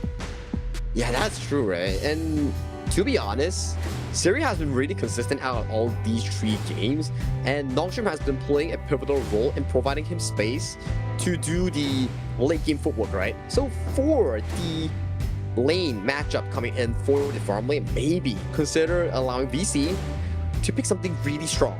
to restrict Nongshim from playing their late game marker where series starts to take control. That would be best case scenario, right? And again, just limiting Siri, that's a starter for them. But at the same time, for this one, it's about the draft, right? And Vicious, they've expended quite a few of their meta picks and the pieces going into Game 4. There are not going to be too many available to them. But this is one where it's a must-win, right? Best of one, it doesn't matter, right? You just got to get yourself on that board, build yourself up a little bit of a momentum here. Yeah, and especially after this, you still have to play another BO7 offline against potentially Stamina Esports in the bottom bracket here. So you need to be able to maintain that mental psyche, that mental game, that physical toll. Everything has to be fixed for VC if they lose the series. And that's the biggest problem. Like, the mental psyche is something that I don't want to gloss over because, you know, the players are young. They're in a put in a situation where they're down 0-3, looking down the barrel of a gun. Things are not looking great, right? But as a teammate of trying to up, you know what I mean, get their, you know, their hopes up and their confidence, what are you doing? What are you telling your teammates here? Try your best. That's it. You already made it this far. In group stage round 2 last day, they were at the bottom of the barrel with CMF. And in that same day, they managed to beat Max, beat Stamina to qualify for the playoffs as the 3rd seed. So that's the amazing part here coming in from VC. They have the resilience. Don't count them out until the very end of the series. And we also know that Nongshim are kind of vulnerable to reverse sweeps. I mean, Virtus Pro has done it twice in the KML thus far. Who's not to say that Vicious couldn't do that. But the key for them, again, putting themselves in a position to win. They've done decent, you know, in the games 2s and 3s, they've done quite well of just being able to take the fight to Nongshim. But it's like the very end when the wheels kind of fall off a bit where they just really struggle against Nongshim. And let's say you are putting VC in VP's shoes. There's a bit of similarities, right? Your team starts with V, and then your jungle is also a 3-character jungle, SUI and ROC. Okay. That's it. I ran out of ideas. Yeah, that's it. I would love for you to be like, hey, this is your pep talk to Vicious. Be like, hey, you guys start with the same letter, Virtus Pro. You guys are fine, right? Yeah. That's one step to your potential reverse sweep coming in for VC, right? But let's talk about the pick and bans for a bit, right? Nongshim Redforce banning out the Arlie and Luna they have expended back in Game 3. For VC, they still put a lot of focus on that Haya. They don't want Illusion to actually have his hands on that. In terms of the draft, Charlotte, Chicha, Diadea versus Xiao Xiao, Chano, and Guan Yu. I gotta say, this is looking like a really comfortable draft for VC coming on towards this. They just need frontline in terms of a roam or a jungle. They still have available options, right? And at the same time, if we're looking at the Nongshim side, Charlotte, Ratel will be fine. Chicha, Siri, he's going to do quite well on that hero. So, especially when you have like Namu kind of backing you up with Diadea, add a little bit more sustain, kind of make sure that he's in a safe spot. So these 3 are not a worrisome pickup, if you will. Like, they still have options, especially come late game. They can all carry in their own regard. So they have options again against Vicious. Yeah, I think Vicious right now, what they need to do is potentially look for a roamer that is capable of tanking. But judging from the available pool, Zhangfei has been expended, Lian Po has been used last game, the enemy has banned Lapu Lapu, so the list of roamers available for VC's Faye is not that sufficient, unless he goes and venture into something that's more on the soft side. Maybe potentially something like the... Let me hang on a moment. Like Ming, for example, considering the fact that Nongshim doesn't have a lot of dive, so that's still a potential option that they can venture into. Also, the Secure, something that he kind of likes to flex into at times. I mean, kind of squishy, and you're kind of... I mean, you would prefer like a Lian Po, Jiang Fei, because you want that tanky frontliner. But he does have options. That's kind of his play style. But you have to be very nimble. Fei's been kind of caught out where Secure gets, you know, he does tend to be aggressive, and they're going to go with Liang. I am not a fan of this, especially as the last pick. Oof. I think it's fine, because considering the fact that Nongshim Redforce doesn't have a tank engage to really dispel the Liang, that's still an available option here, but that's what we're talking about, right? VC they're looking for a form of engage. They're looking for a form of jump, a surprise tool to displace Nongshim. They went with Guiguzi on the hands of Fei. He holds his whole fate now. Yeah, yeah, actually, this is a much better pick, all right? I think the pull will be annoying. The hidden piece, getting them out of sight will be key for them. Because if you have the Liang, I mean, the Diadea, the Shi, the Charlotte all have different ways to kind of stop that, right? That control. So, you know, I think for them, it's about giving yourself a chance. I never like a last pick Liang. I just feel like it's very underwhelming. I mean, yeah, it depends, right? It depends on the user's capabilities. Here, we've seen before how Nongshim picked a last pick Liang, and it kind of bit them back on their own butts against the series against VP. So I get what you're coming from as well. But this is the finalized draft coming in from Game 4 for Nongshim, Redforce, and VC. And I gotta say, I'm slightly favoring VC's draft a bit more in this game. They have options, right? The Kyung9, I think that you're going to see him have a much better game. That Razor Cavalry needs to be on point. Because the Nongshim side, generally speaking, they're going to be kind of, I mean, not grouped, but they're going to be together, right? Nobody's really looking to just kind of be completely a mobile guy up front. They want to be a little bit more passive. Let Haku be the frontliner with Rattel. So you have ways to get that perfect Razor Cavalry. Yeah, I think that's the general game plan coming in for VC, utilizing the strong engage that they actually have to displace Nongshim Redforce here. And throughout the early game as well, we do see somewhat of a good start for VC. Kyung9 gets the power lead, mid lane gets a decent push here, and Fei might get a nice pull here on towards Fei. Does a decent amount of work, but he's going to run into 3, and he might be in a bad spot. He probably has the flash. He does, and Fei, no, he will give up first blood. Illusion actually just hits him with a last shot. That was such a pixel-perfect execution coming in for Nongshim. Any single fail there could have resulted in Fei escaping, but they managed to make it work, and they get dividends from that play. Not a great start for Vicious, right? Fei cannot be giving up first blood. There were going to be some questions with the Guiguzi in terms of just how much value he was going to be providing, and getting caught out like that, not putting your team in a great spot already. Yeah, and without flash, you kind of lose out the focus on the Guiguzi flash engage that could really allow you to catch enemies off guard. And good job by Dio though, he did get that solar signal on towards that camp and get himself a freebie there. Can't give up anything, right? You got to contest. And now look at Kyung9. Look at how much pressure, how much space, right? And now Illusion has shown up because they know that, hey, they have to kind of help out Rattel. He's all by himself. This is kind of a feels bad man, though. Well, Kyung9 uses the ultimate, uses the sprint, tries to force the positioning coming in from Illusion here. Gets to walk away towards safety while pulling the attention of 4 members here. Meanwhile, Haku here, what are you doing, buddy? That's not your bush. Yeah, not your brush at all. It looks like they've gotten just enough, and Vicious they get the revenge kill on that one, and now they're going to equalize in terms of the score line, but they want the Azure Golem. A great start for Vicious. And this might be an opening play here coming in from VC to get control on towards Rattel. Beautiful stuff coming in for the side of Vicious. Oh. He doesn't die though, right? It was the perfect setup. The Animus into that Blossom, the Honey Sweet Breeze, excuse me, by Zhao cliche, but they weren't able to do enough damage, and he somehow survives. Wow. Wow, that was an interesting one. I thought that Rattel was practically dead in that play, but he managed to walk out towards safety there, so that's a +1 for the side of Nongshim. I don't know how he did die. That was actually kind of crazy if you think about it. It seemed like Vicious pulled their punches at the end. They're like, you get the kill. No, you get the kill. But now they've got 3 members, and they will not make the same mistake twice. Oh, they do! Hey. He somehow survives again. That was crazy. Everything landed coming in for the side of VC, but you know for a fact that they are suppressing Rattel in this specific matchup here. He's been losing waves after waves after waves, so check out the gold discrepancy here.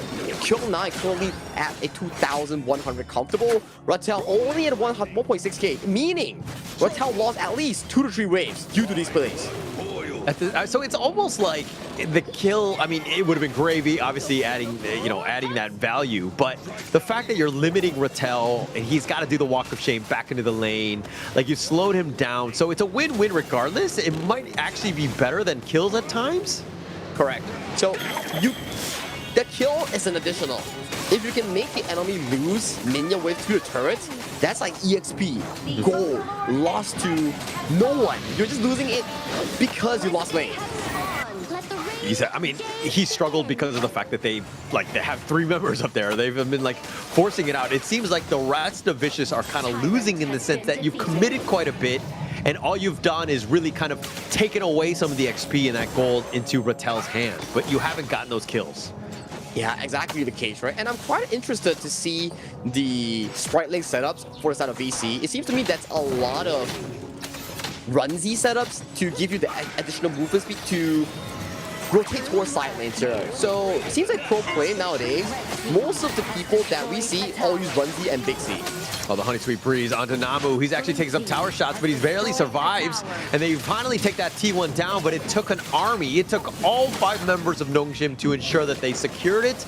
But Vicious were trying to hold on, but they've traded away. I mean, the bottom T1 was open as well, so they have, you know, an avenue of attack in that bottom. That was a scary one. They were tanking so much turret damage here. Haku gets caught out, though. The Honey Sweet Breeze onto him. Haku, he's going to actually hound on back. He gets on out. The Overlord punching him, just kind of like, hey, why are you walking into my lair? But Haku will walk away again, just barely surviving. That was too close for comfort here, coming in for the side of Nongshim. Redforce jungler here does manage to get himself with the hound towards safety. At the very least, this early game, although it's looking very VC dominated, goalie wise, it's pretty 50-50 thanks to the Diarrhea goal taking.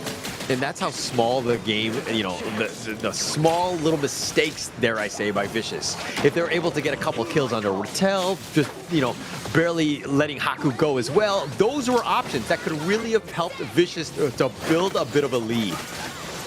Good on towards the side lane, but does get caught by the Honey Sweet Breeze once again and gets eliminated here. Kyung9 finds a Razor of Cavalry here, but there is no follow-up here. Faye gets pushed back by the Runzy here. Still gets the survival chance for Rattel, but that is a 1-for-0 exchange, and the rotation favors VC back towards the mid lane. And only taking Haku down. I think that Vicious, I mean, yeah, they could have wanted more, but Rattel just too fast.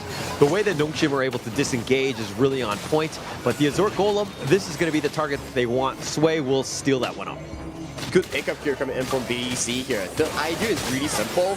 Get the kill, force the rotation to be slow, and then take absolute jungle control against Nongshim's Haku here.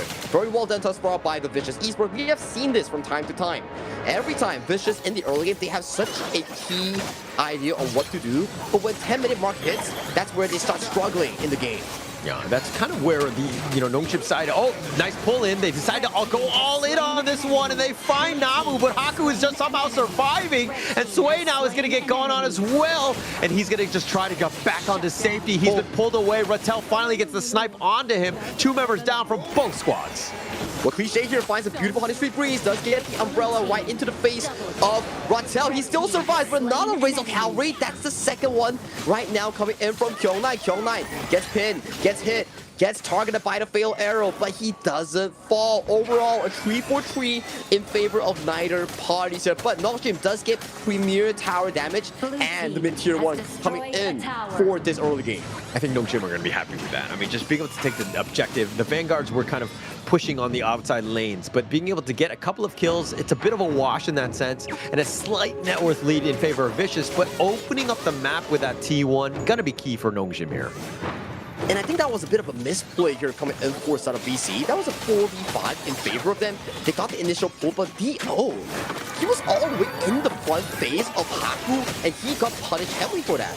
Yeah, definitely got punished on this one. And now, who might be punished on this is just going to be the Azure Golem. And Sway smites it out. Haku actually hounds on forward. He uses his Heaven and Earth mode. The Razor Cavalry on the back. And with that push in, Illusion in a bad spot, they actually get the pick off on Namu as well. And Kyung9 is looking to just run him down. But Siri now turns his attention onto Kyung9. They're going to look to trade. Sway with a double. And now Rattel taking down Kyung9 finally. Kyung9 is such a beast on this Guan Yu here. And what is Siri doing here in the front line here? He gets caught out. Fatal Arrow isn't able to save him. He gets punished for being over-aggressive. Yeah, Vicious are going to make them pay. They're going to take their own mid-T1. 4 members down from Nongshim. Things have kind of shifted in this one. 2K favor in net worth lead in favor of Vicious. They've done a great job of putting themselves in a great spot here. Maybe this is the comeback material that they need to push themselves into this VO7 here. Things are looking good in terms of scaling. They have Cliche, they have DO, some of the best late game heroes for the side of VC. And for Nongshim Redforce, the only late game that they have lies on towards the hands of Rattel, who got repeatedly punished by the trio coming in from BC in that early game here. So things are starting to look really good for BC as of now. And it seems like Nongshim are getting caught out. I mean, Vicious have done such a good job of, with that jump, and now with that speed, Kyung9 is going to be there. The pull back in by Faye, and it looks like Rattel trying to fight with that power grenade, trying to at least get Cliché, not able to do so. So close though, that was a lot of damage landing on towards Cliché's face. But Rattel, what was he doing there? That was all the way in towards the middle side without a turret's aid here, so that's not really ideal. But in terms of turret trading here, we do see side for side here, top tier 2 traded for bot tier 2 between these two teams. Yeah, Doe will take the top T2. I think that they'll be happy with that trade. But Siri on the other end, this is a good one for him, right? You need to create the space, take advantage of the space that's given to you, and now Siri on the run. The Hounds are a bit loose, and it looks like they will find Siri. They knew exactly what brush he was going to be in. He's fighting 1 versus 3, an impossible ask of Siri. That is a really uncharacteristic fall off here coming in for the side of Nongshim Redforce marksman. With that, this Shadow Tyrant should go uncontested in the favors of BC. This might be one of the largest and most consistent leads BC has harnessed throughout this game. Yeah, and throughout this entire series. I mean, I think that, they haven't really been able to kind of, take advantage of it. Nongshim have found ways to just claw back in, but this is a great one, right? In terms of the strategy, I think the pivot had to have been just focusing down Siri, finding him wherever he goes. And Siri has not had a good time. He's died twice already, and looks like they're going to take up Rattel as well. Another great find for Vicious. What was Rattel doing there? Kind of like an over eagerness to find plays. Right now, the timers coming in from Nongshim Redforce are really scattered. One moment Series is there, the other moment Rattel is there. It's like on a loop right now. They're all just exchanging in that sense. But I think the biggest piece by Rattel is that you kind of need to kind of play it the way Nighty does, where you look at yourself as a farm laner, right? You just need to get yourself that net worth so that you can just take over the game. It looks like they haven't found anything in that regard. He's been dying too many times. And Faye has been really active in the map to find these big plays for his team. So far, he has found a lot of success. Many pulls, especially on for his Haku. This game, right? Cliché and Faye has been consistently impacting the side lane, especially the main person that has been impacted is Rattel. Every single rotation, Rattel. Every single gank, Rattel. Yeah, but there's diminishing rewards on that one. So at the same time, it's like, okay, it's great. Yeah, we've killed Rattel so many times, but they need to focus fire on other. I mean, they've done a great job on to Siri, but Haku and Illusion are kind of making use of that space. Yeah, the space right now, I would say, for BC is way larger compared to Nongshim, because you can see, we did explain, Nongshim's draft is really mid-game centric that relies on Haku and Siri to find those big flag moments here. But due to the fact that a lot of these fights hasn't been 5v5 at the 10-minute mark, it's not looking too good for Nongshim Redforce. And in the late game, Chano, Xiao, Guan Yu, they do so well compared to Nongshim's draft. It's the vision score that VC have done so well on, right? They've taken advantage of it. Whenever the fights are happening, they're the ones initiating. They're the ones with Faye with the jump in pulls. They've gotten tremendous value and they've been able to convert those into kills. Yeah, and these kills are better than last game. Last game, kills were traded back and forth, but BC wasn't able to secure any form of objective help. But look at the jump they dive in, they decide to go, and Haku is trying to deal with the back line, but he's going to be focus fired, and they take him down. Cliché will get this one, but what can they get in return? Rattel with a power grenade. Sui's going to dash away. They've got all 5 members from Vicious surviving and walking away after that kill on Haku. Vicious went in as a 5-man unit. Kyung9 tanked all the damage coming in from Nongshim, and he still went out with half of his health. You can see the damage coming in from Nongshim just isn't enough for this timer right now. There's just not too much on the hands of Siri. Yeah, Siri needs a little bit more time. Haku not tanky enough, and he needs to kind of be on the the same side of the tower. He can't be outside fighting 4 versus 1 essentially, because I understand that he's trying to protect it, but he needs to kind of look for his own safety. He's died 5 times. This has been a terrible game for Haku. Yeah, quite uncharacteristic as we were to talk about here. So this is a good sign for BC, and everything is looking for them to potentially end this game. Even for the late game material here, Nongshim has 0 late game material. Rattel It's just not in this game, but nice pull here coming in for the side of Illusion. They get the nice little pick off, and now Haku, he's going to be killed as well. They've taken 2 members down, and now they're going to try to go for Rattel, who decides to go in. I don't know if that's the right target because he tries to go for Doe, and Doe says, I will take that one to go, as they've taken 4 members down from Nongshim. Yeah, 30 seconds on the dot right now. The crystal is exposed. Tier 3 goes down. Minion waves marching in. There's no one from the side of Nongshim Redforce to start defending this. VC takes their first game in this series. The first game of hopefully many as they look to find their way back into this series. The first game is always the hardest one, right?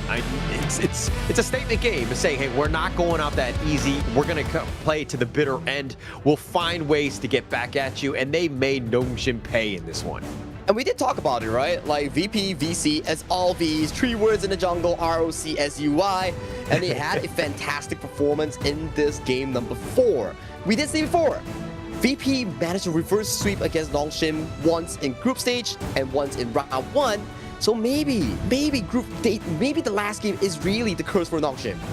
It's always that match point, right? That's the hardest one apparently for Nongshim. They haven't figured that one out, so I guess this might be good for them.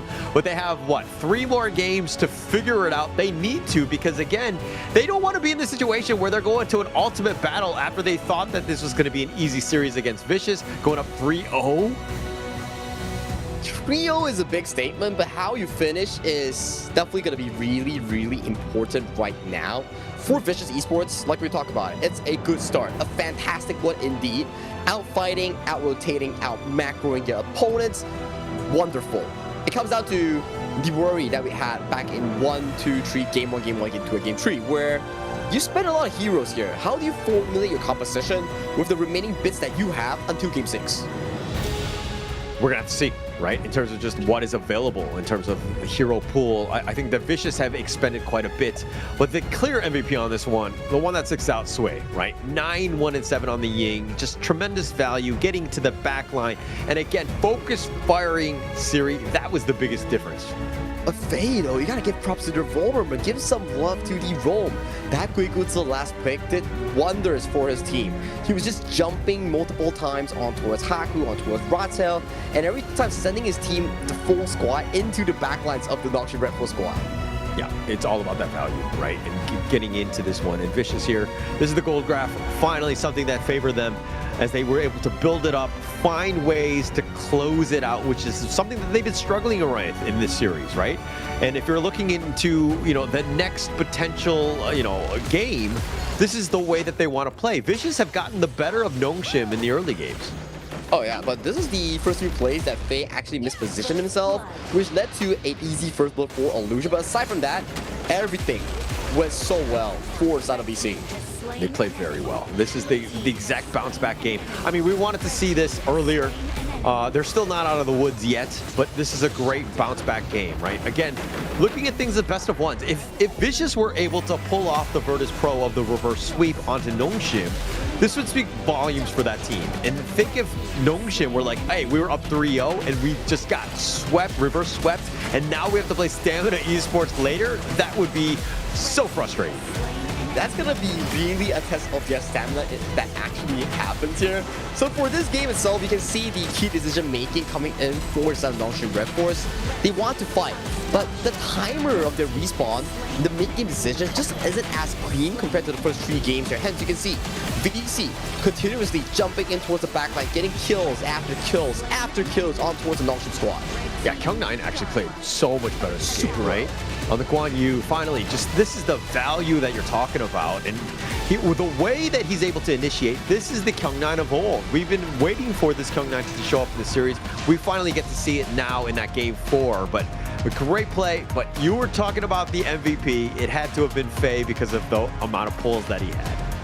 He was just pulling everyone from left, right, and center. He was setting up majority of the plays. It's really difficult, right? You gotta pick between Kyung9, you gotta pick between the Faye's Animus Guigutsu. So definitely these 2 players, big standouts for me. Even though Sui was really consistent on that Ying 917 KDA, but without the setups, things could have been that easy for the side of VC. Yeah, nothing could have been that easy, right? I think that this series, each of the games, they had to have worked with it. There's not too many gimmies, right? They know each other too well to just kind of get completely stomped out. I think that going in even into game 5, Nongshim now need to be a little bit worried. They need to be thinking about closing this game out. They need to spend some power picks here. I think it's like what we talk about, right? The VP thing that did mental toll on tours. Then every time it's like 2-0, 3-0, they start wondering like, hey guys, how do we close off games? They start losing their focus in completing the, how would I say it? In completing the perfect game, right? The Nongshim of game 1 and game 3, game 1 and game 2, it was really nice to watch. But in game 4, they sort of lost their patience. As you can see, Ratel continuously faltering in the side lanes, and then randomly on towards the cross map, we see Seri all the way up by himself in the mid of the lane. So that's the situations that we want to figure out, like what's going on with Nongshim Redforce. Do you want to say it's a bit of a lack of focus, or is this more of just like, you know what I mean? Like, we're so far up, it doesn't really matter. Let's just have some fun and like give Vicious a chance. Like, I would think that as a team, you would just want to close out a series as quickly as possible. But what do you think Nongshim's thought process was here? I think it's mental, right? It's like, it's either, there's two ways, right? I don't think it's ever about having fun, losing one game to play more games. It's maybe about burning the draft against your opponent, so you have a smoother game 5. It's a tactical decision, right? You pull out more picks coming in from the opponent, so in game 5 and game 6, they can't really draft to their expertise. You have more tools to draft the perfect composition to go against your opponents here. Or the second option, they lost focus. They are affected by the VP reverse sweeps. So in every time in the match point, they start to shake. They start to loosen up. Okay. I'm just wondering if it's just like Nongshim is just like, hey, you know, let's test ourselves. Let's go to the ultimate battle after being up 3-0. Let's assume that we're going to do the same thing against Virtus. No, I'm just kidding. They should probably not do that. Don't listen to me. They need to close this game out in a hurry. I think that Nongshim right now, this is one where you got to look at this as like, again, for yourself to just put pressure on to close out the series. Don't give your opponent anything. It's like a whole thing about no quarters in the end. It's very important for them to actually close out the series now because VC is starting to build momentum. We saw in game 2, game 3, VC was always in control, but due to undeniable factors of Nongshim's comeback, VC lost the control that they actually found for themselves. So right now, in game number 4 that they just played, they were so good. Every team fight, every initiation fell in their favor here. So for VC, they found the idea is to put Cliché on a tempo making machine with Fade. Then they can open up the map and start snowballing the lead for their side lanes. Well, you want a tempo? I mean, they're going to start it off with the Haya here. I mean, this is a hero that can really restrict team fights because you isolate somebody, you kind of just put them into purgatory, so to speak, in this arena with you. But what are you looking to do to, how do you counter that come team fight? Because he chooses whoever he wants. What is the sort of play? Now, Nongshim has already gave you your answer here. They have picked the Direnjie, and I believe in a short while, they will also pick the Agudo here, and those will be 2 key counters in removing the ultimate coming in from Cliché. So quick update. Direnjie S2, which is the legal immunity, can cleanse and remove the pull coming in from Haya before you jump into the Moon's Game Mirage. It's doing the link. Same for Agudo. When you link Agudo and she throws out the Furball with her ultimate, also removes it here. So that's definitely going to be the key playmaking style coming from Nongshim here. Okay. If they're able to pull that one off, I think that that would be key here. But, I mean, when you've got also the Motsu, who's been also an absolute menace in the KML thus far, I think it's, what, 6-1, has an 85% win rate. It's been a very strong hero, especially with that new Ultraman skin. It's kind of, you have like a nice little 1-2 combination with like the Cannon Blast stun into, you know, the Moon's Game Mirage if you need be. Yeah, I think those are definitely good setups here, but that's the Agudo Direnjie that we talk about here from Nongshim Redforce. They showed a lot of success with this composition back in KS4, where they were steamrolling every single team with this specific setup here. Now, coming into the second phase of the pick and bans, Nongshim doesn't really have any remaining strong tank frontline aside from Lian Po, but I believe VC will try to lock out majority of Namu-san's pool. Oh, they're going to ban out the Garuda instead. This could be... I mean, you have openings, right? I think that Nongshim right now, if Namu is able to get one of those, again, like the Zhang Fei types with those Umbrella Outbursts and those control, I think that you're going to have a much better time. Because, you know, the team fight capability from Vicious, it's more about isolation. It's about bursting somebody down as quickly as possible. So you want to be tanky.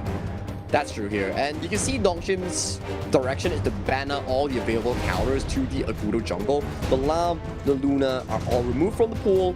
VC may look into banning more mid lanes or a certain type of roam that they don't do too well into. The decision is to ban out the Xiao Xiao in the final pick here, so Illusion lacks a bit of a pick here in the mid lane as well. For roam, maybe Namu goes for his Genpo.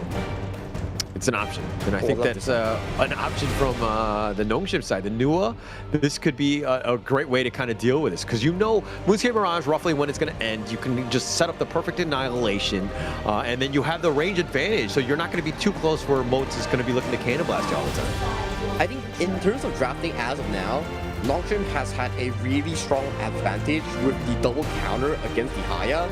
And with the final Nua locking in, they have secured their late game potential as well in the forms of Illusion here. For VC, their job is very simple. Try to invade and remove the early aggression coming in from the Agudo here. Wow, the Neza and the Lubu into the clash.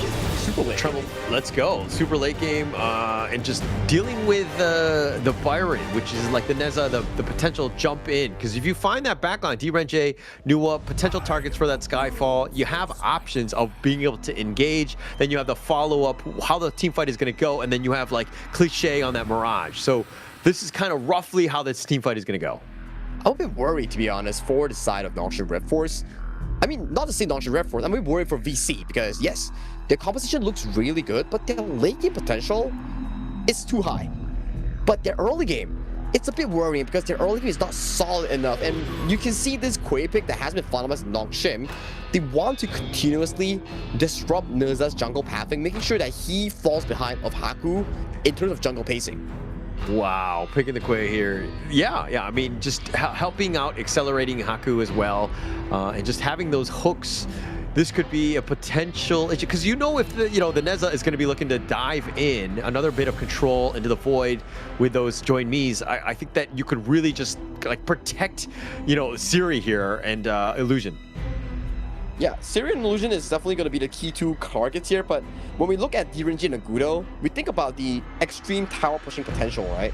You continuously push for towers while Quay hooks on the sideline here. So one hook, one kill. One hook, one kill. Or as we like to call it, when you throw the Gorge mobilization with the Agudo, then you'll see a lot of projectiles landing on towards your face. You would have definitely a lot if they're able to kind of rack it up. But it really comes back to just Namu on this Quay. I have not seen it on the international stage. So this is going to be interesting to see if it's really up to the level of, a Game 5 elimination game, or no, not elimination game, a match point game for Nongshim to close out a series. I mean, personally, for me in this game, I do favor Nongshim's draft a lot, but like you mentioned, right? To what extent can this Quay actually perform? We've seen Quay before, I think, from Boom Esports, from PKL, and it didn't really went up to the expectations that we actually have for the pick. There's a lot of expectations. I mean, the amount of control, but I think most teams don't really pick it because they're so... like they understand what the hero's about, right? As long as you avoid the hooks, understand where he could potentially come from. Because like Namu is in that brush, right? Your spider senses should be tingling as a pro player. Yeah, that's how thin the hook actually is. Creature was right in front of him, Namu whiffs it. So it's not as easy compared to what we expect it to be able to actually hit the hook coming in from the Quay. So that's gonna be down to how Namu actually lands all these big hooks coming in from this Quay. Whenever there's a hero like a Quay, I always want like a separate counter that's like just counting how many times he either hits or he misses, and at the very end you just see if you win or not based on that number. Yeah, that's true. You hit the best hooks that you can, but based on what we've seen so far in the map, Haku successfully stolen away the Azure Golem from the hands of Sui, so that's going to be a big buff removed from Sui's pocket. anything to slow down Sway. He's been a nuisance in that sense, right? He's been able to kind of get the one-up on Haku, where Haku is a little bit behind, but he's willing to fight like he's ahead, which is kind of his downfall at points. He's not scared to fight, but there are moments, especially when you're behind, you need to kind of calm down a little bit. But this is a good game thus far. Like, this is everything that Haku needs to do to pull off the lead against his jungle opponent here. And you can see a lot of the rotations here coming in for the set of VC on this left rush with Nongshim controlling on the right. That's the Ring of Fire here. It's getting the vision that they need. Oh, they've got the Skyfall as well as the Cannon Blast. Namu getting run down. Oh, the Tremble Mortals is going to be a little off the mark. They will just kind of disengage off of that. But Namu looking to cue that hook up. Is he able to find Faye? Probably not. That's a painful one for VC. They lost so much minion waves at the top side here. Now Kyung9, his return towards the Kraken will be stopped by Rattel. Rattel, he's just gonna have a field day here. No one can actually stop him in this disruption here. Nice hook here coming in from Haku here. Utilizing the passive here. This is an easy steal. Look at this. Yeah, Free easy steal he's is there. gone. Yeah, and he takes it away. Namu, though, it looks like he's going to get gone on. He's going to go into Purgatory, the Mirage, if you will. Goodbye. He's looking to dodge this. He's probably dead, and he will be killed by Cliché. I think it's kind of worth it, right? You set Sui so far behind, and you give Haku an extra buff in his own pockets here. Yeah. By sacrificing Namu, his job is already done. He can gladly retire right now. But Sui wants to come in for this steal here. He has the smite. Haku doesn't have his own. Yeah, but if they're able to time this one, Sway, it looks like he's got that with that smite. Just too much of an advantage in that sense. The emergence had been popped as if they were going to go, but it was more about vision. Yeah, good stuff thus far. VC securing their own Azure Golem on the retreat. For the side of Nongshim, however, here, it's 0-1 in terms of scoreline, but at least with their game plan, it's much more solid compared to before here. The only thing they have to worry about is Do and Kyung9's ultra late game. That could be potential. I mean, it's a problem, and that's probably why they want to kind of put a little bit of pressure on. I mean, Namu is kind of sticking around Siri, just waiting for a Do to show up and to kind of potentially get that hook. But Do right now has done well in the sense that he does have a level advantage over Siri, who just leveled up. Yeah. So in terms of bottom lane, it's pretty 50-50. But we need to see after level 4, when Siri and Haku gets control of the game, how they continuously push down these turrets here. Objective has been started by the side of Nongshim Redforce. Skyfall use and cancel on towards Illusion here. This is going to be a Tyrant dance between two teams. Yeah, Rattel's not in the fights. He's going to teleport into the mid lane, but the Tyrant, you know, is going to be in the hands of Vicious, and they zoned him away. Really well played by Vicious in ensuring that they had all the space and time that they needed. Although Cliché didn't pull anyone into the Moonscape Mirage, but he bought enough room to force Illusion and Siri away from the Tyrant pit, which is already sufficient enough for them to secure this Tyrant for the team. One more Tyrant means that they can scale comfortably into the late game marker here. So far, no aggression yet coming in from Nongshim thus far. Not at all. I mean, it's losing the Tyrant was pretty huge for them. And this is also something that we've seen from the Nongshim side of, like, how much value are you going to get out of the Quay? Like, I feel like they should have had a kill or two by now, and they're not able to chase down Faye, who just gets himself on out of this. I thought they actually hit any single hooks this game on the Koi aside from the neutral objectives here. So Namu is still waiting for his first official hook in this game. Are you saying that Namu's a bad hooker? In terms of what? Oh, in terms of Honor of Kings, of course. I mean, so far he's been missing majority of his hooks, so I guess you cannot say he's bad. He's just inaccurate. Yeah, okay, all right. We'll give him a little bit more time. I mean, he hasn't been able to, we haven't seen too many. I don't think we've seen a single hook, but when he does, hopefully it's a team fight winning one, because again, he needs to create that space. He is pretty much the guy, but it looks like Rattel doing a little bit of work with Haku, and the Tremble Mortals used defensively, he'll just kind of keep him alive, but for now, and now the Skyfall tries to go right onto Haku. Here's the emergence. The counterplay upon counterplay has been used, but in the end, both sides, Kyung9 gets sniped out. Creation block after creation blocks gets to guarantee CC and utilizing the ultimate flash to reposition to get that final kill here in the mid lane here. Namu gets close into the Moonscape Mirage, but once he comes down, Cliché is gone and goodbye. Yeah, as long as Namu is just like, as long as I'm alive, you know exactly where I'm going to be. Cliché, you know, sacrificing or trying to go all in on Namu, not able to get the kill, and he pays with his life as well. Great turn of events for Nongshim. very well played, right? They got the top lane turret as a trade for the bottom lane and 2 back-to-back quick kills. Haku here going aggressive against Do. Oh, the emergence on point. The Skyfall used again as the counter. The Annihilation, another snipe out. Illusion has been on point as Do is down for the count, and now Sui can't deal with 2 members. It looks like he, with 2, will fall back. He just doesn't miss on these annihilations here. Back-to-back hits on the target here. My goodness, Illusion, he's on fire right now. Absolutely on fire. And so you're kind of thinking, oh, Namu's not hitting the hooks, but the hooks, but Illusion is hitting his annihilation, and that's pretty much all you need because it's the killing blow. That's the most important one. This is why coming in from Namu here. Valiant effort though, but they still got the mid-tier 1 and the Crimson Golem here. Goalie-wise, they pulled it to a 3,000 healthy in favor for side of Nongshim Redforce here. This is what we're looking for. The Direnji Aguru composition that is capable of tearing towers down super quickly. All right, there are not very many moments when I watch the Honor of Kings Esports and these guys play where I'm like, oh, I can do that. But when I saw Namu do that flash hook play and he completely missed, I was like, I can do that. And he proceeds to miss another one here. So Namu, I don't think he has yet to hit a single enemy hero thus far. Maybe he has hit it off screen, but it hasn't been generated to a kill yet. So far we do see in the top side, another tower goes in the favor of Nongshim. Nice golden token here. Forces out the Tremble Mortals. Tremble Mortals, and they find Haku on the bad side of the life bar. He is going to be picked off, and now Sui is shown up. And Namu, he gets pulled into the barrage. And what kind of damage can they do? As Rattel is doing a decent amount onto Sui. They're going to wait around in the wings, and Namu gets killed in the mirage. They show up, and now Cliché getting a little low. He's going to try to flash to stay alive, but another annihilation from Illusion. The pickoffs have been unreal as he hits him with a through. 3 out of 3 annihilations and 3 kills for Illusion here. Killing spree already for the Nuwa. He's been on point and he's been making it count. Thanks to the annihilation here, it also allowed Siri to get that kill on towards kill 9 after the Tremble Mortals here.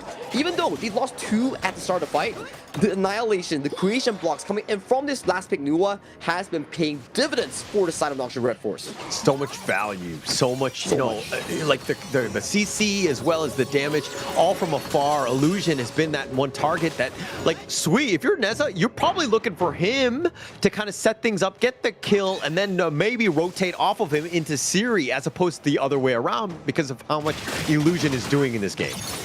Yeah, and look at this setup right now. Top turret is already down, and the setup is simple. Allow Siri enough space to do this.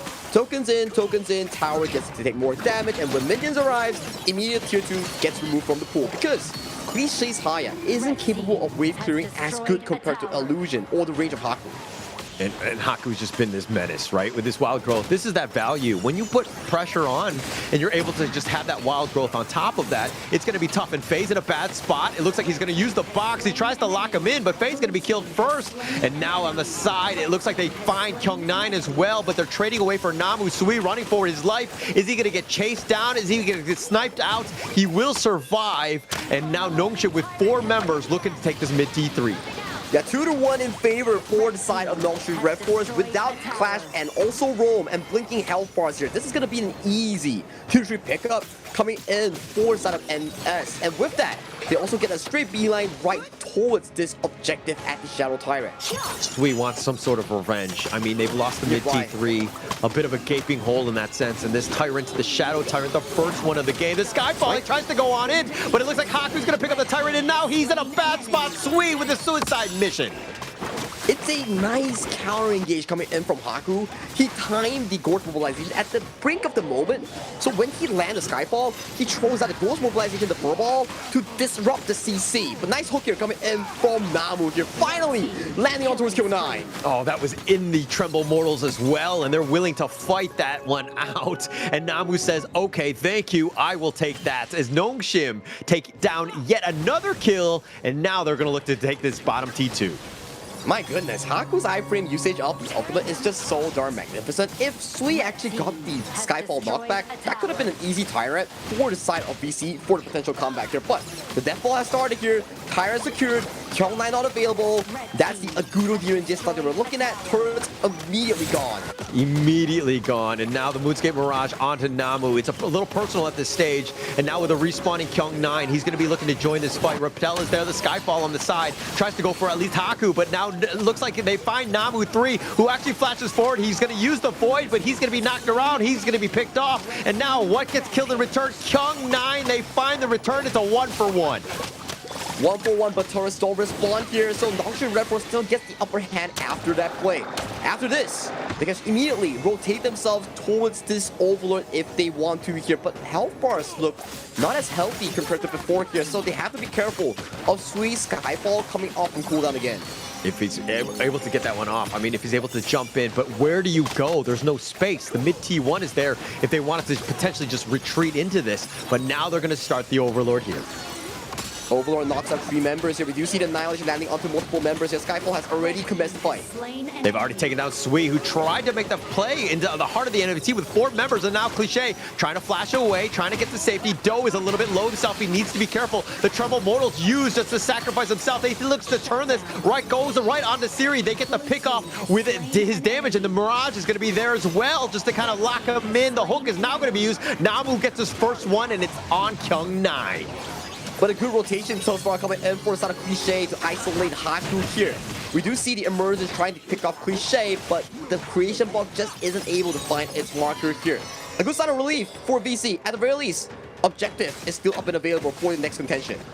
It's going to be up for that, and they're going to be able to contest because of the fact that Haku and Siri, both of the main damage dealers, are down from the side of Nongshim. So Vicious, even without Kyung9, this is something that they could potentially go on, and they're going to find the Skyfall onto Rattel. That might have been just a speed burst, but now they turn their attention on the Overlord. Yeah, once again on another this Shadow Overlord taking into the Void. Hook. Completely misses the Cannon Blast. He's going to actually connect onto Illusion. Now with those Creation Blocks, the Annihilation doing a decent amount of work. Doe is actually sidestepping most of this. Sui taking out the Overlord already, and now Haku showing up. He actually gets the Gorge Mobilization. Doe is down for the count. Rattel is now on the chase. He wants to go at least for Faye, just get some sort of catch. Haku is in rollout mode. He decides to go in with that Snowball, with that Gorge Mobilization. No stun. That was a perfect hook coming in from Namu. Although we keep saying that Namu's accuracy hasn't been great, but that was a lucky 7. He hit the marksman there. That was amazing coming in from the side of Namu here. And with that, Super Minions are marching in from 2 ways. Oh, another hook. He finds another one. The Tremble Mortals used in return, trying to keep him alive, but the Mirage is going to throw him into the pit. Sui trying to fight for his life with 1 versus 4, but he's being focused, and he will be killed by Siri, who's doing a decent amount of work. Cliché is trying to run back to the fountain. Rattel is going to be there. They have the creation blocks, but they deal with the Vanguard. If anything, they don't have the minions. Nongshim have gotten the kills, but they don't have the push because, again, the minions are too slow. Now it's coming over to the front end here. They decide to pull off and go for the Shadow Tyrant retake here. This is a back and forth game, but Namu has been consistent at the end parts of this game, hitting back-to-back hooks on the mid and farm lanes coming in for VC. With this Shadow Tyrant secured, Nongshim wants to recuperate and look for the next potential push, mainly on that top lane. Ooh, oh, the Annihilation. Oh, Illusion gets the steal. I mean, it's better than a kill in that sense because you're taking away the blue buff, which is kind of key at this stage. So they've done a great job. Illusion has been hitting his marks. He's been hitting every single Annihilation, and every one of it has been really beneficial for the side of Nongshim Redforce. Check out some of these key itemizations that we have on our screen. Illusion, 4-0 and 10, working his way towards the Savage Rep, already have completed it, so after this, his damage will skyrocket to a different level. In the meantime, this setup coming in for the side of Nongshim Redforce, they are looking to go for a potential hook. Doe has to force a flash.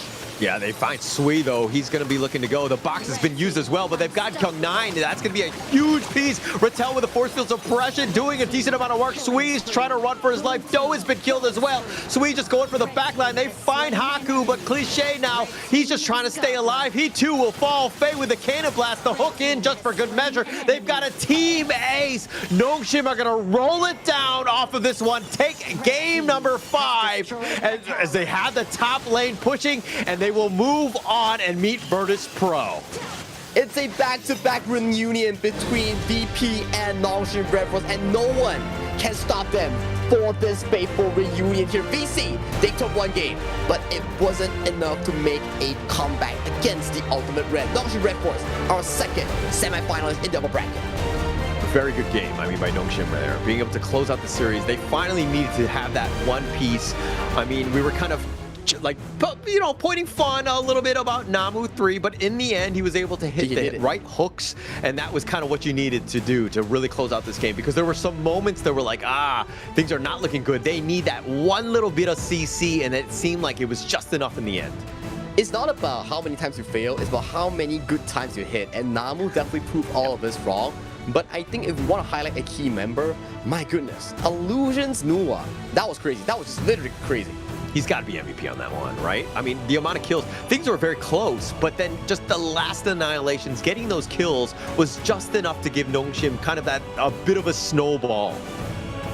Yeah, I think in terms of the early game, it was pretty back and forth. We do see a very smart start coming in for Nongshim Redforce, hooking out the buff and utilizing the Agudo's release spell to get a free buff in towards their own hands as a counter here. And I think that happened like 2 or 3 times, which really limited Sui's farm on the Nerza jungle to put him really behind, which it goes back to our questions here. Who can stop Nerza from farming? And that is the answer that Nongshim Redforce has presented in this case. They had all the answers, right? I think in terms of a draft, it was good enough, right? There were some moments where you're kind of like cliche with the Haya doing a decent amount of work with those pull-ins to kind of give them a little bit of an edge. But in the end, it seemed like they just had enough to deal with Sway. I mean, yeah, he was on the back line, but they were so good with the target prioritization and just killing him when he would just dive deep. And check out the KDA, right? 2-0 and 13 on Bratel, 7-0 and 12 on towards Illusion. I think he's involved in almost every single play without dying a single time on this newer pick. Absolutely amazing, right? I mean, 7-0-12, but also Siri, 7-1 and 10. He died a single time, so I guess shame on him for dying that one time. He probably won't get MVP because of that, but Illusion was just too much. I mean, 136,000 damage from afar and not dying a single time. You have to give the man an MVP, right? And only taking 25,000 damage on the Nuwa here, considering the fact that there was always backline threat like Kyung9, Sui always jumping on towards you. He was playing marvelously and always staying at a unreachable end. This man, my goodness, super well done by this Nuwa. Yeah, and also whenever the Skyfall would go in, it was like looking to be like a 1v1. Like Sway was always looking for that advantage, but then you could see that Nongshim were like, okay, I need help, and then he would always emerge on top of you. So they would turn that into an advantage for them. I think it also comes down to how they play the team fights. When Sui comes out with Skyfall, creation blocks, the DRNG's golden token, all were the blocking factors coming in against this Sui Nerza. Yeah, it was just like the counterplay, the way that they did this was just super smart. And, I mean, can we talk a little bit about this Lubu pick? I'm just like, I don't... Like, I get the true damage, I get the, the fact, but like the Tremble Mortals is like a non-factor. People just walk out of it. Like, it just seems like a very underwhelming pick at the end of the day. I think it makes sense, right? Like, they want to go for the ultra late game, but the problem is the DRNG and also the Agudo one is just such a strong deathball in making sure that this double side lane coming in from BC was just too greedy. They couldn't stall for the late game. Late game Lubu needs like what, 4 to 5 items where the Haya pulls in someone, everybody groups up at that circle waiting for Haya to come out. Lubu jumps in and just does all the damage here. I mean, actually in this team fight alone, I think Kyung9 got a lot of value with this nice Tremble Mortals, but I mean, in hindsight, it makes sense, exactly as you're saying, like post-Mirage, but we never really saw that too much, right? It just seemed like the rest of Nongshim were waiting in the wings. They would like plop out their own wild growth. They would have their own annihilation queued up for when the appearance happened. It just seemed like they had their own answers that actually outplayed and countered the Lubu themselves. It's just a very difficult pick to execute, right? You need everything in line. Execution, team fight, items, and all of that were mitigated by the execution coming in from the opponents, which is Nongshim Redforce.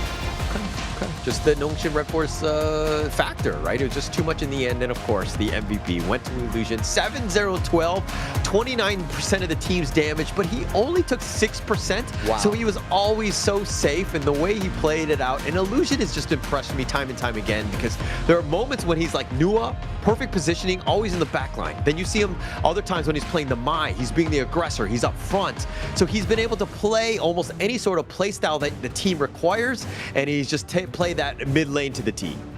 very flexible of a player as we speak, right? Knowing his limits, knowing what he needs to do in different roles and categories of mages here. Well done to Nongshim Redforce. They do qualify themselves into the upper bracket semifinals. It's between VP and Nongshim now. Whoever wins gets the first seed. Not first seed. They get the first slot going into the EWC later on. But we still have to see who's seed 1 and seed 2 after the conclusion of the entire playoffs round. Yeah, and that one's going to be an interesting one to watch because, I mean, if you win that one, you're basically, like, actually for both of these squads, right? Even if they lose, that you win one more series, you're in the KWC, right? You're top 3 already. So one of these 2 teams is going to move on, like, 2 out of 3 of the teams that are, of course, the top 3 will be moving on. We're going to have to find out who that is as we have the elimination game. That one's going to be coming up, but unfortunately, that one's going to be off stream. It's going to be Stamina Esports versus Vicious. But man, these games have been good today. It has been good, man. Like, VP showed us absolute domination in game number 1 with a 6-minute 35 seconds game-winning push. I think that might be one of the fastest games that we ever had in the regional or international scene in HOK Esports.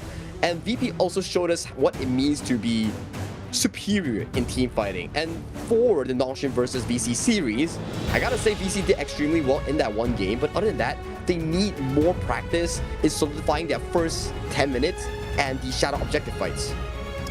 But hopefully they've shored that up, right? I mean, they also saw what Vicious did today, and I mean, not to say that Stamina had a great time against Virtus Pro. They did struggle at times, but they can see some of the weaknesses, right, of Vicious as well. So the elimination game coming up, that one will be, hopefully, we'll definitely have the results. You'll see it on the Honor of Kings Esports sites, social media pages, and to see exactly who's going to be in the top 3 as we move on. Because, again, right now, you got to move on and to figure something out and to, like, Stamina or Vicious, like, I mean, who do you have at the end of the day?